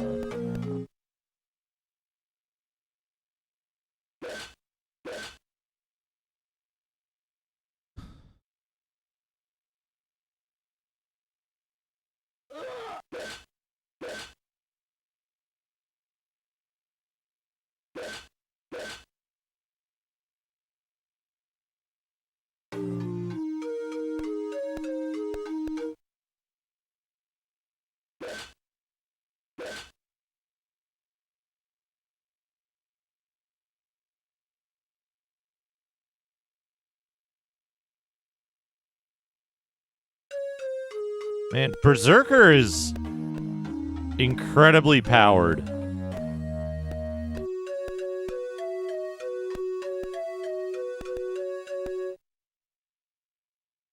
Oh, what would a pile of gold like that be worth in today's American market? Probably, right? It would probably be worth more for its like historical value than for the base metal value, right?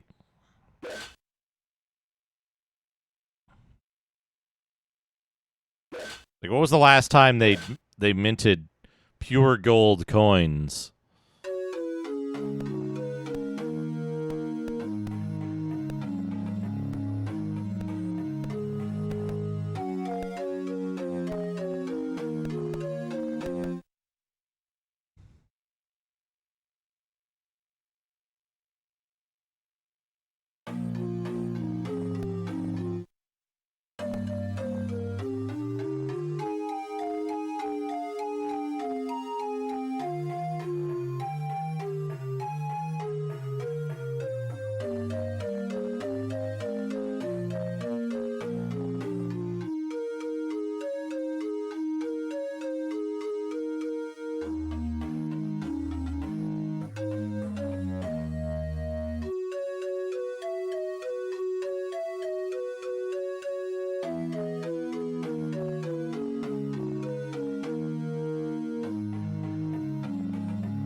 There's one of the things that I think is really like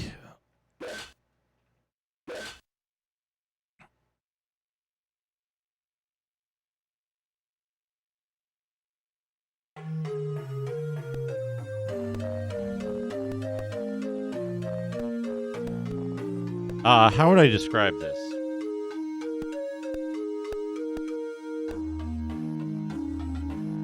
Wait, where am I right now? Here?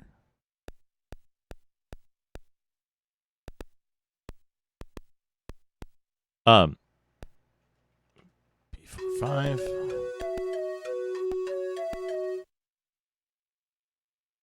One thing I think a lot of people don't really wrap their head around is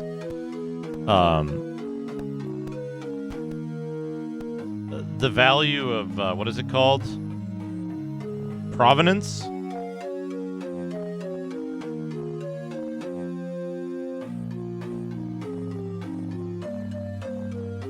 In how things like antiques are valued?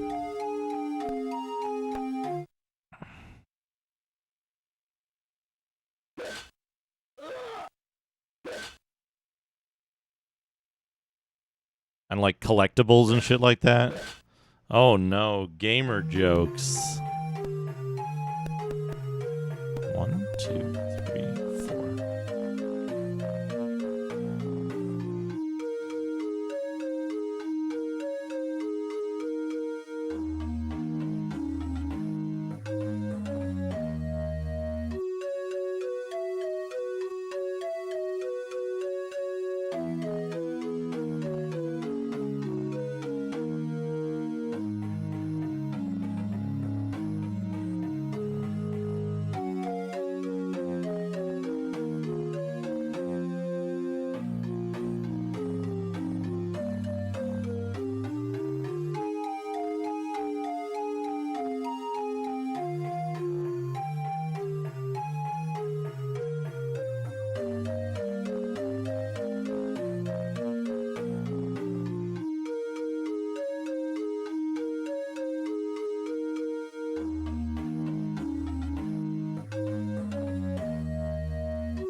There's a corner I need to explore.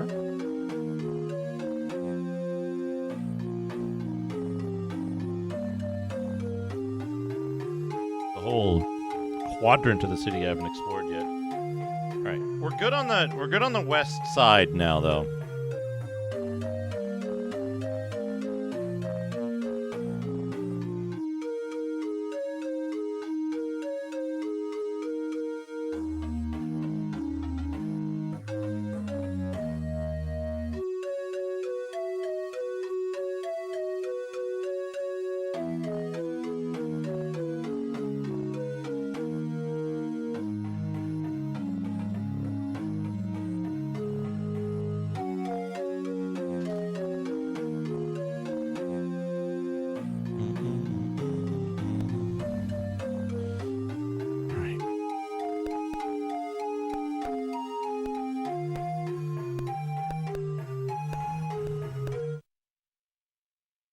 Interesting.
Right.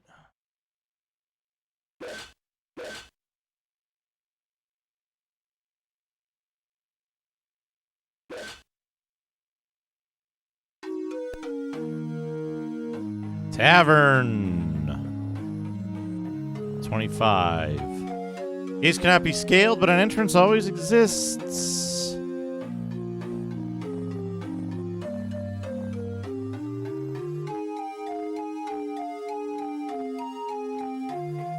The stone golem has been spoken of twofold.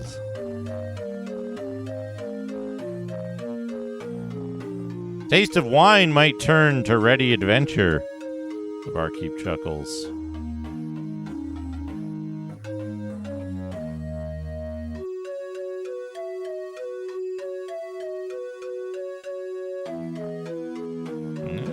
Okay.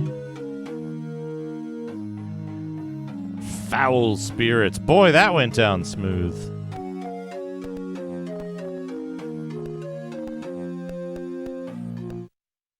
Hey, Adventure Josh, how's it going?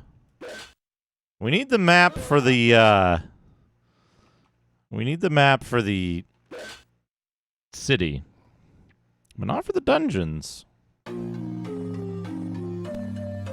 Okay, that's all of that.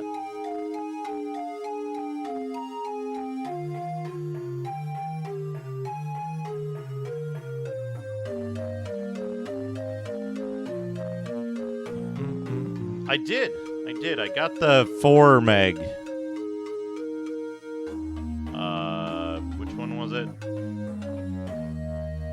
One of the Taters games, I think, said they had.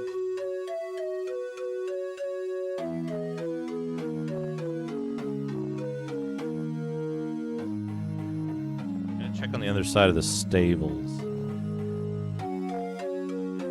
Well, did this camera freeze?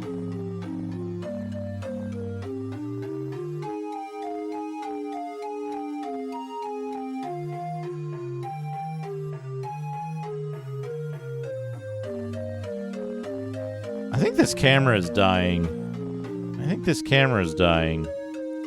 Well, the map of the city isn't yeah, it's not detailed. It's just like a general idea.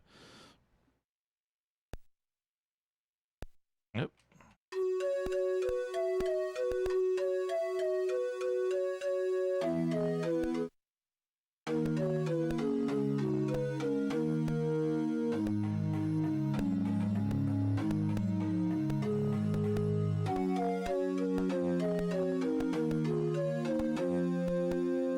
I'm a bit annoyed I got cheated of that second stone golem.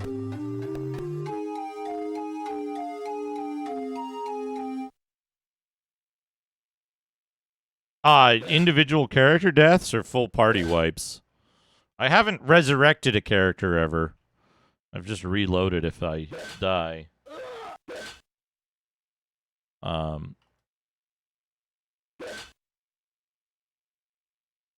Character deaths, like 12.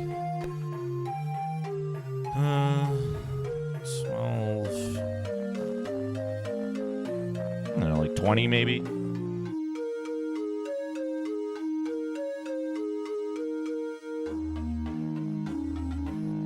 I haven't really been keeping track because northwest, empty, south, stables, yeah.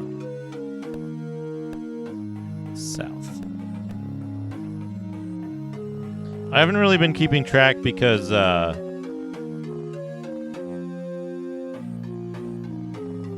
lot of it ends up being like, oh hey, one character died. One character died, so I'm just gonna reload, right? Or I'm gonna let a character, I'm gonna let the rest of the party die so I can reload. Okay, so there's another spot here. That goes like that, okay.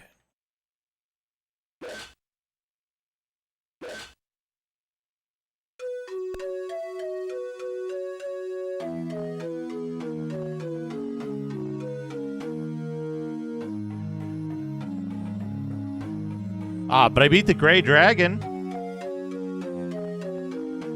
There's that.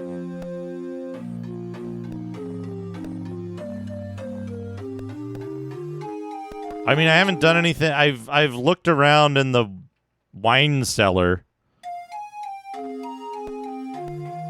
And that's about it.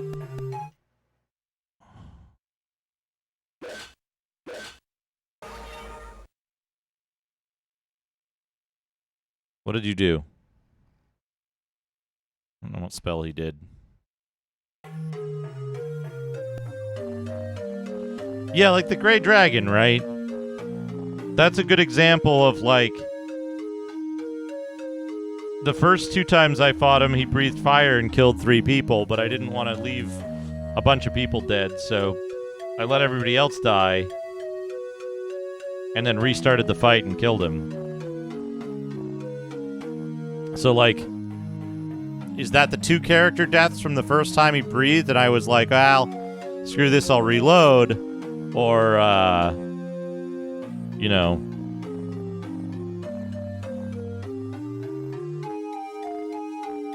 Or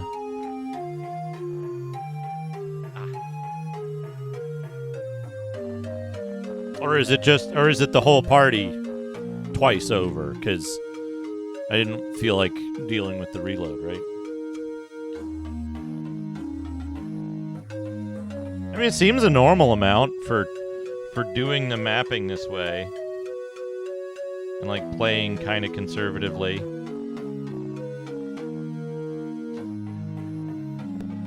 Like I said, I just explored a little bit of the... I can show you.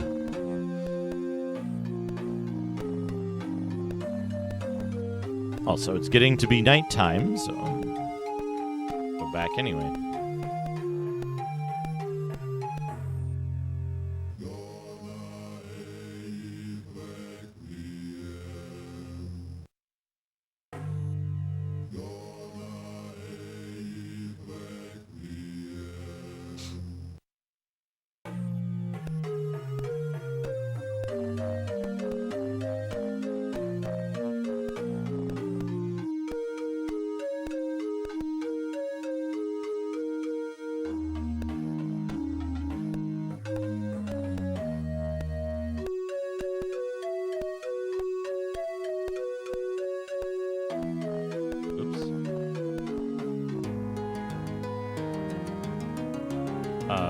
Re-enter the city. B45. C5. Mish.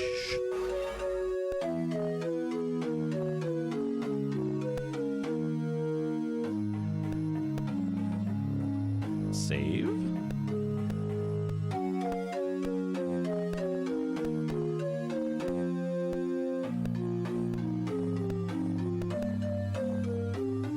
Order wine.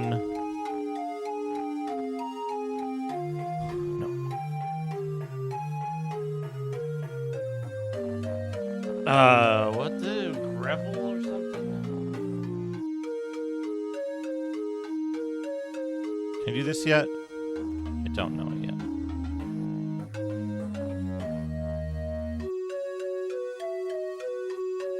Oops.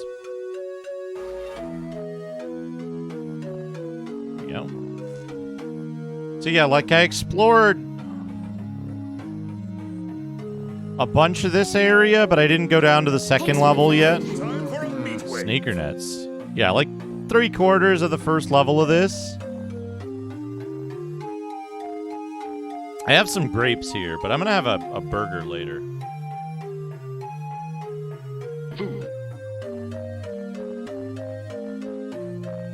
I mean, heck, while we're down here. Since my camera stopped working. Let's...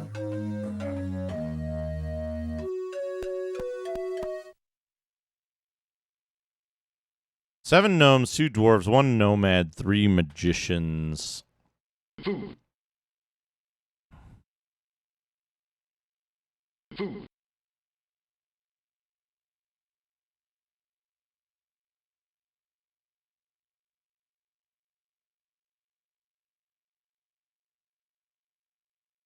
Snarf. Oh, yeah, snarfing.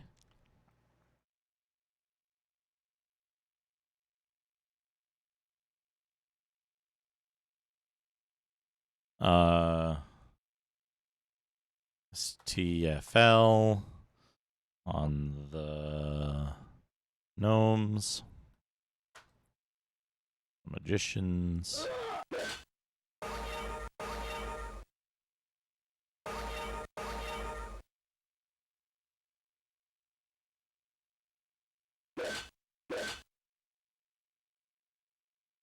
Yes, the GSOS version is very different than most versions that people know of this game.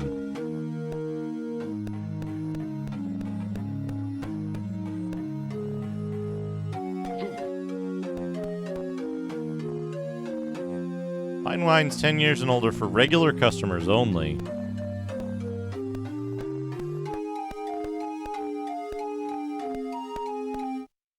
Oops.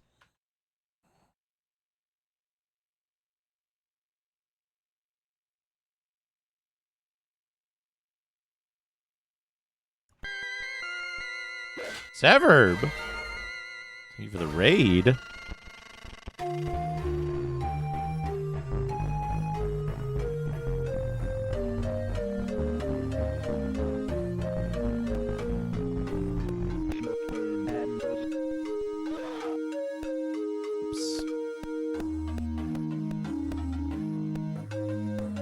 We have to Wipeout. Oh man, that game is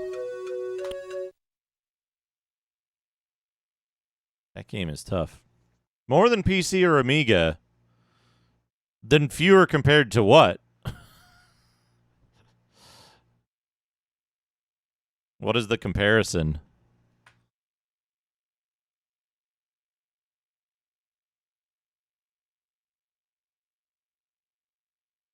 Whoa, 1P3 out. I hope you're doing well in Wipeout. Oh, those are different SKUs. Of course they would have different different assets. The only the comparable versions are ST, Amiga, and 2GS, and then resource-wise, the GSOS version.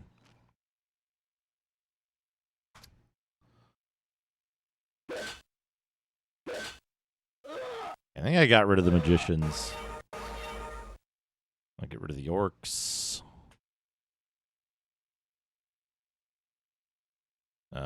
Trap zap.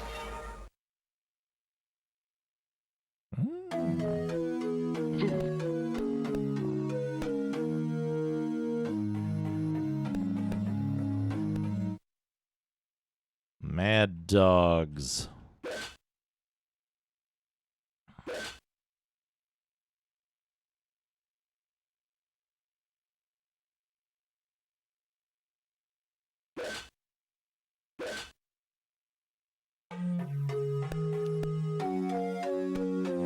The big thing with the oh,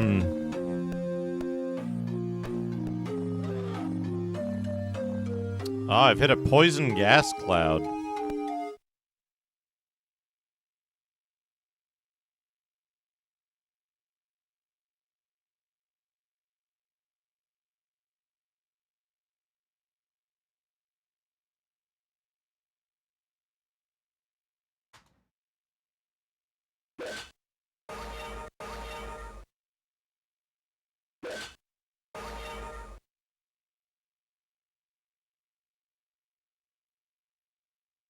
What if I have cure poison?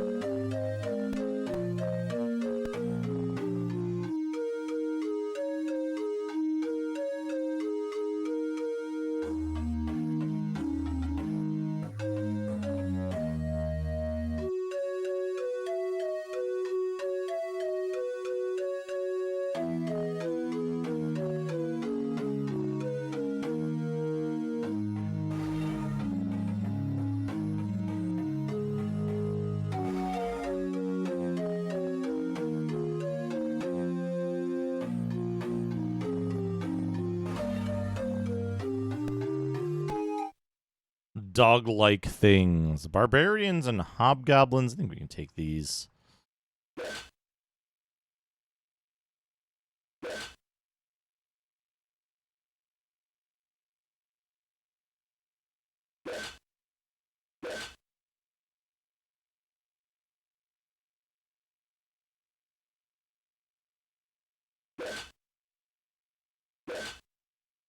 tons of hit points.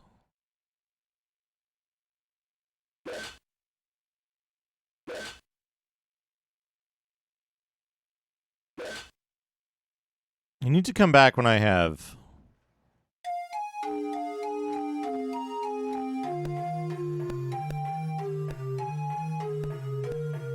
Oh, the rare appearance of the Thin Wall. Interesting. The Thin Wall. Yeah, I was watching Radon play that recently, and man, I remember, like, feeling okay playing Wipeout, but the wild, like, sliding shit, maybe too much for me anymore.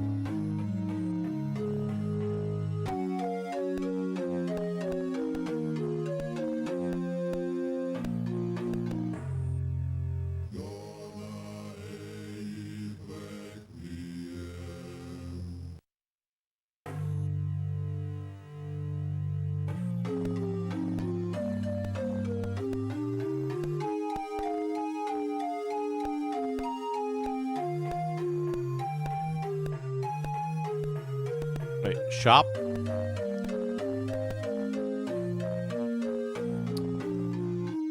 Dagger, torch, mace.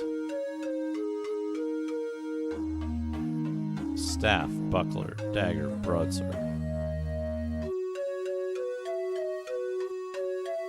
Weapon, dagger, buckler.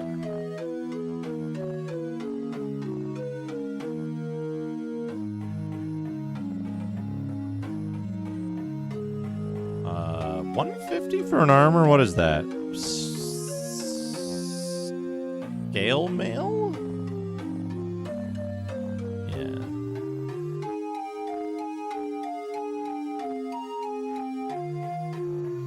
Leather armo. Halberd. Staff. Lamp, short sword, halberd.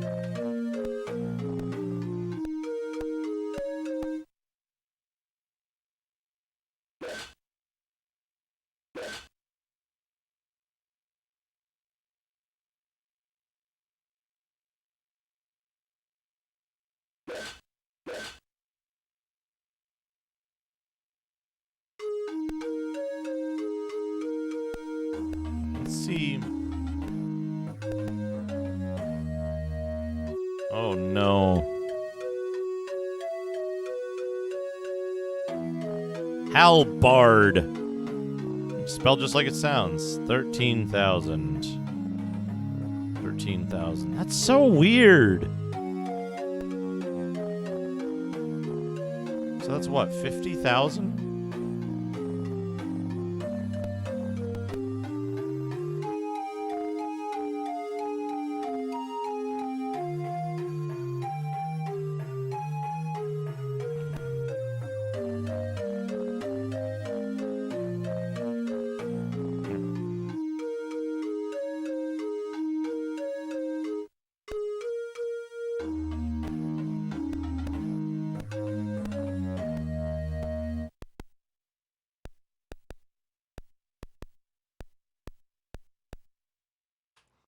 Noon. I am far too impatient. Oops.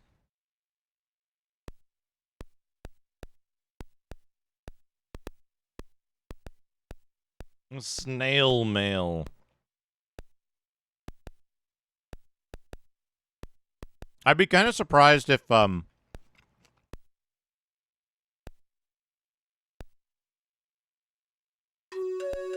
I would be kind of surprised if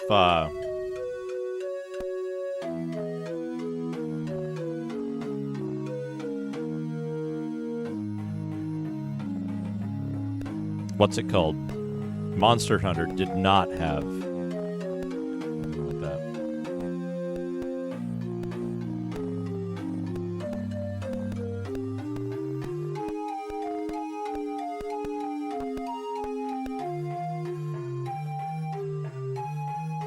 What do I need to do? There's that section and there's that section.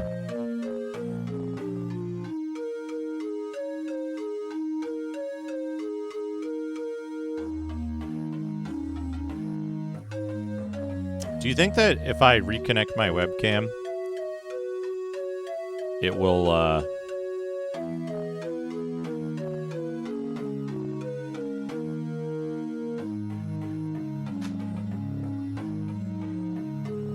let's see if I can get that webcam to work by reconnecting it. It might crash OBS, though. Let's try.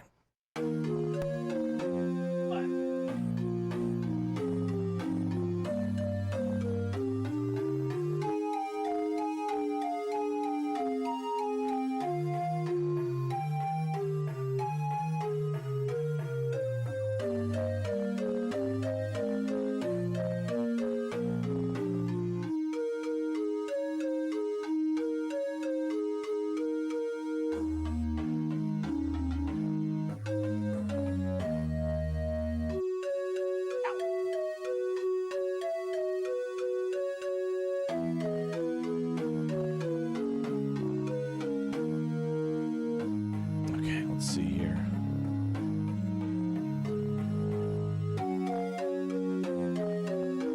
There's that. This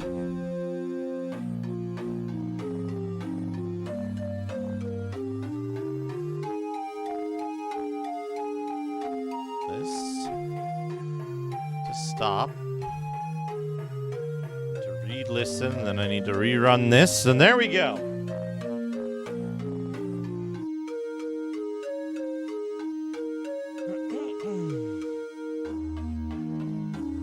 This game, I won't say of this time, right? Because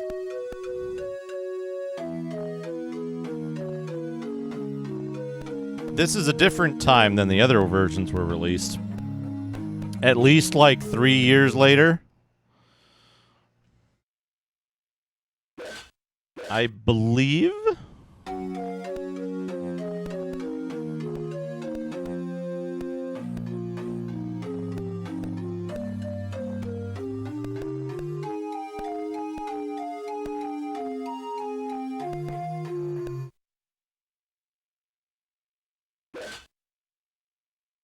Does the what? The first 16-bit version was in what, 87?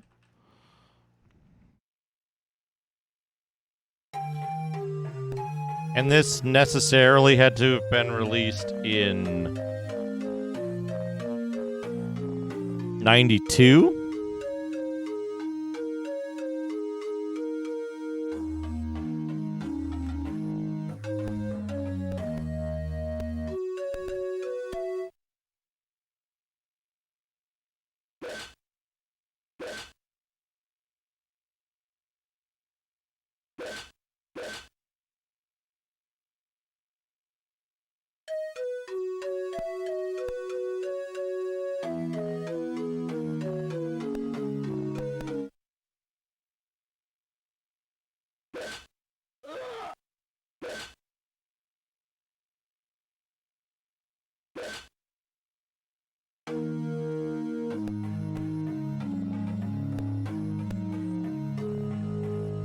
Okay.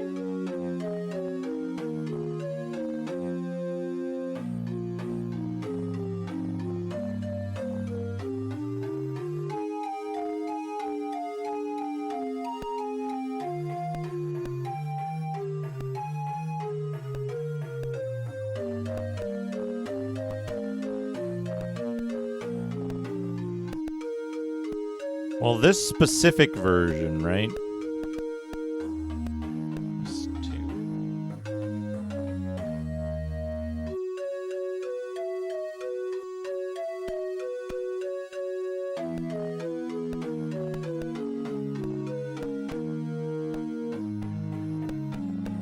So there's 2 on the right.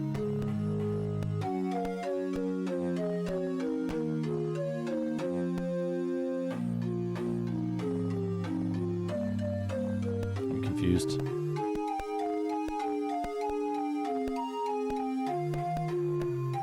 One, two, third one, and then up. 1, 2, left. 1, 2, and then it turns north. Okay.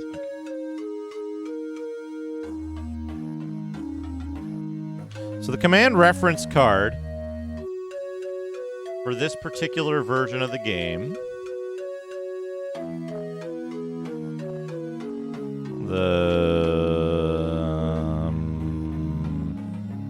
not that one. Where did I put it?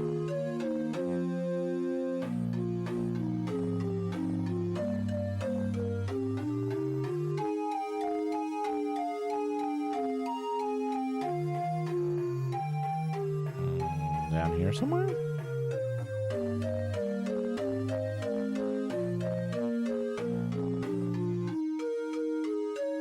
That's for the Immortal.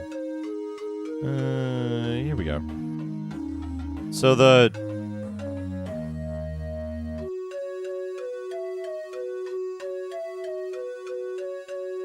this version of the game,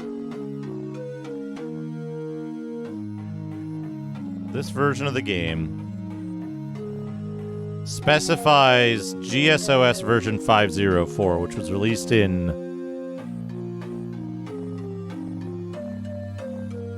1992? At least signs point to 1991. So System 504 was in System 504 was in 1991. So this had to have been released in 1991 at the earliest. Unless Wikipedia is wrong about when GSOS was released, which is entirely possible. But, yep.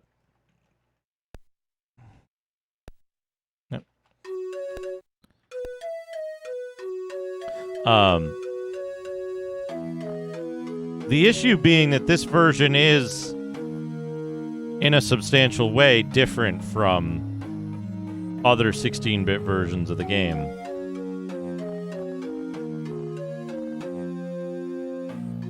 Well, we don't really know who made this. There hasn't really been much in the way of conclusive evidence that anyone has ever seen a copy of this game.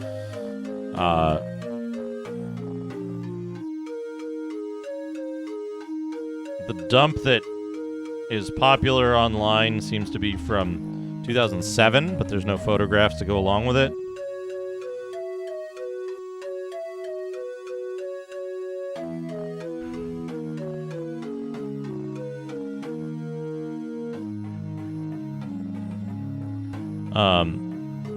The 2GS was never a really well-supported platform to begin with, right? It was kind of a legacy thing that studios were tooled up for Apple II, and they were like, hey, we could add better graphics and, like, port most of the same code. Great. Excellent. Let's do it. So a lot of the games that you see that got, like, 2GS stuff were in that... in either that or, like... not quite hobbyist programmers, but, like...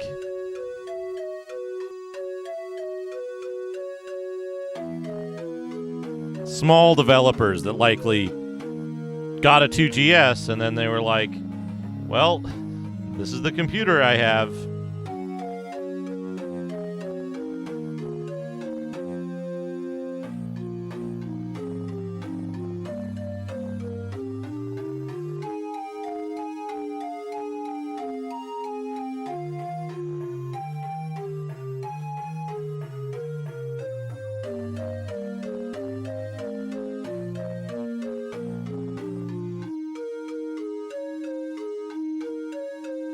Two GS games also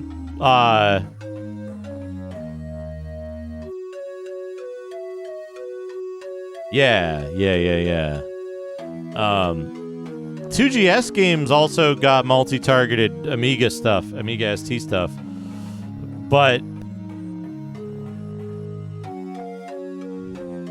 to an extent, oh man, Corbomite Street.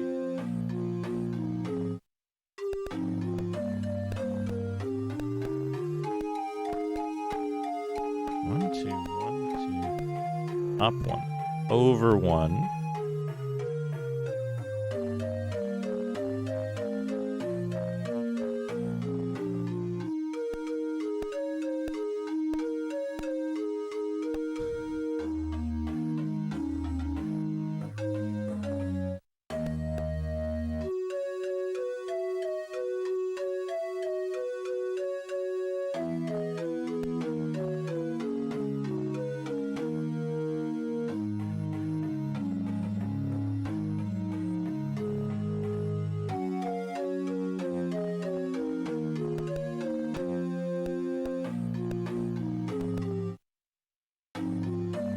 What? Oh. I just ran by accident. Oh, repelled the spell.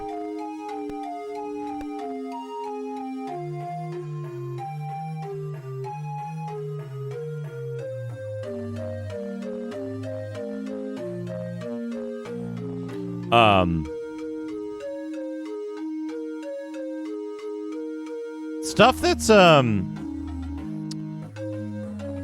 stuff that was built on the 2GS, like stuff that's either exclusive or that came from the platform, is probably the most interesting stuff on here. This game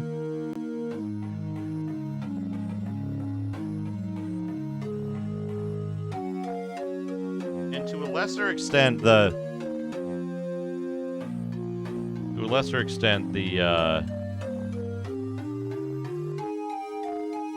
base 2GS version.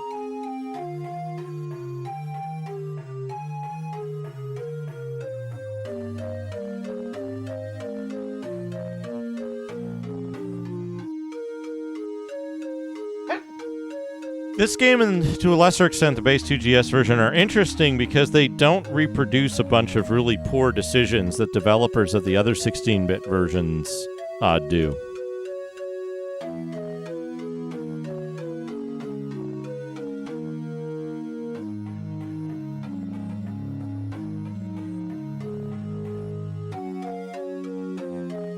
Likely because they went back to the Apple II code base.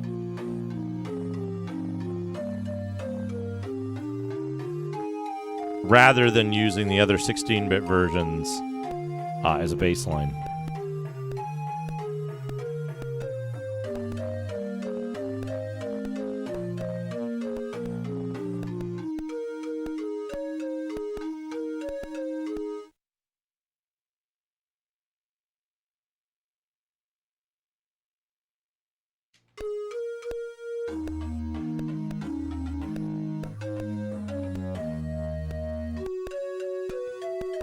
It's likely, in my opinion, that Joe Ybarra had much more say in what happened with the 16-bit ports.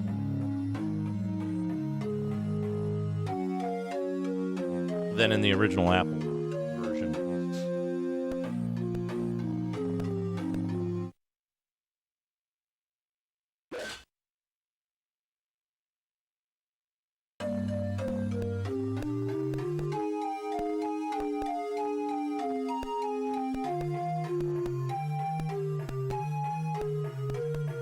If I had to guess at who is to blame for the anti-cheat features that also ruin the baseline game experience, I would guess Joe Ybarra.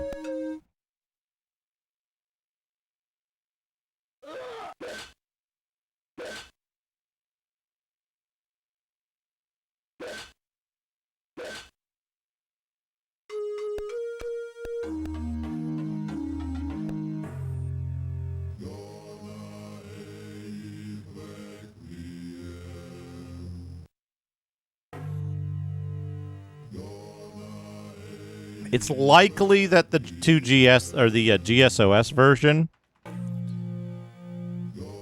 was based upon the 2GS version.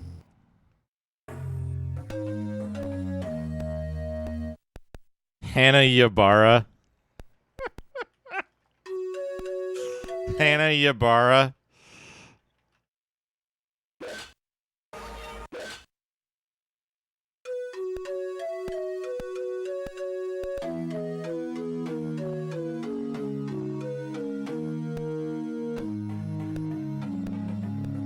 Was it? Because when I was asking about it this time around, somebody tested it and they confirmed it. I don't have the wherewithal to test the money loss on the Apple II version, but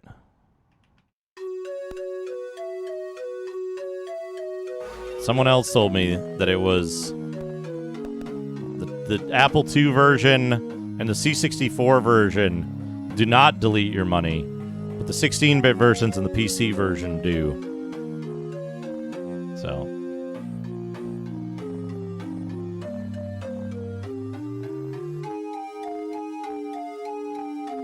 And this version and the base 2GS version do not.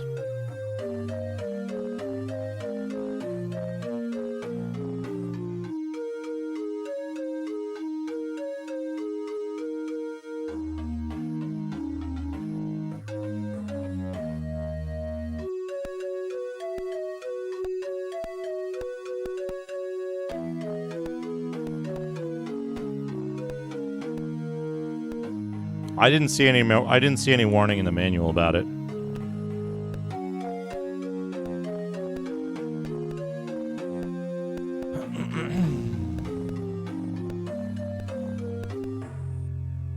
I don't need to do that.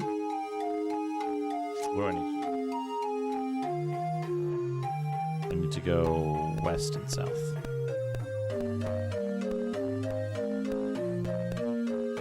Oh, Biffo's gamer jokes. These are safe for Twitch, right? Hello, Chums.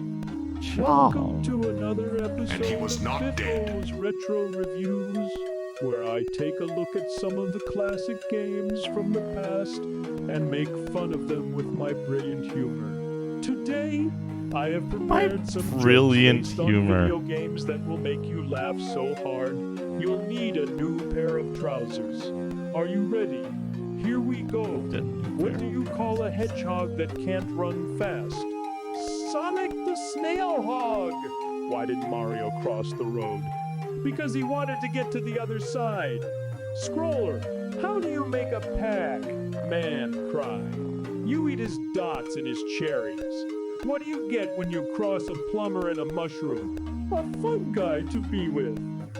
How do you make Man angry? You give him the cold shoulder. How do you know when Lara Croft is angry? She starts tomb raiding. What do you call a hedgehog who likes to run fast and collect? Sonic the Hedge Fund. How do you get a Pikachu on a bus? You poke him on. What do you get when you cross a frog in a car? Frogger! Wait, that's not a joke. That's just the name of the game. What do you get when you cross Sonic the Hedgehog with a hedgehog with a hedgehog?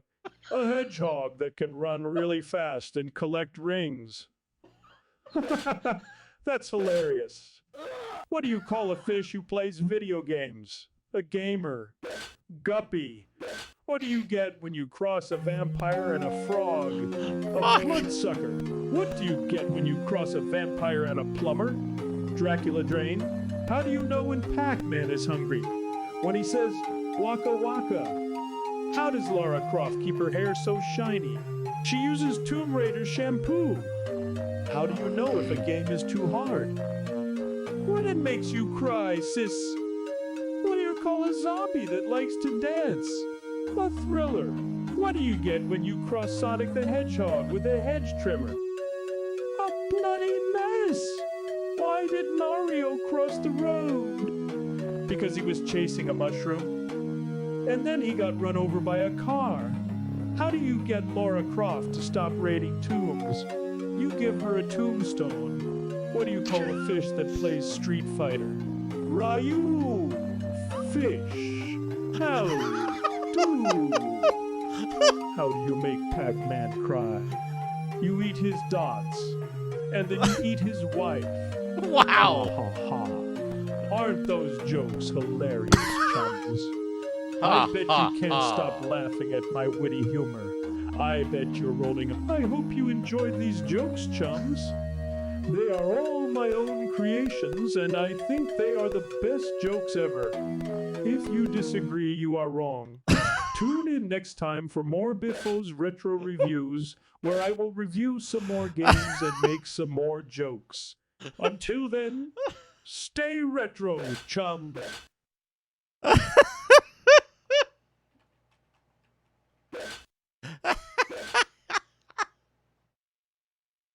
Oh, boy. Oh, man. That's good. That's good stuff.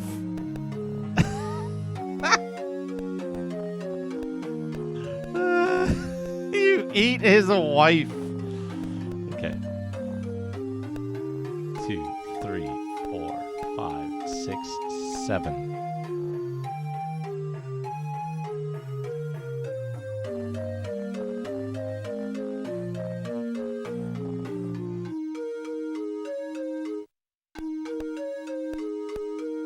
One, 2, 3, 4.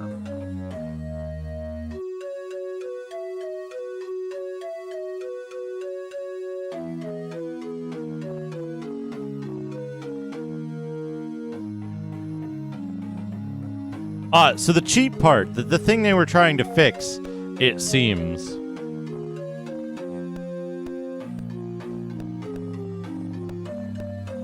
is you could duplicate money by giving all your money to one character, removing them from the party, resetting the game, and then adding that character back into the party along with the characters that you didn't remove from the party the first time around. Right? So you could duplicate money off of you could double your party's money or whatever.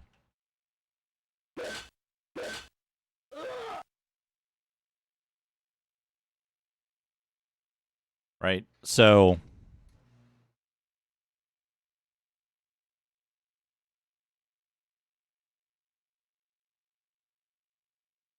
they, after the first versions of the game, the 16-bit versions,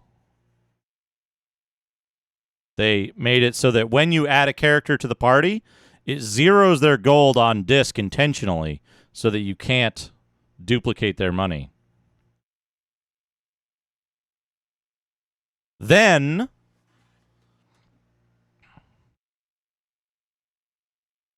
instead of just fixing it and leaving that out, in Bard's Tale 2, they introduced the bank.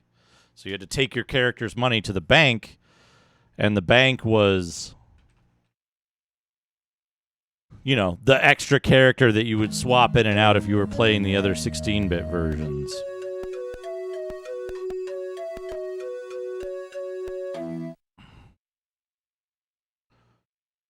Right?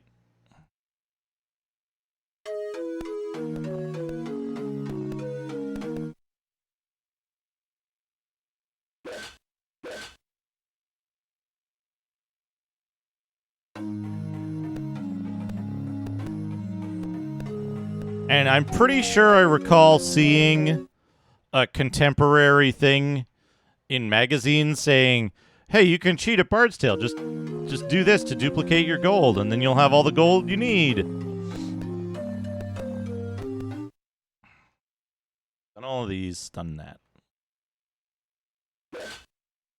And, you know, I can only guess at the developer's intentions, but the fact that gold doesn't stay on disk in subsequent versions of the game, and they added a bank, right? Clearly they were trying to do something with it.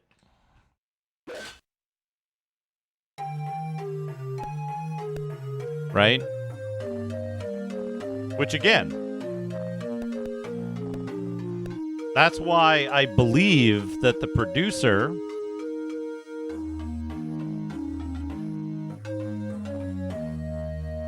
who was also the producer of such hits as Alien Legacy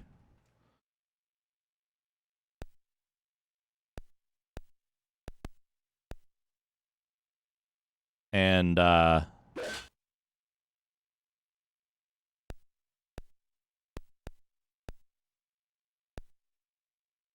Alien Legacy and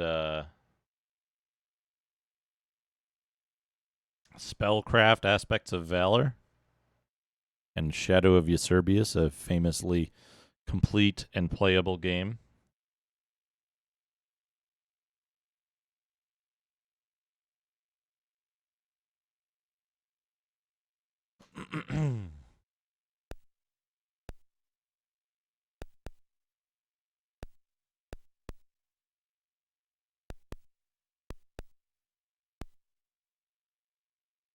Oh, yeah, of course.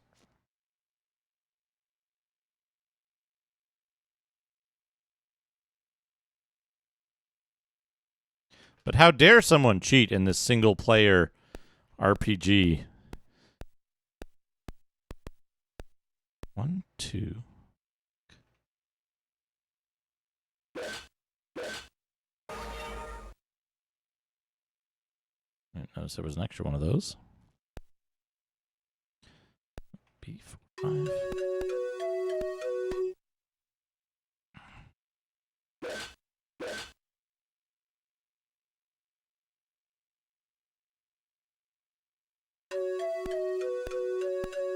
One, two, 3, 4, 5, 6.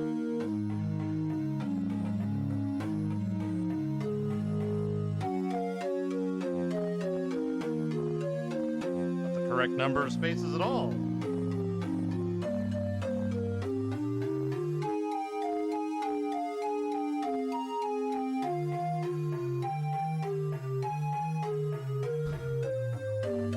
Hello, Fractal Mind Mike.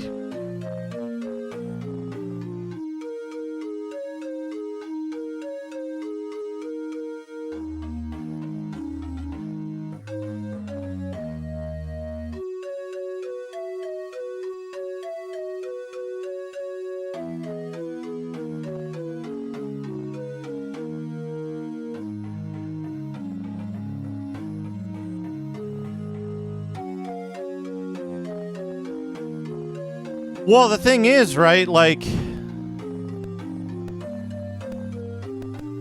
why bother duplicating money? You never need very much of it except for, like, temple shit. And the temple shit you only really need much later on. Why not just duplicate the fire horn that you start with in the A team, right? What is this? West. Okay. So this is a 4 square.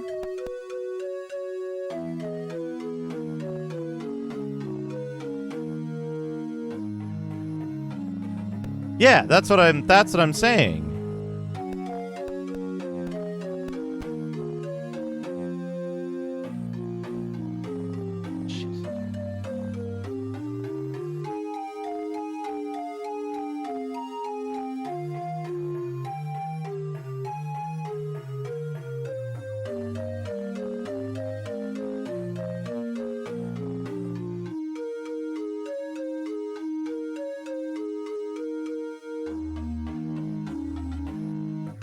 Yep. A-team starts with the fire horn.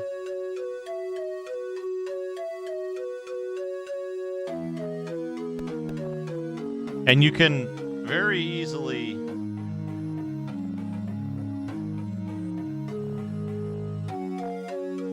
duplicate the fire horn even in the versions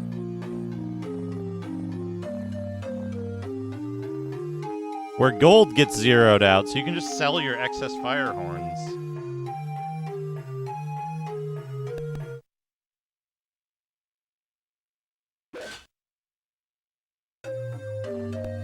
You sell your excess fire horns for cash and keep a bunch of extra fire horns on hand. Right?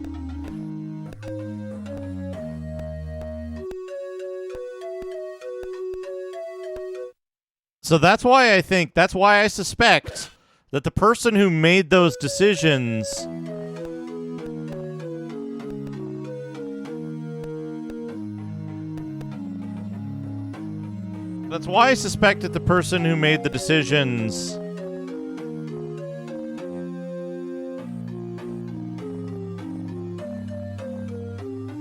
to add the money zeroing thing wasn't the original developers of the game, the original designers.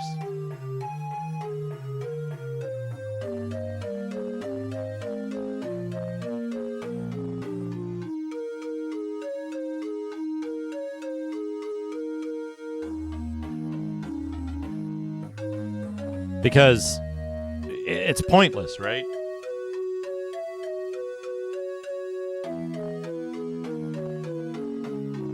Clearly, it's not a bug.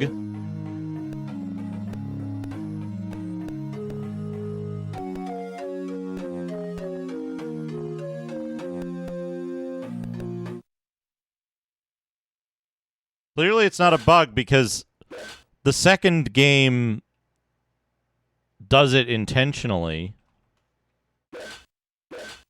Right? It's not even that, Cartube. Imagine this scenario, right? Oh, we think people are beating the game too easily because they're duplicating money. See what it says in these magazines? We need to put a stop to that.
One, two, three.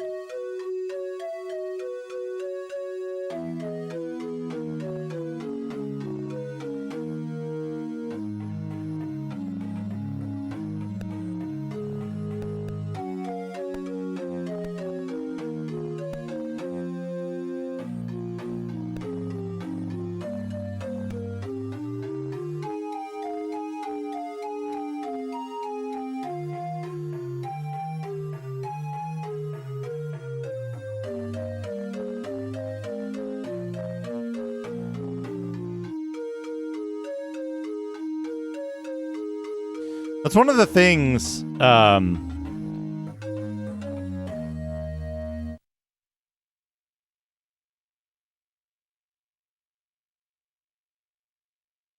That's one of the things is that, like, a lot of people, like, let me put it this way.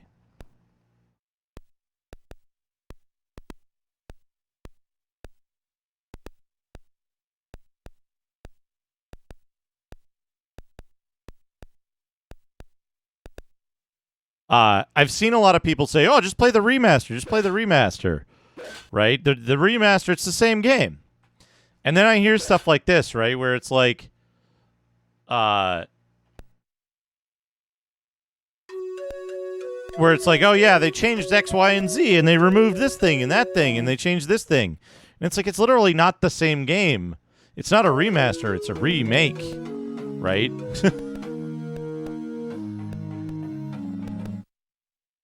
And it's wild.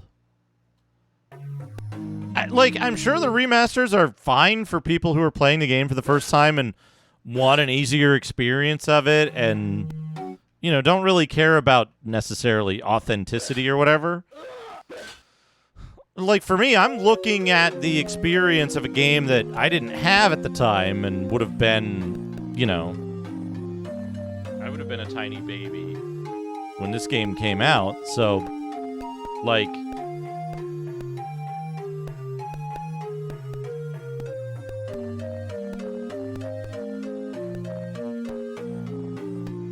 I want to see what was the experience like. What did a person playing this game in 1991 get? Right? But, like, you know, it's fine. It's fine. It's a fine way for people who just want to get close to the Bard's Tale experience but don't want to deal with playing a, you know,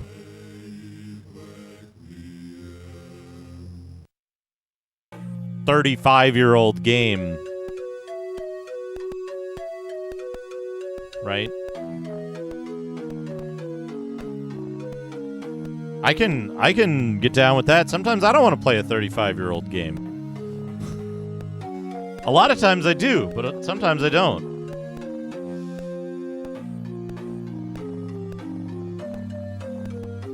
So this, it's a difficult question to answer, Mike. Bard's Tale 1 was released on the Apple II in 1985. This version uses assets that were present starting with the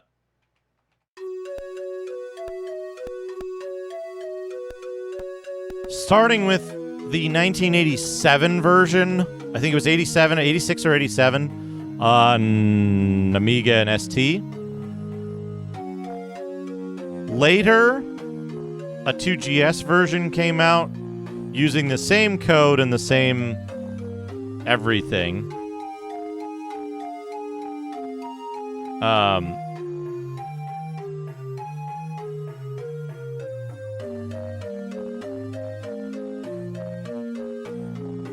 And then this version came out in 1991 or later.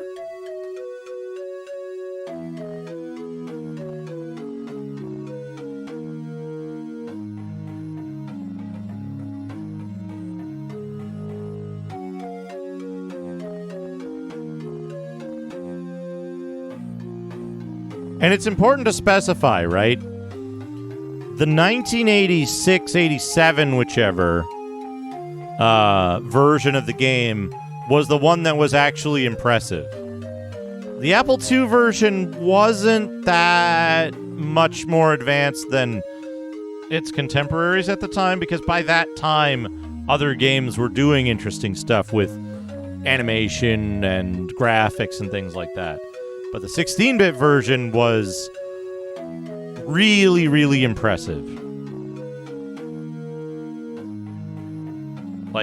Like I said, when I tried to play the Amiga version and discovered that it is not a good version of the game, a big part of that, it's unfortunate because the Amiga version, the Amiga version, the ST version, the reason they're impressive is for the graphics. So playing the C64 version or the Apple II version, you get a kind of degraded experience. They were interesting games at their time because they were, you know, more RPG of this type, but they didn't really have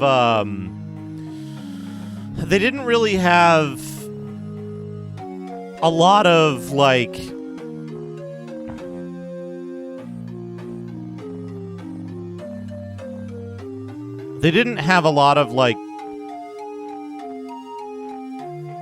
outstanding attributes other than the fact that, like, yeah, they did a really good job. They put together a really solid RPG of its time. Check these.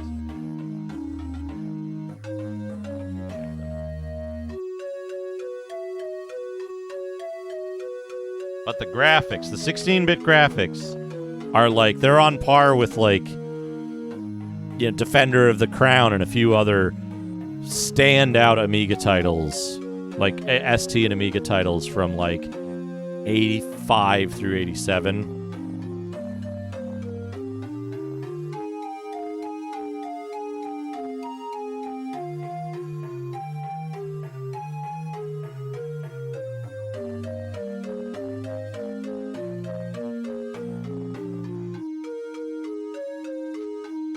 I need to take a quick break, which means good news for you, chat.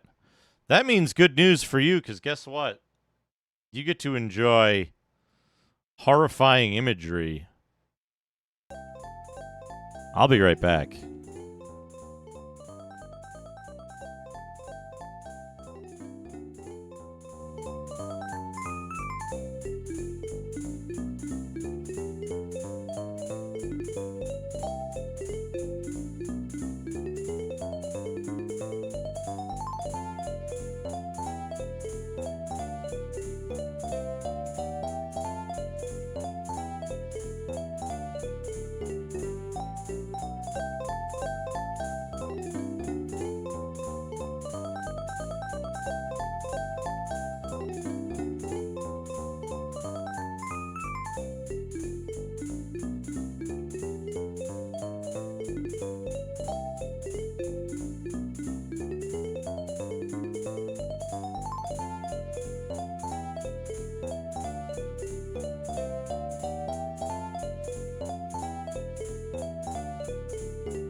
Welcome back, everybody. I hope you enjoyed horrifying images from the depths of the neural network. You're welcome. Anyway, back to the video game. I left the timer running, but that's okay because I ran the game without the timer for a few minutes previously.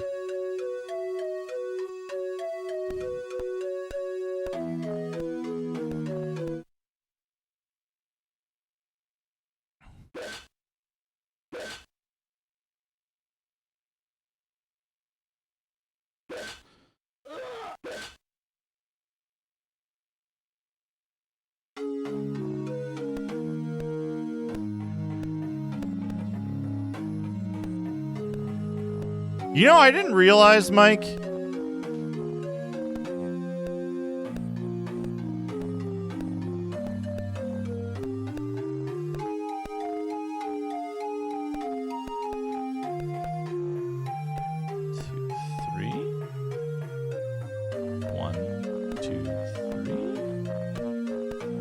I didn't realize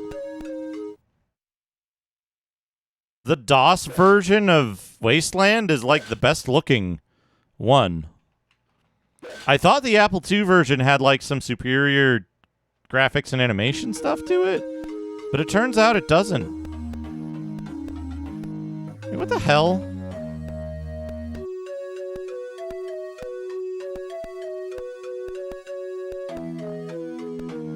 Two, three.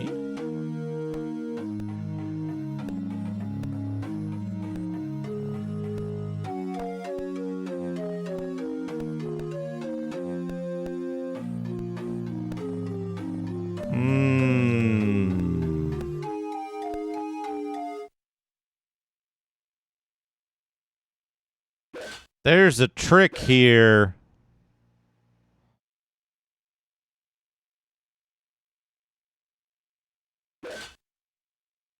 Can't quite put my finger on it.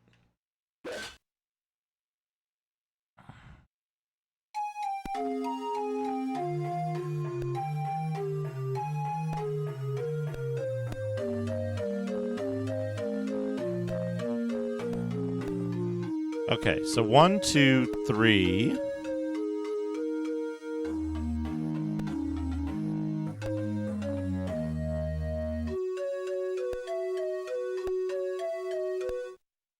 Four.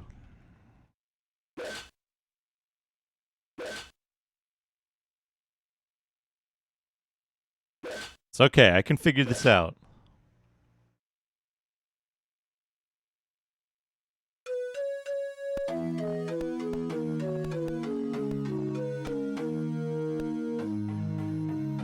Yeah, so we go from 4 to 5.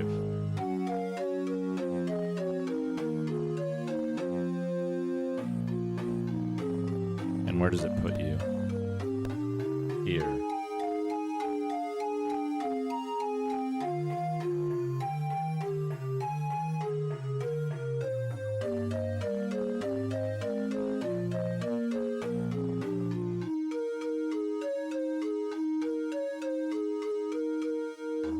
Sinister Street.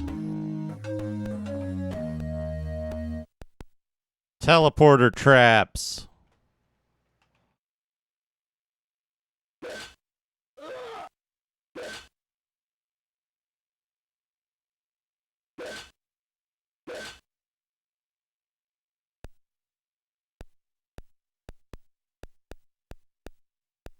Oops.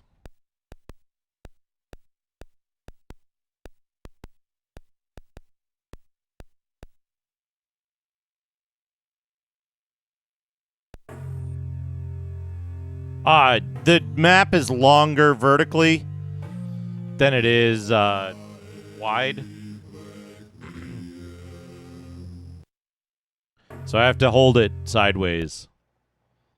So you're looking at it, this way is west.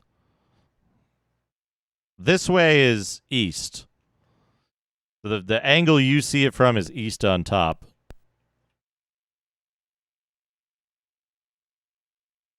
What?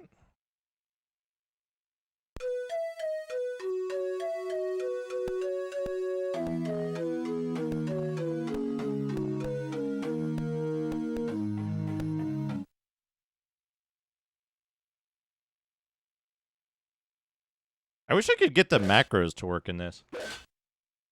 I think it's my keyboard, though. Mike, you don't happen to have a 2GS, do you?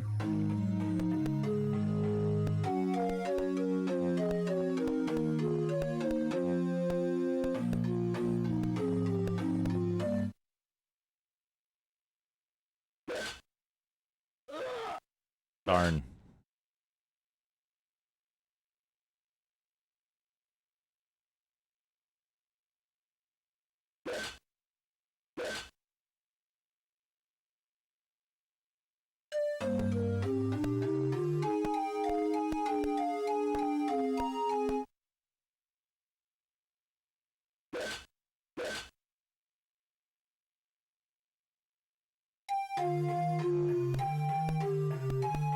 You know what you might have luck with, Mike?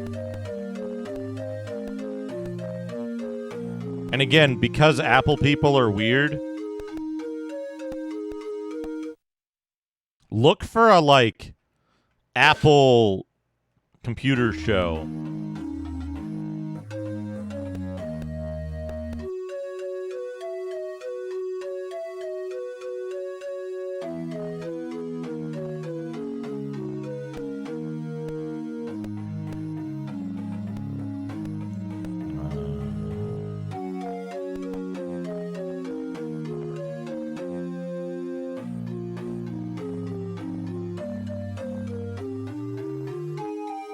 Look for a, like, in-person Apple computer show.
Yeah, so this 2GS that I got was I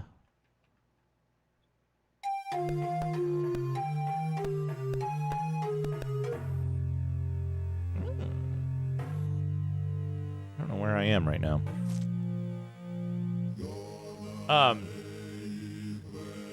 Toaplan found this at a computer show for $50.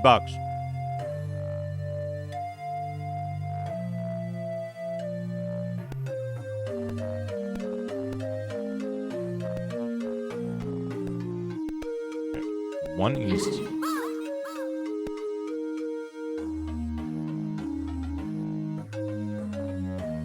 Fuck, I'm off by one again.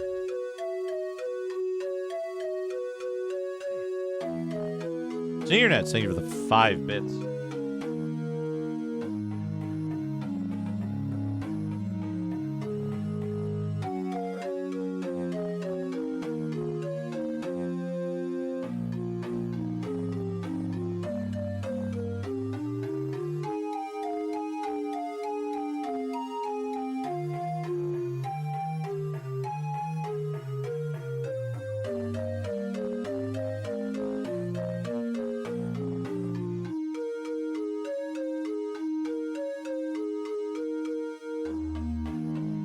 Yeah, also look for ones that don't power on, because the power supplies in these things blow up like all the time.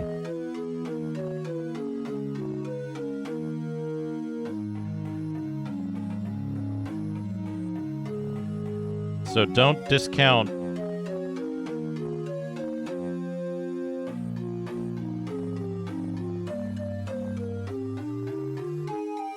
I did, Sakanakau. I'm playing the weirdo version of Bard's Tale that no one seems to be able to produce any evidence of other than the 2007 disc dump.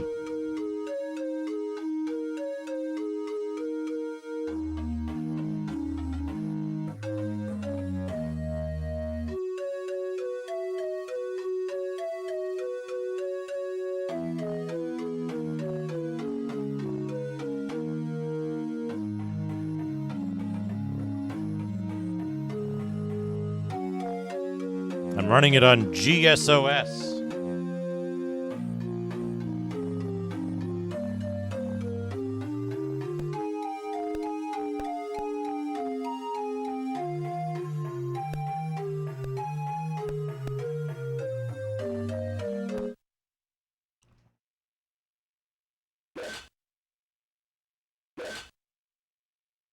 GSOS.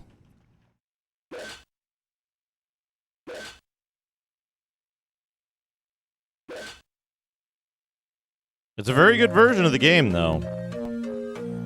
That's for sure. Okay. So from there, this.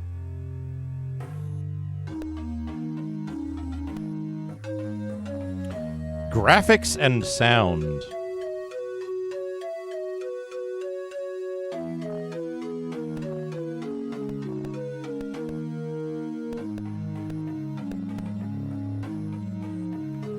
Oh, a stone giant.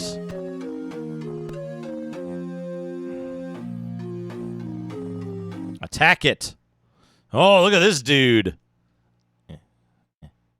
He's got a tiny little club. An old baby club.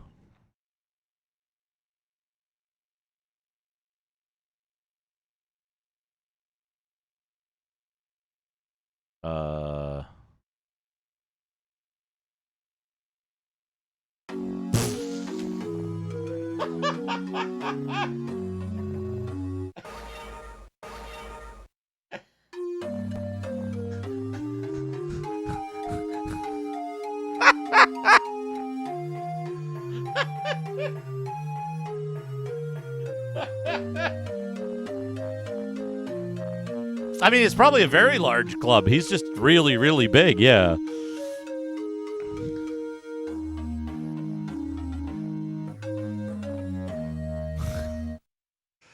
I love that. Okay. I love the fact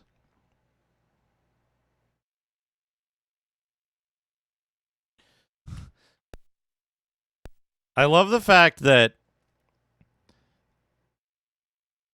Berserker kills it in one hit, and then immediately the bard is like toot toot toot toot toot. Just celebrating the demise of this giant. Oh, this is a tavern somehow.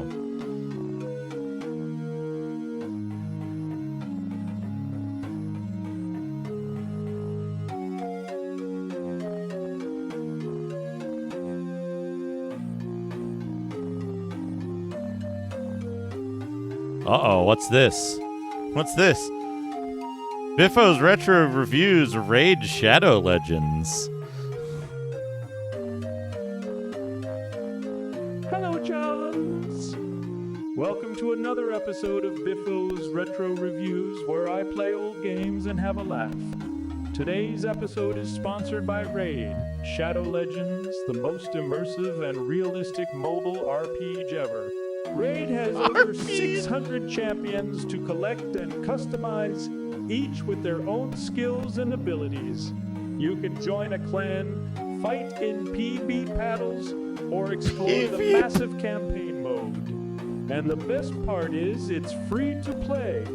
Just use my link in the description to download Raid today and get a special welcome pack with 100,000 silver, 50 gems, 10 mystery shards, and a free epic champion, Jotun, the World Eater. Jotun. Now let's get started with today's retro review.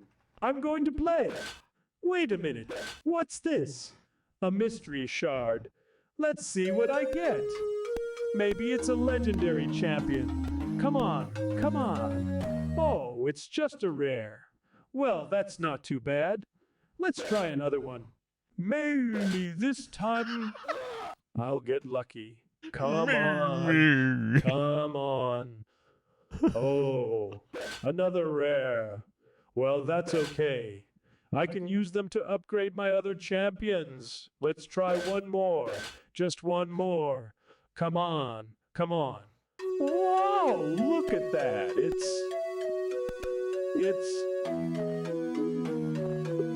I don't know who it is, but it looks awesome. Let's see what it can do. Okay, chums, I'm back. Sorry for the long break. I just got a bit carried away with Raid. It's so addictive. I've spent all my mystery shards and got some amazing champions. Look at this one. It's a legendary. It has a sword and a shield and a helmet and a cape. And, oh wait, I'm out of silver. How can I upgrade it? I need more silver. Maybe I can buy some with gems. Yeah, that's a good idea. Let me just check how many gems I have left. Okay, chums, I'm back again. Sorry for another long break. I just had to buy some more gems with real money. Don't worry, it's not a lot. Just a few quid here and there. It's worth it for Raid. It's such a great game. Look at this champion I just got. It's another legendary. It has wings and horns and claws and fire and... Oh, wait. I'm out of gems again. How can I buy more silver? I need more silver. Maybe I can sell some of my old games. Yeah, that's a good idea. Let me just grab my retro collection. Okay, chums. I'm back for the last time. Sorry for the longest break ever. I just had to sell some of my old games for cash. Don't worry, it's not a lot. Just a few classics here and there. It's the best game ever. Look at this champion I just got. It's another legendary. It has, I don't know what it has, but it looks amazing. Let me just check how much cash I have left. Oh no! Oh no, no, no, no, no, no. I'm broke. I've spent all my money on Raid. I've sold all my games for Raid. I've ruined my life for Raid. What have I done? What have I done? I hope you enjoyed it. Please like and subscribe. And please send me some money. Please, please, please, please, please. This episode was sponsored by Raid. Shadow Legends. Download Shadow Raid today Legends. and get a special welcome pack with 100,000 silver, 50 gems, 10 mystery shards, and a free epic champion. Jotun, the world eater. Jotun. Raid. Shadow Legends. The ultimate mobile raid. Play now.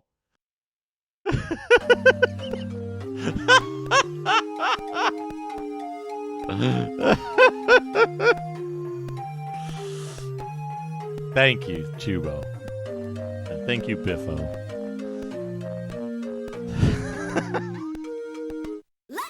Fuck zombies. Cheer 101 hello. This is Brian from Amazon Polly. I'm Navjack, thank you for the my passion 202. For the Bard's Tale on GSOS. It's a classic role-playing game that takes you take a to look. the fantasy world of Scarborough. You can create your own party of adventurers and explore dungeons, castles and catacombs. But what makes this game so special is the enhanced MIDI music and the auto-mapping functionality. The music is rich and atmospheric, and it changes according to the situation. Cheer 101 The auto-mapping feature lets you see where you are and where you've been, so you don't get lost or confused. I love this game so much that I play it every night before I go to sleep. It's like a dream come true. Thank you for listening to me, Brian from Amazon Polly. Thank you. Thank you, Navjack. That looks like it's the 2GS version, the regular 2GS version.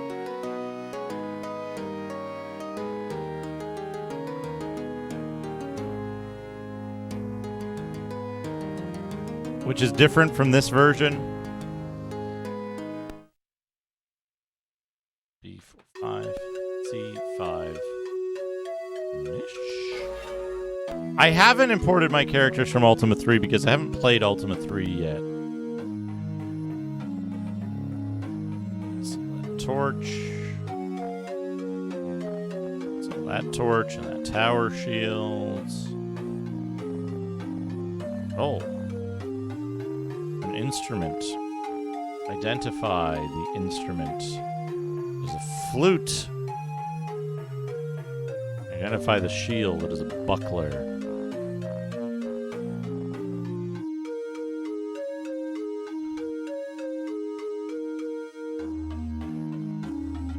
You don't have anything to sell. You've got an extra robes for some reason.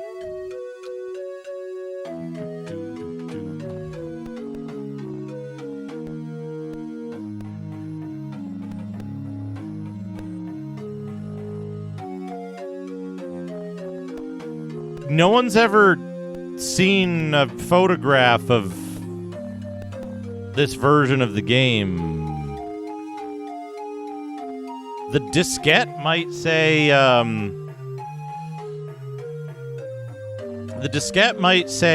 requires GSOS on it.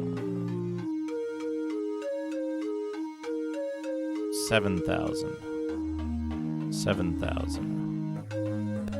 Oh, I mean 8,000.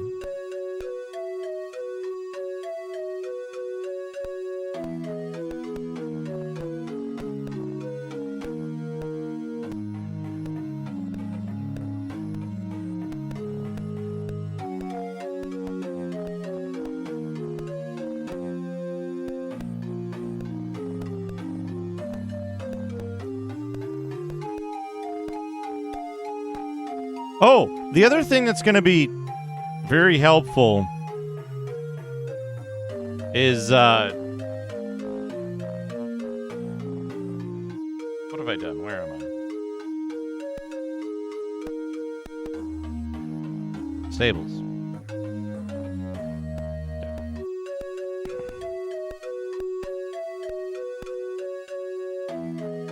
Ogre Lord is back. We already defeated Ogre Lord.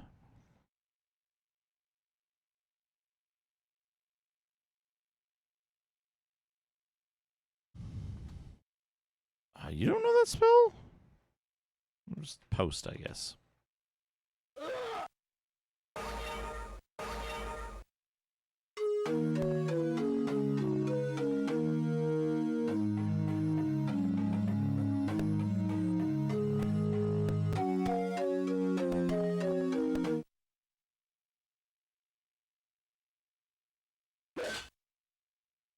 Yeah, they're also used in Dragon Wars. Yeah, it's hard to figure out, right? Because unless you load the disc up on an Apple II GS in GSOS, like, you won't know for certain.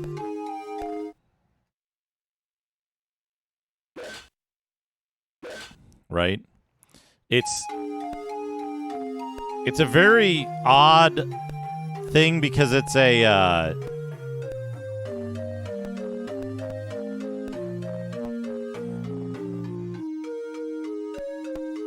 okay, so this is this. It's a really rare version of a game that everybody's seen a different version of.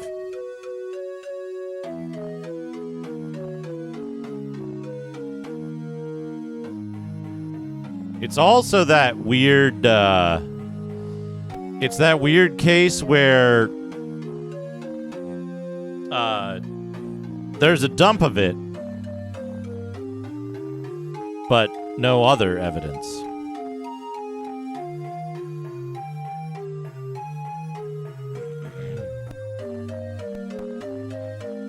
So we know at some point,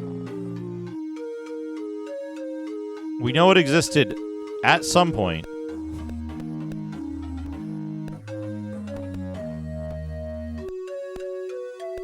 But we don't know what the disc looked like.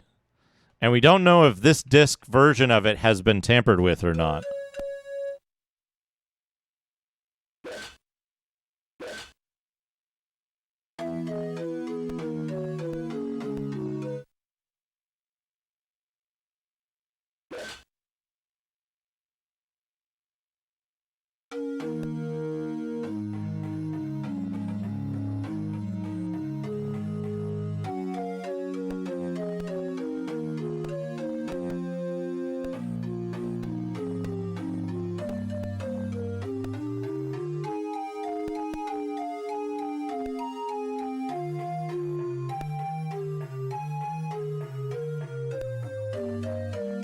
I don't think this version was bundled with the PS2 game.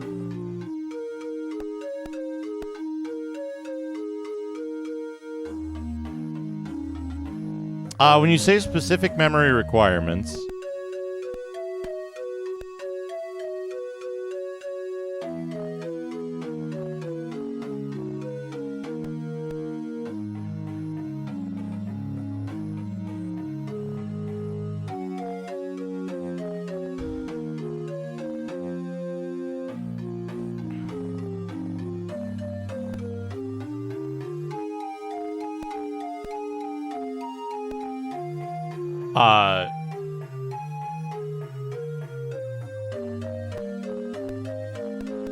I don't think that this has more particular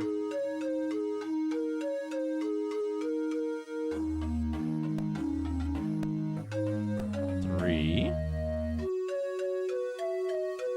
Wait, might this chunk is too long.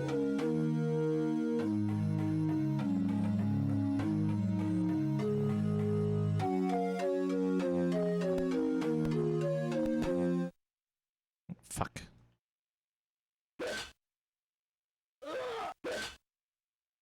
Yeah, it's not a bootable game. So, like,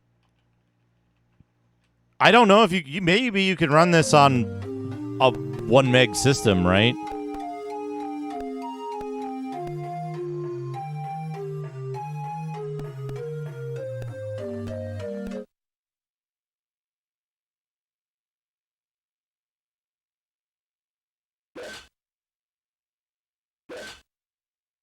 There was who turned up that picture of like an unknown disc that had like handwriting on it.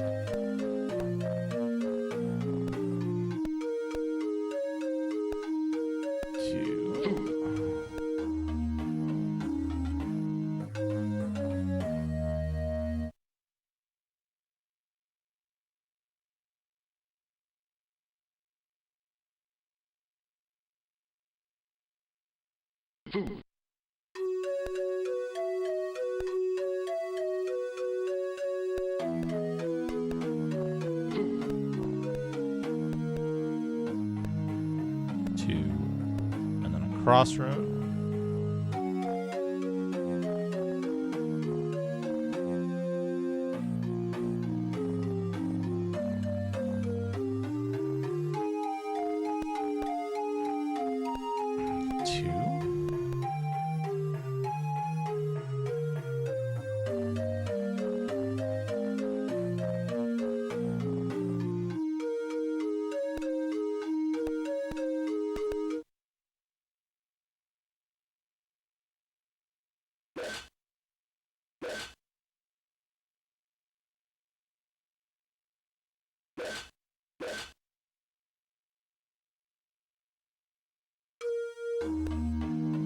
Unknown weapon. Okay. Unfortunate.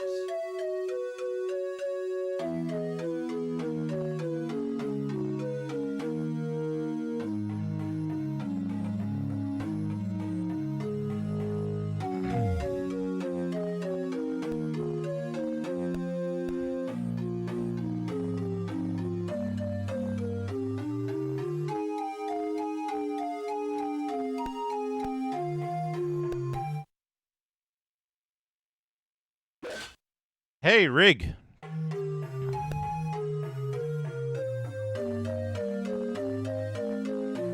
Oh, jeez. What happened, Rig? I hope you're okay.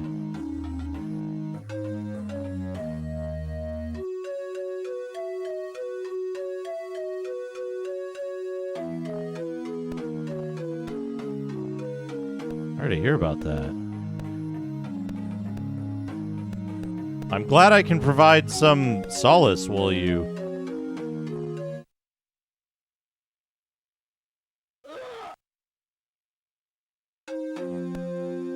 Oh, jeez.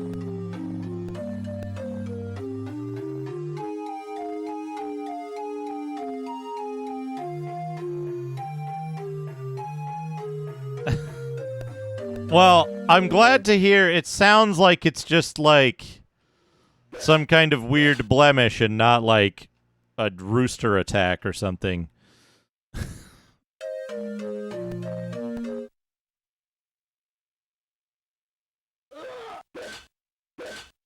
I'm glad it's not some kind of horrible external injury. Not this time. Oh. Yeah, take care of it. Make sure you disinfect it as well. This is a plum. That way.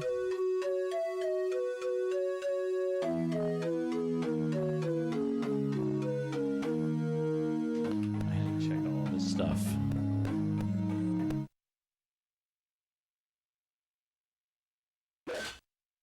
I had the misfortune of being like, the map it's off by one. It's off by one, and it's one wider than advertised.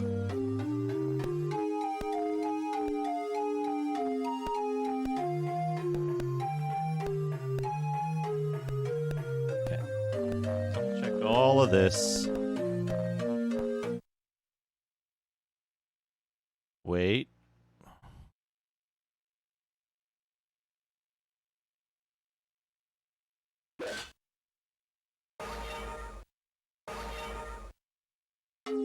Got him. Cast.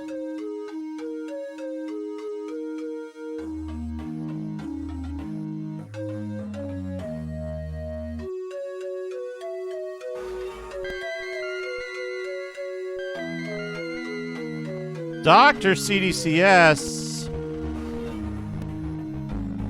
Thank you for the raid.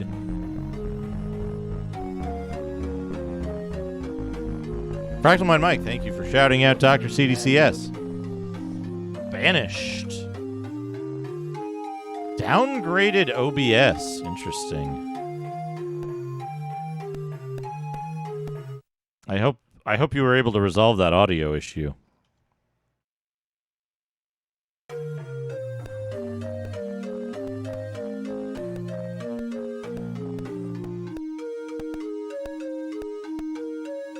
Whoop.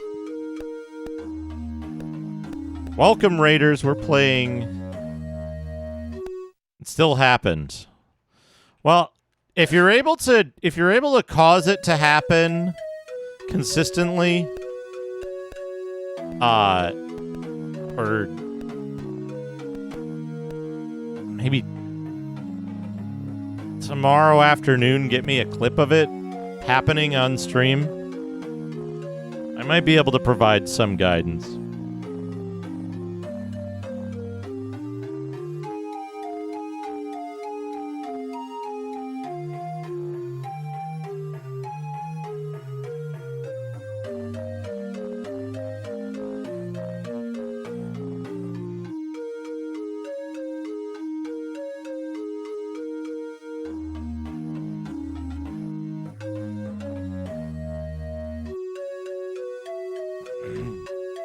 Yeah, if you can clip a spot of it and send it to me, I can take a look.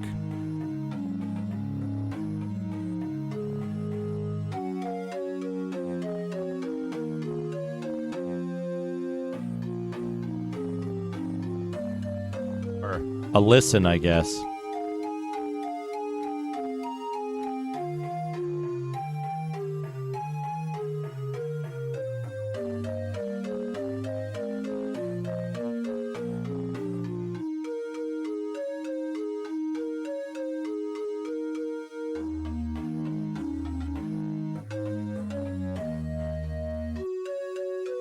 Yeah. Just shoot me a link to the clip on Discord. I can take a listen.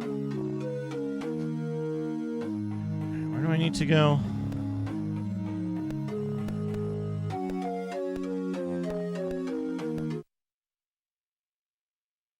Oh yeah, and don't forget, folks, I'll be joining the Zofar on his channel tomorrow evening.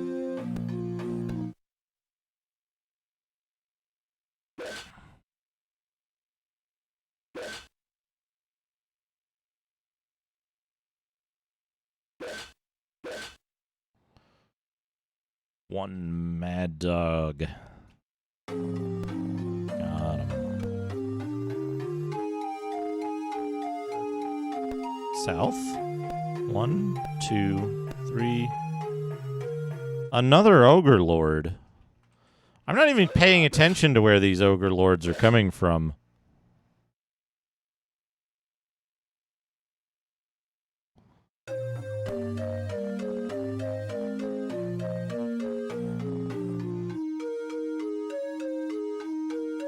All right, cool. Thank you. 1, 2, 4.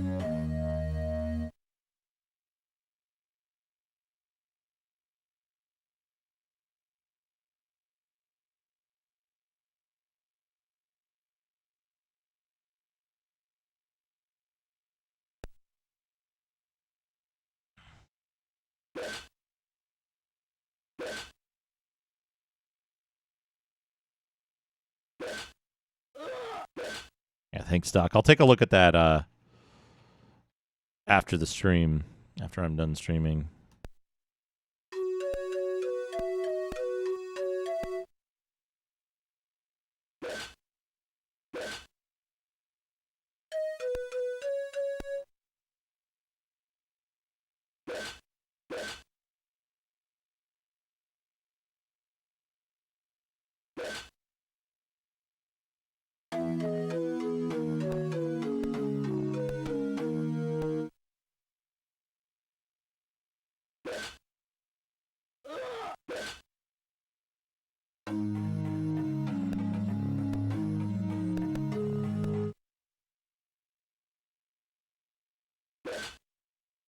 Application-specific audio crackles randomly over time, but you still had the issue without application-specific audio, right? Because OBS 27 doesn't support application-specific audio, does it?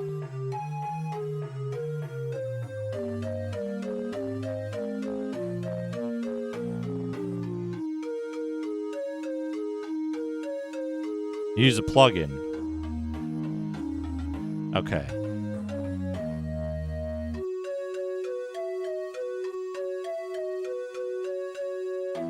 But that should be different, I would think, right?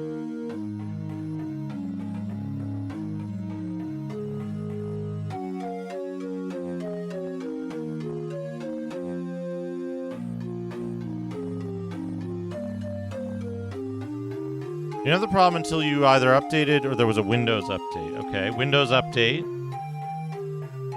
can be problematic, but it shouldn't be. I'll have to listen to the precise nature of the crackling. Because there's a number of different types of...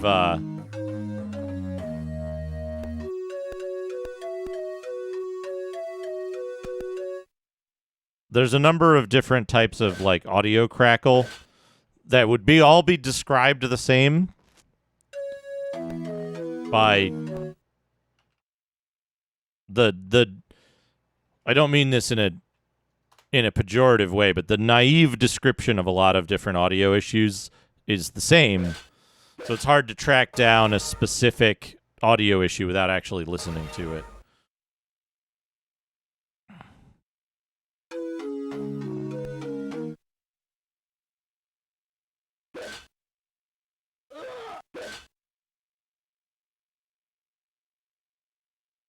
This is a hard part of town to get back from. Okay. But it's nighttime. We gotta fight night creatures now.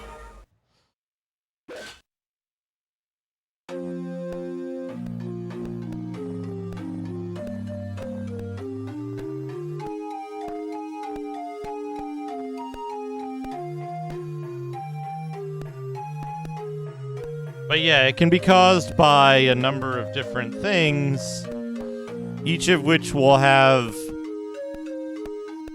different types of solutions.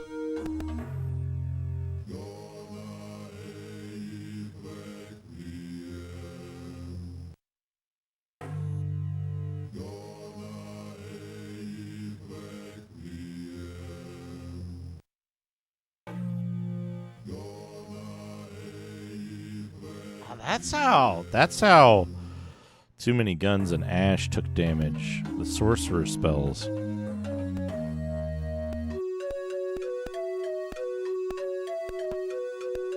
Yeah, I'll have to hear it. And I'll have to hear it after the stream and take a look. But yeah, I don't mind. I'm always happy to help diagnose weird issues. Might as well put years and years of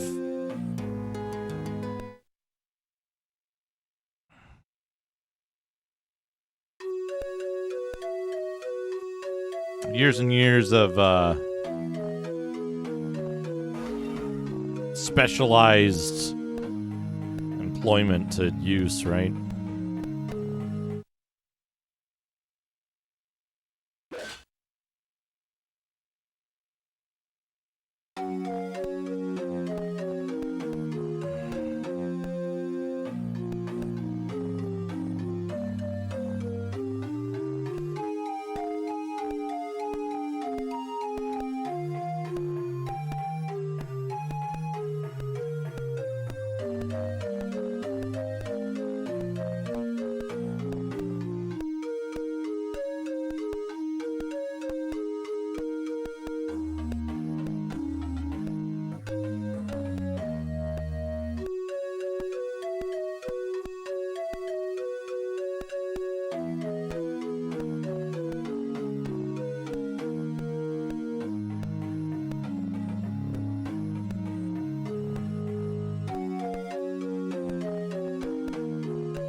Mangar's Tower.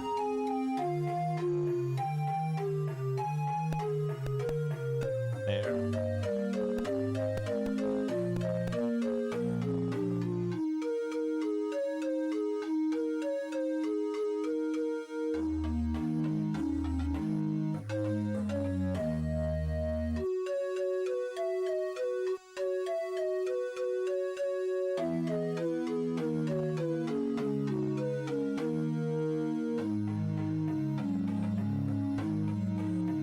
Yeah, no problem. I'll probably take a look at it tonight,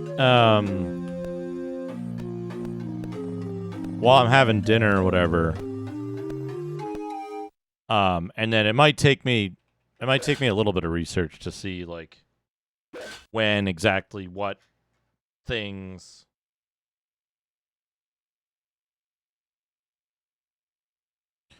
But, we're almost done mapping the city. If Mangar's Tower down here,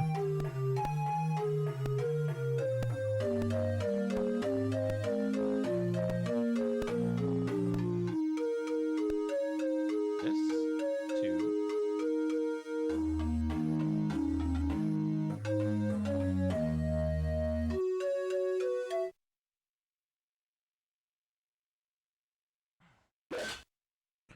Yeah, it's stuff that I've dealt with before. I might not have a solution, right? I might be like, well, shit, I don't know.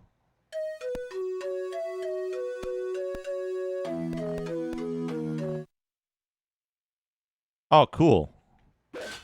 Yeah, that's very helpful. Always lovely when a community member does that kind of stuff.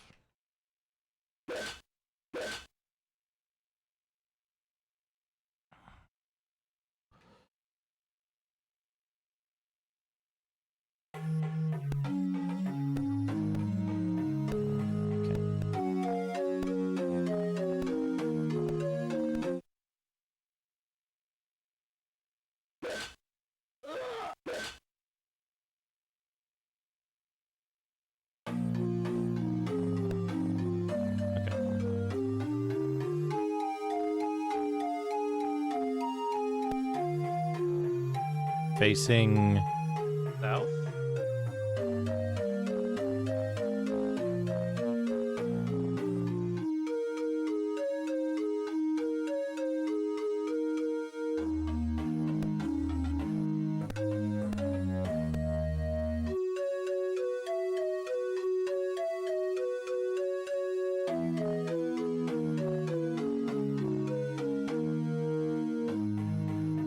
Awesome.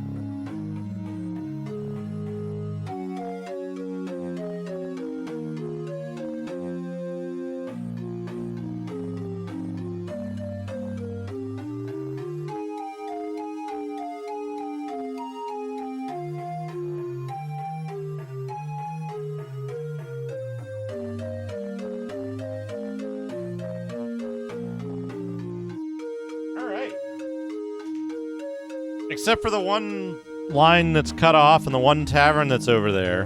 Oh no, a 24-hour gaming marathon. Biffo, be careful. Don't be unprepared. Make sure you take breaks and use the toilet properly. All right, there it is. We got a full map of the city.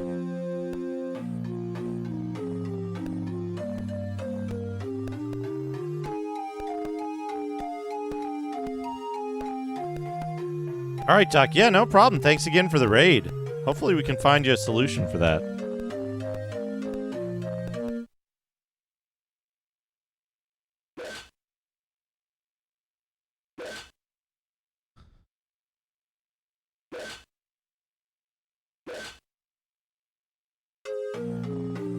Okay. Temple. We don't want to go to the Mad God Temple. All right, have a good night, Sneakernets. Thank you for hanging out.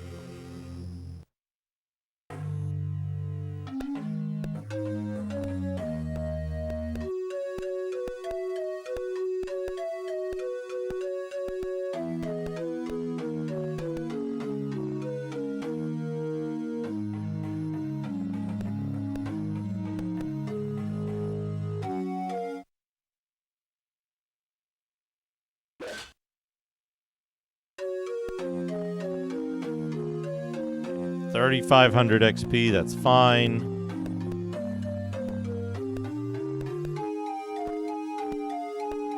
Clear up our inventory. Chainmail, mace, staff. A second leather armor. Short sword.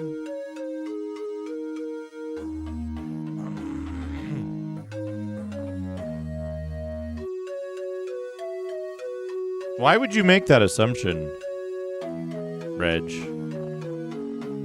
I don't follow your line of thinking there. Could you please explain it to me?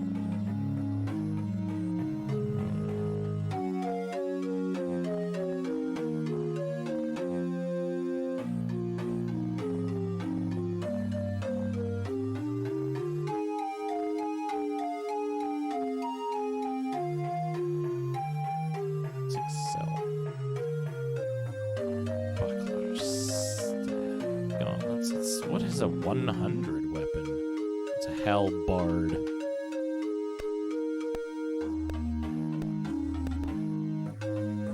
Alright, let's save. You're at max. You're at max. Okay. Save the game. Go in the guild. Remove all. Leave the game. Alright. We've done it. My camera crashed again. Perfect timing. I'm going to wrap up, actually. I am quite hungry. I've been streaming for quite a while. I'll overwrite the timer. Yeah, 6 hours. 6 hours of Bard's Tale. It's pretty good. Navjack. Thanks for the food. Navjack. Thank you for the food. It is food time. Indeed it is.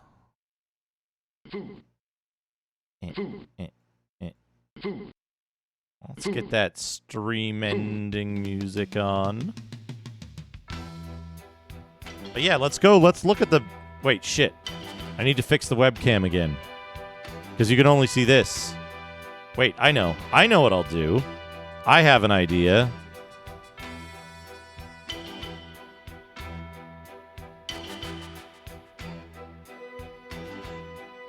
I have an idea. Oh, hey, this thing stopped running too, huh? Oh, that crashed. Interesting. I'll have to make that be less aggressive, I guess. That's probably why it keeps crashing. I need to turn the webcam blaster back on. Except it's not blasting because this one... Interesting. Interesting.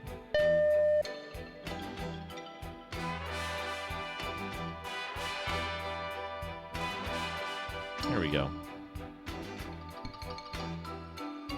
Now you can see... Now you can see the map. There it is. See it?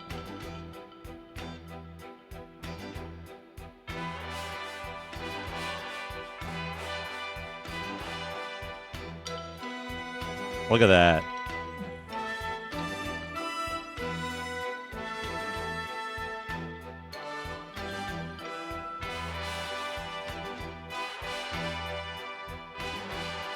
There you go.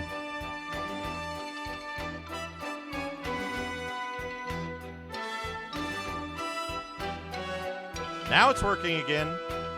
Now it's blasting. Now it's webcam blasting. Anyway, I am going to wrap up. Let's find someone who's streaming. That's not where you type. That's the wrong keyboard.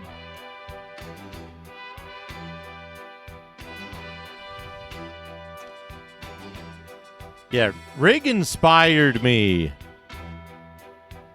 to shade better. Who's streaming? Zofar is streaming.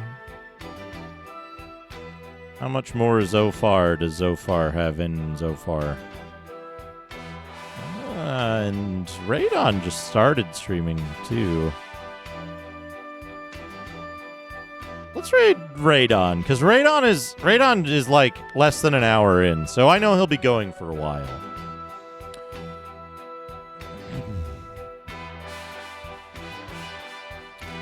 Anyway, I hope you all have a wonderful night. Get some big food. Have a good time.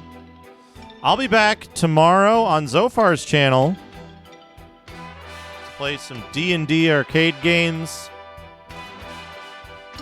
That'll be very fun. Stay retro, yep.